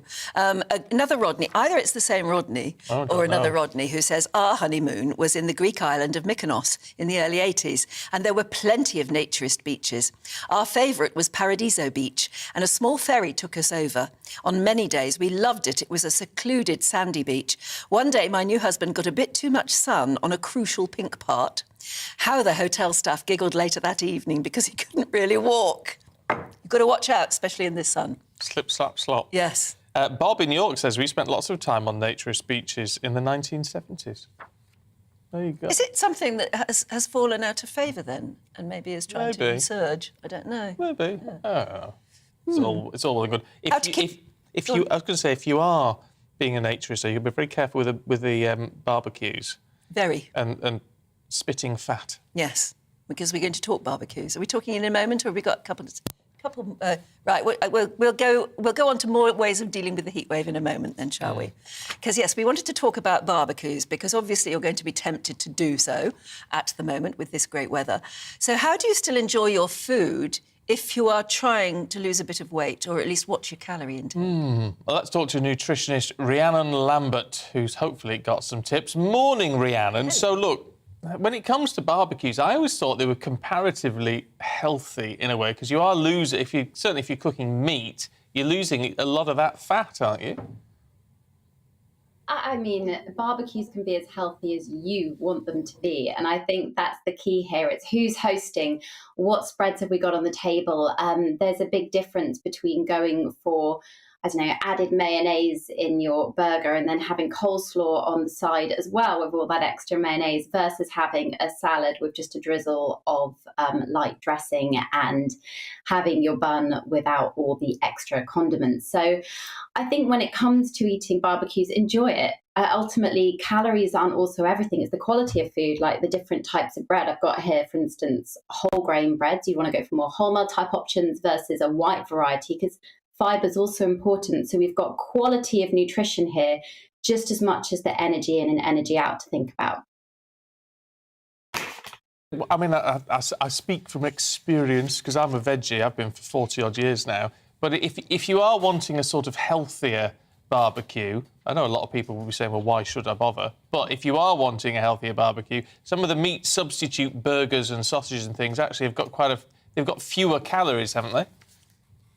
So it's also thinking about saturated fat content here, I think, which is one of the key drivers towards heart disease and things that we really need to be careful of and limit in our diet. And then, unfortunately, a lot of meat-based products, sausages, pork, those types of items contain a lot of that fat. And you said they drip off. Well, it depends how you cook them, and they still do naturally contain a lot of that, whereas plant-based items will not contain that level of saturated fat. Although there's a caveat to that the plant options that we have available, so perhaps vegan sausages, vegetarian sausages, may contain a lot of salt for flavour as well. So we've got added salt to consider here, which means you need to drink more water. And I think in this heat wave, that's something everybody needs to be doing anyway. So there's always a lot of balance when it comes to nutrition. But yeah, even swapping, if you're a meat eater, swapping a pork sausage for a chicken sausage is a good option. And if you're a vegetarian, then it's much better anyway to be having those other options, but just drink a lot of water. You can stick corn on the cob on a barbecue and just let it roast, can't you? And make veggie kebabs. The only problem is that you do have to sort of spray them with a little bit of oil, but I suppose there's not that much calorie in that, is there? I mean, 1 tablespoon of olive oil can be around 120 calories. So there's definitely added, whatever you add to food is going to add more energy to it, but it's a healthier option. It's a healthier fat. So when looking at different types of fats, you want more of the olive oil, Mediterranean type things on your barbecue. You want your host to be putting out dips and nuts and seeds and things like that as well, and not just the mayonnaise and sugary ketchup type options if possible. Dear, it's got us all salivating in here. Thank you very much indeed for those tips. I wonder how many will be taken up, though. Other people will just go for great big fat burgers dripping with fat. Sometimes it's a bit of a treat, as long as you don't do it too often. Thanks very much indeed. Have a good afternoon, or a good rest of the day, actually. I always think when we get to the end of the programme that it's sort of almost afternoon. It feels like that, doesn't it? Yeah. No, it's not. It is for us. Our body clocks are saying it's lunchtime. Yeah. But there you go. Now, if you are going to get out, if you're going to get out about in the sun, today is the day to do it. Invest in a sun hat. Stephanie and Aidan have joined us, and because we've got to choose a good hat, particularly for Stephen, because he's never worn. Aidan, do you wear a hat in the sun? No, I don't actually. I should do, but I was always worried that it would ruin my hair. That's the truth. We've got some lovely hats that have been sent in to us by Mr. John Lewis, don't know who he is. And also ones that Stephanie's brought in, some of her favourites. I've brought in some of mine. Now, is that a man's hat or a woman's hat? That's a woman's hat. That's a woman's hat, yeah. Sure. Yeah, I'd say Go on, try it on. I'll try it on, yeah, fine. Doesn't mean you can't try it on me. It goes with your blaze, Aidan. Yeah, it does a little bit. It's still ruin my hair, though, I bet. Oh. What do you reckon? No. You look a bit like Guy one I brought. I bought this abroad, and I thought that could be a man's hat, couldn't it? I love that one. I don't know. Yeah, I don't know. I think I was on top of this one. No. That's how inexperienced a hat wearer I am. Yeah. See, men don't think of these things. Look at Now, you see, that. I think you... How about that? You could get away with that. That sort of works. Both our gentlemen here look quite cool in their hats. Yeah, Oh, that's Stephen, a good that's one. classy. This is one of Miss Tetch's. I got that from River Island. It goes with me all over the world. It looks good, but I'll give it to you, Stephen, for the heat wave. Okay, one that Stephanie's got her eyes on is one I spent a fortune on very many years ago. Was that for a special occasion? It was. I think it was for a photo shoot, but obviously it says "Wish you were here." Was it? Did you do the show? Yeah. No, it wasn't. No, it wasn't for that show. And you're not going to get this back. I love that one, but do I ever wear it? Oh, now that's very you. That is terribly you. I love it. But isn't it that thing that I mean, there's lots of nice little hats, and there's one. Where's that? There's a cap there somewhere, isn't there? Yeah, this one see, here. Yeah, but you see, now that is, as far as hats would go, I'd wear a flat cap. go on. I mean, I think it'll look nice. I have got some flat caps actually, but they're not. But they're not sun hats, are they? There's a little hat That's down the there on problem. that corner. The that thing I is, thought. think you'd probably be more inclined to wear them. It's more of a if you're bald, for example, it's more of a risk in the sun, isn't it? Because your skin's exposed. Now look at that. That one I think is a unisex one. Yeah. That was $7 on a Caribbean island I went to recently. I think that might be. Let's have a look. Bit of me, do you? Yeah. Well, here goes. All right, you ready? Don't worry, Aidan, your hair's still intact. I don't know. I'm mad as a hatter anyway. Actually, that's all right. You reckon? That actually looks all right on you. How about this one, Anne? This is very you. No, see, I'd say this was you. Oh, I love that one with the That's very print you. around it. Yeah, that's very. I love it's really nice. Really But nice. Yeah. Suits your colouring as well. Oh, now is that your Beyonce hat? This is my J-Lo hat. So I like big, elaborate hats because they give you shade on your face, and you get a bit of ventilation through the holes as well. So I like the big ones like these. That colour attracts the heat, though, doesn't it? Yeah, I know. I was going to say that. It conducts the heat, but I still wear it. Oh, now Stephen looks like somebody out of an Alfred Hitchcock movie. I quite like that. I don't know, if I'd been wearing my blazer that I was wearing yesterday, I could have beaten the man from Del Monte. You did look like the man from Del Monte. But no, this actually is very comfortable. Yeah. But it's the money, because I'm on my 22 quid, this one, apparently. Really good, actually. Now, that's the price, isn't he? That's not... I do always look at the price. Who can reach that one there? I know the price of everything and the cost of nothing. That's another one that I spent Oh, this is lovely, Anne. Where do you keep all of these hats? Well, I've got a hat door that's got faces on it that you can hang your hats on. I tell you, the trouble with buying expensive sun hats is if you give up any idea of travelling with them, because they end up bent like this. Oh, they do. Yeah. They are murder to travel with. What's that say on the back? I love them. What's Sunday. Oh, Sunday. Oh, yeah, very nice. Yeah. That suits you, though, definitely. Yeah? Yeah, I don't know. We're missing sunglasses, though, as well. I've got mine. That's the orange one. They've helped me a lot. Sunglasses. I might try that on as well. Oh, yeah. This one. Oh. I was going to say try this on Stephanie first. Oh, go on. That's very you. Oh, I love it. Because I've got, like, a really... I've got a big head. I need, like, floppy hats like this. You suit floppy hats, I love it. It makes Tilt it slightly forward, yes. It makes me feel like an Italian glamorous house. You've got a face that goes with hats. Yeah. Having the house of beauty. Some people do, but now what's this like a boater? So it doesn't fit the shape of my head. This is quite unique. This one's quite unique. I feel like David Niven. Yeah. Oh, you do look a bit like David Niven in that hat. But that's a good look. It always was. What about that? Yeah, see, Aidan, that hat goes down well with everything. Yeah. I like how you're smiling. That's a good hat. I know. I'm looking to the camera, you know. Isn't it funny? This is the one for me. Yeah. I think it is. I'm liking that a lot. There's a funny one down there. I don't think that would... Somebody said... Mr. Lovely John Lewis, who helped us with this. I don't know who... That is not going to protect us. I don't know who in John Lewis thought that was a sun hat. I mean, no, but it's a nice, fascinating. Yeah, see, man, it goes to your outfit. From the sun, though, very much. No, we look fabulous. Covered your face a bit more. No. No, you don't know about these things. No, I don't. Just give up. Yeah. Fascinators are interesting though, because fascinating.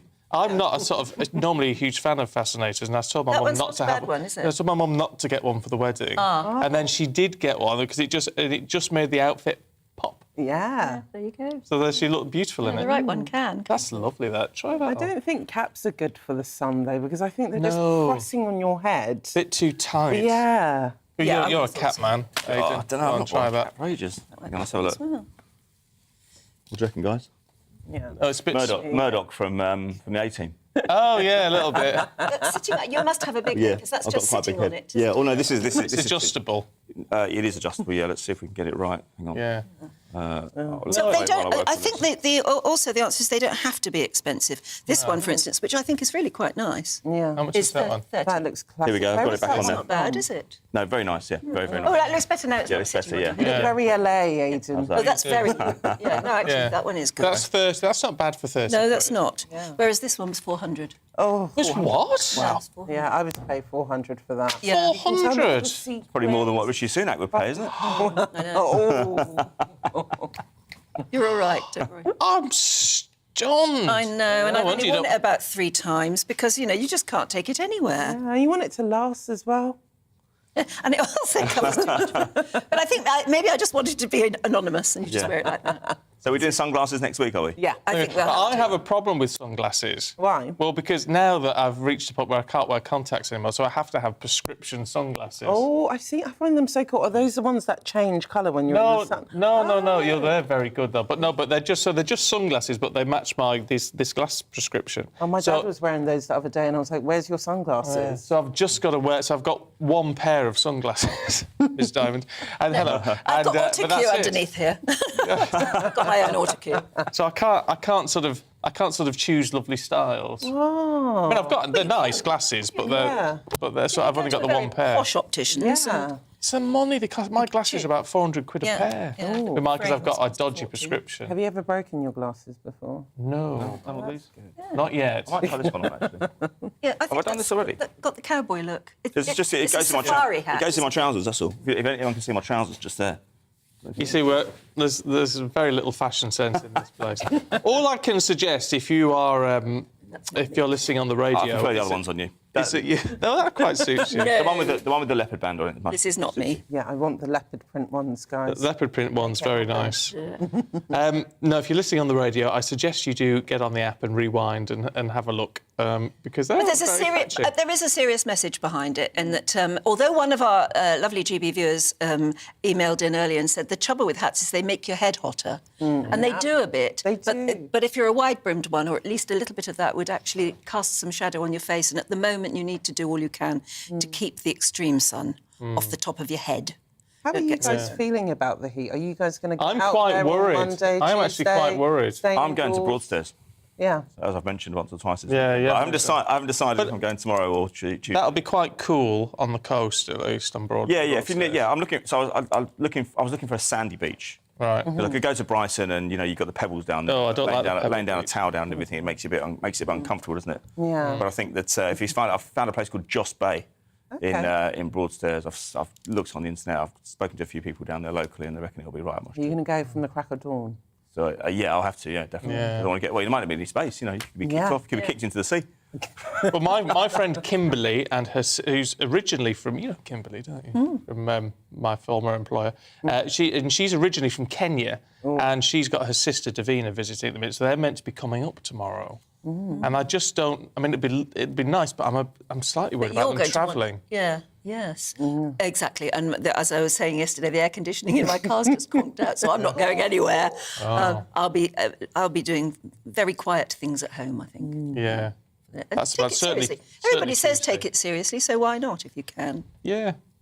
So I'm going to do, because I need to do a bit of planting today. Well, you need a wider brimmed hat than that, then. Need a wider. Well, this is lovely, and we do need to say thank you to John Lewis for sending these in. You do want them back, I have to say. So I may, if anyone from there is, that one on. that one didn't fit the shape of my head, but I might see if I can. If you send me an invoice, I might see if I can keep this one and pay for it. How much is it? 22? 22. Yes, I think that's Is that too much, Stephen? Is that too much? No, I know. It's about as far as I go, Aidan. It's about as far as I go, but it suits me. I think it suits me, and not many hats suit me. No, that's definitely one. That's definitely one for you, Anne, by the way. It's hat-tastic. Lovely. It's as if I haven't got enough. No, but that does look lovely on you. Oh, good. Thank you. The only way to fly with them, I suppose, if you're taking them with you on holiday, is to wear it. Yes. Wouldn't you get right up the nose of the person sitting next to you or behind you? Or in front of you? Probably would, yeah. Well, you'd probably travel first class anyway, Anne, wouldn't you? Well, of course. It's the only way to do it. Private plane nowadays is the only way. That would be It's the only way. Yes. Who was it that I was talking to that said they looked at hiring a private? They looked at the price of a private plane. It was something like £13,000 or something to go from. Bad. I thought it would be more expensive than. I obviously can't afford it, but I thought it'd be more than that. I know footballers footballers lived in Cheshire used to do shopping trips to Harrods, and it used to cost £5,000 for a helicopter. Yes. Yeah. Really? And they said that one of the things about not being a footballer anymore is that they had to reduce their expenditure, and the helicopter trips to Harrods had to stop. Yeah. Yeah. For them. Oh yeah, what a shame. But that 15,000, but that's just the hire of the plane. Then you've got the fuel and the crew and everything. I think. I suppose if there's 10 10 of you getting on, whatever, it splits it down. It's still an awful lot of money. I'm always envious Depends how of far all you're these going as well, surely. celebrities that go by The fuel. Yeah. They don't have to get on EasyJet. do No, they don't have to get on Ryanair. Oh, look, our lovely GB viewers have already been in touch about our headgear today. Janet's already emailed in. Hi, Janet said, your fashion show has just demonstrated why we don't wear hats. Janet! Made me laugh, though, this Sunday morning. Fashion Well, that's what we're what? trying to do, is give you a nice sunny start to the day. Hint from Audrey, though, who says, and the way to pack a hat, apparently, is to put it at the bottom of the case, stuff the crown with underwear, and then pack around it. Works every time. Yes, I've done that before, but that's why I've got slightly turned up edges on my... Brian, morning, Brian, says, what style hat are you wearing? Where can I get it? It's just what I need. Is that to you? It must be, I think. I don't know quite what you'd call it. Is it like a trilby? It's a John Lewis own make, right? And it's a trilby. JC straw, it says. But it's John Lewis own, and it's probably online in that case, so have a look. 22 quid. £22. You're starting a fashion trend. That's starting a fashion trend. You're going to get lots of hats. Does mess your hair up, though, doesn't it? I'm quite pleased that this is a small Makes to your head medium, and it still fits. So I Would haven't you got a big honestly, head. seriously wear it? Yeah. Good. Yeah. That mission accomplished. Which that's how we started. you wear, Aidan? I would be more inclined to go for possibly the cap once I got it LA. fixed. Yeah, Mr. LA, or perhaps the one down at the far end there, which is the one just right in front of the sandy coloured one. Oh, This that one? one? Yeah, just 'cause I thought it matched my trousers. That's all. No, This not that one. No, the sandy coloured one that behind one's Stephen's. covered in laptop. makeup. Oh, that's the It's got story lipstick on behind it. that. That one's mine. No, the one behind. No, that one. That one there. Yeah. Oh, that's what I thought. Why has this one got makeup on it? Oh, I'm so. I'll try on annoyed. again. There you go. I got this dry cleaned because it Well, always, somehow happy with that. Goes in always our trousers, seems to I get say. makeup on it. Got it dry I'm not a cleaned hat last person. week You and have it to fell on me and I spray got stiffener makeup on it. No. I'm so upset. Oh. I didn't hear that story. Makeup on it. I always take this away. It's my favourite hat, and somehow I always get makeup on it. So last week I got it dry cleaned, put it on top of my closet, and then it dropped on me, and then it got makeup on it again. So I need to take it back to. You see, it's interesting because that appears to have dropped directly onto your lips. Yes, that's what I thought. There you go. I don't know what goes on in your house. You're in your closet. Oh, there you go. But anyway, as I was trying to say, there's a serious message behind all this, which is hats are a good sun hat at the moment, good investment and affordable. Maybe that's what you should be thinking about. Yeah. We're all agreed, aren't we? So that is it from us. We're back next Friday, but be careful in the sun. I know some of you are saying, don't warn us about the weather. But if you are a little bit worried, just be a little bit careful. Just be sensible. Yeah, absolutely. That's the most important thing. And the most important thing is to have a good week and keep watching GB News. Yeah. And we'll see you on Friday, hopefully with a little bit of extra tan. UK is looking dry, sunny and very warm for most. Cloudier for Scotland with some rain, so here's the detail. A warm and sunny morning for the southwest, plenty of sunshine, temperatures climbing into the mid-20s, breezy on the coast, especially for Cornwall. A fine and sunny morning for London and South East England, turning very warm by midday with temperatures reaching the mid to high 20s Celsius. A fine, dry and sunny morning across South Wales, although high cloud may turn the sunshine a little bit hazy at times, and if you're on the coast, it will be a little bit breezy. Plenty of sunshine for the Midlands this morning. Here too, we may see some high cloud turn the sunshine hazy at times. Feeling warm with light winds and temperatures rising to the mid-20s. Now, cloudy start across northeast England, the chance of the odd shower until mid-morning. Brighter from mid-morning with warm sunny spells developing as the afternoon approaches. Some light winds. And some showery outbreaks of rain for Edinburgh and southern Scotland during Sunday morning, but it will turn drier and brighter from mid-morning with warm sunny spells developing, light southwesterly winds. A fine, dry and sunny morning for Northern Ireland. A bit of a high cloud at times, so a bit of a hazy sunshine day. Light winds and temperatures in the low 20s. So all over the country, a good deal of sunshine this afternoon with temperatures reaching the low 30s.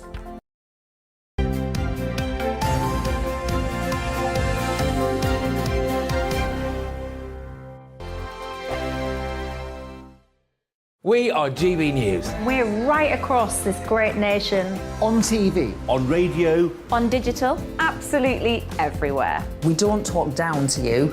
We embrace all voices with honest and civilised conversation. We are not part of the establishment. We're one of you. And we're only getting started. Join us on GB News, The People's Channel. Britain's news channel.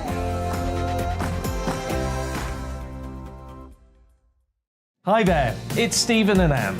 At breakfast from 6 a.m, you'll always be caught up with everything you need to know, the latest headlines, opinions, and debates. We'll bring you the good news and the bad, but most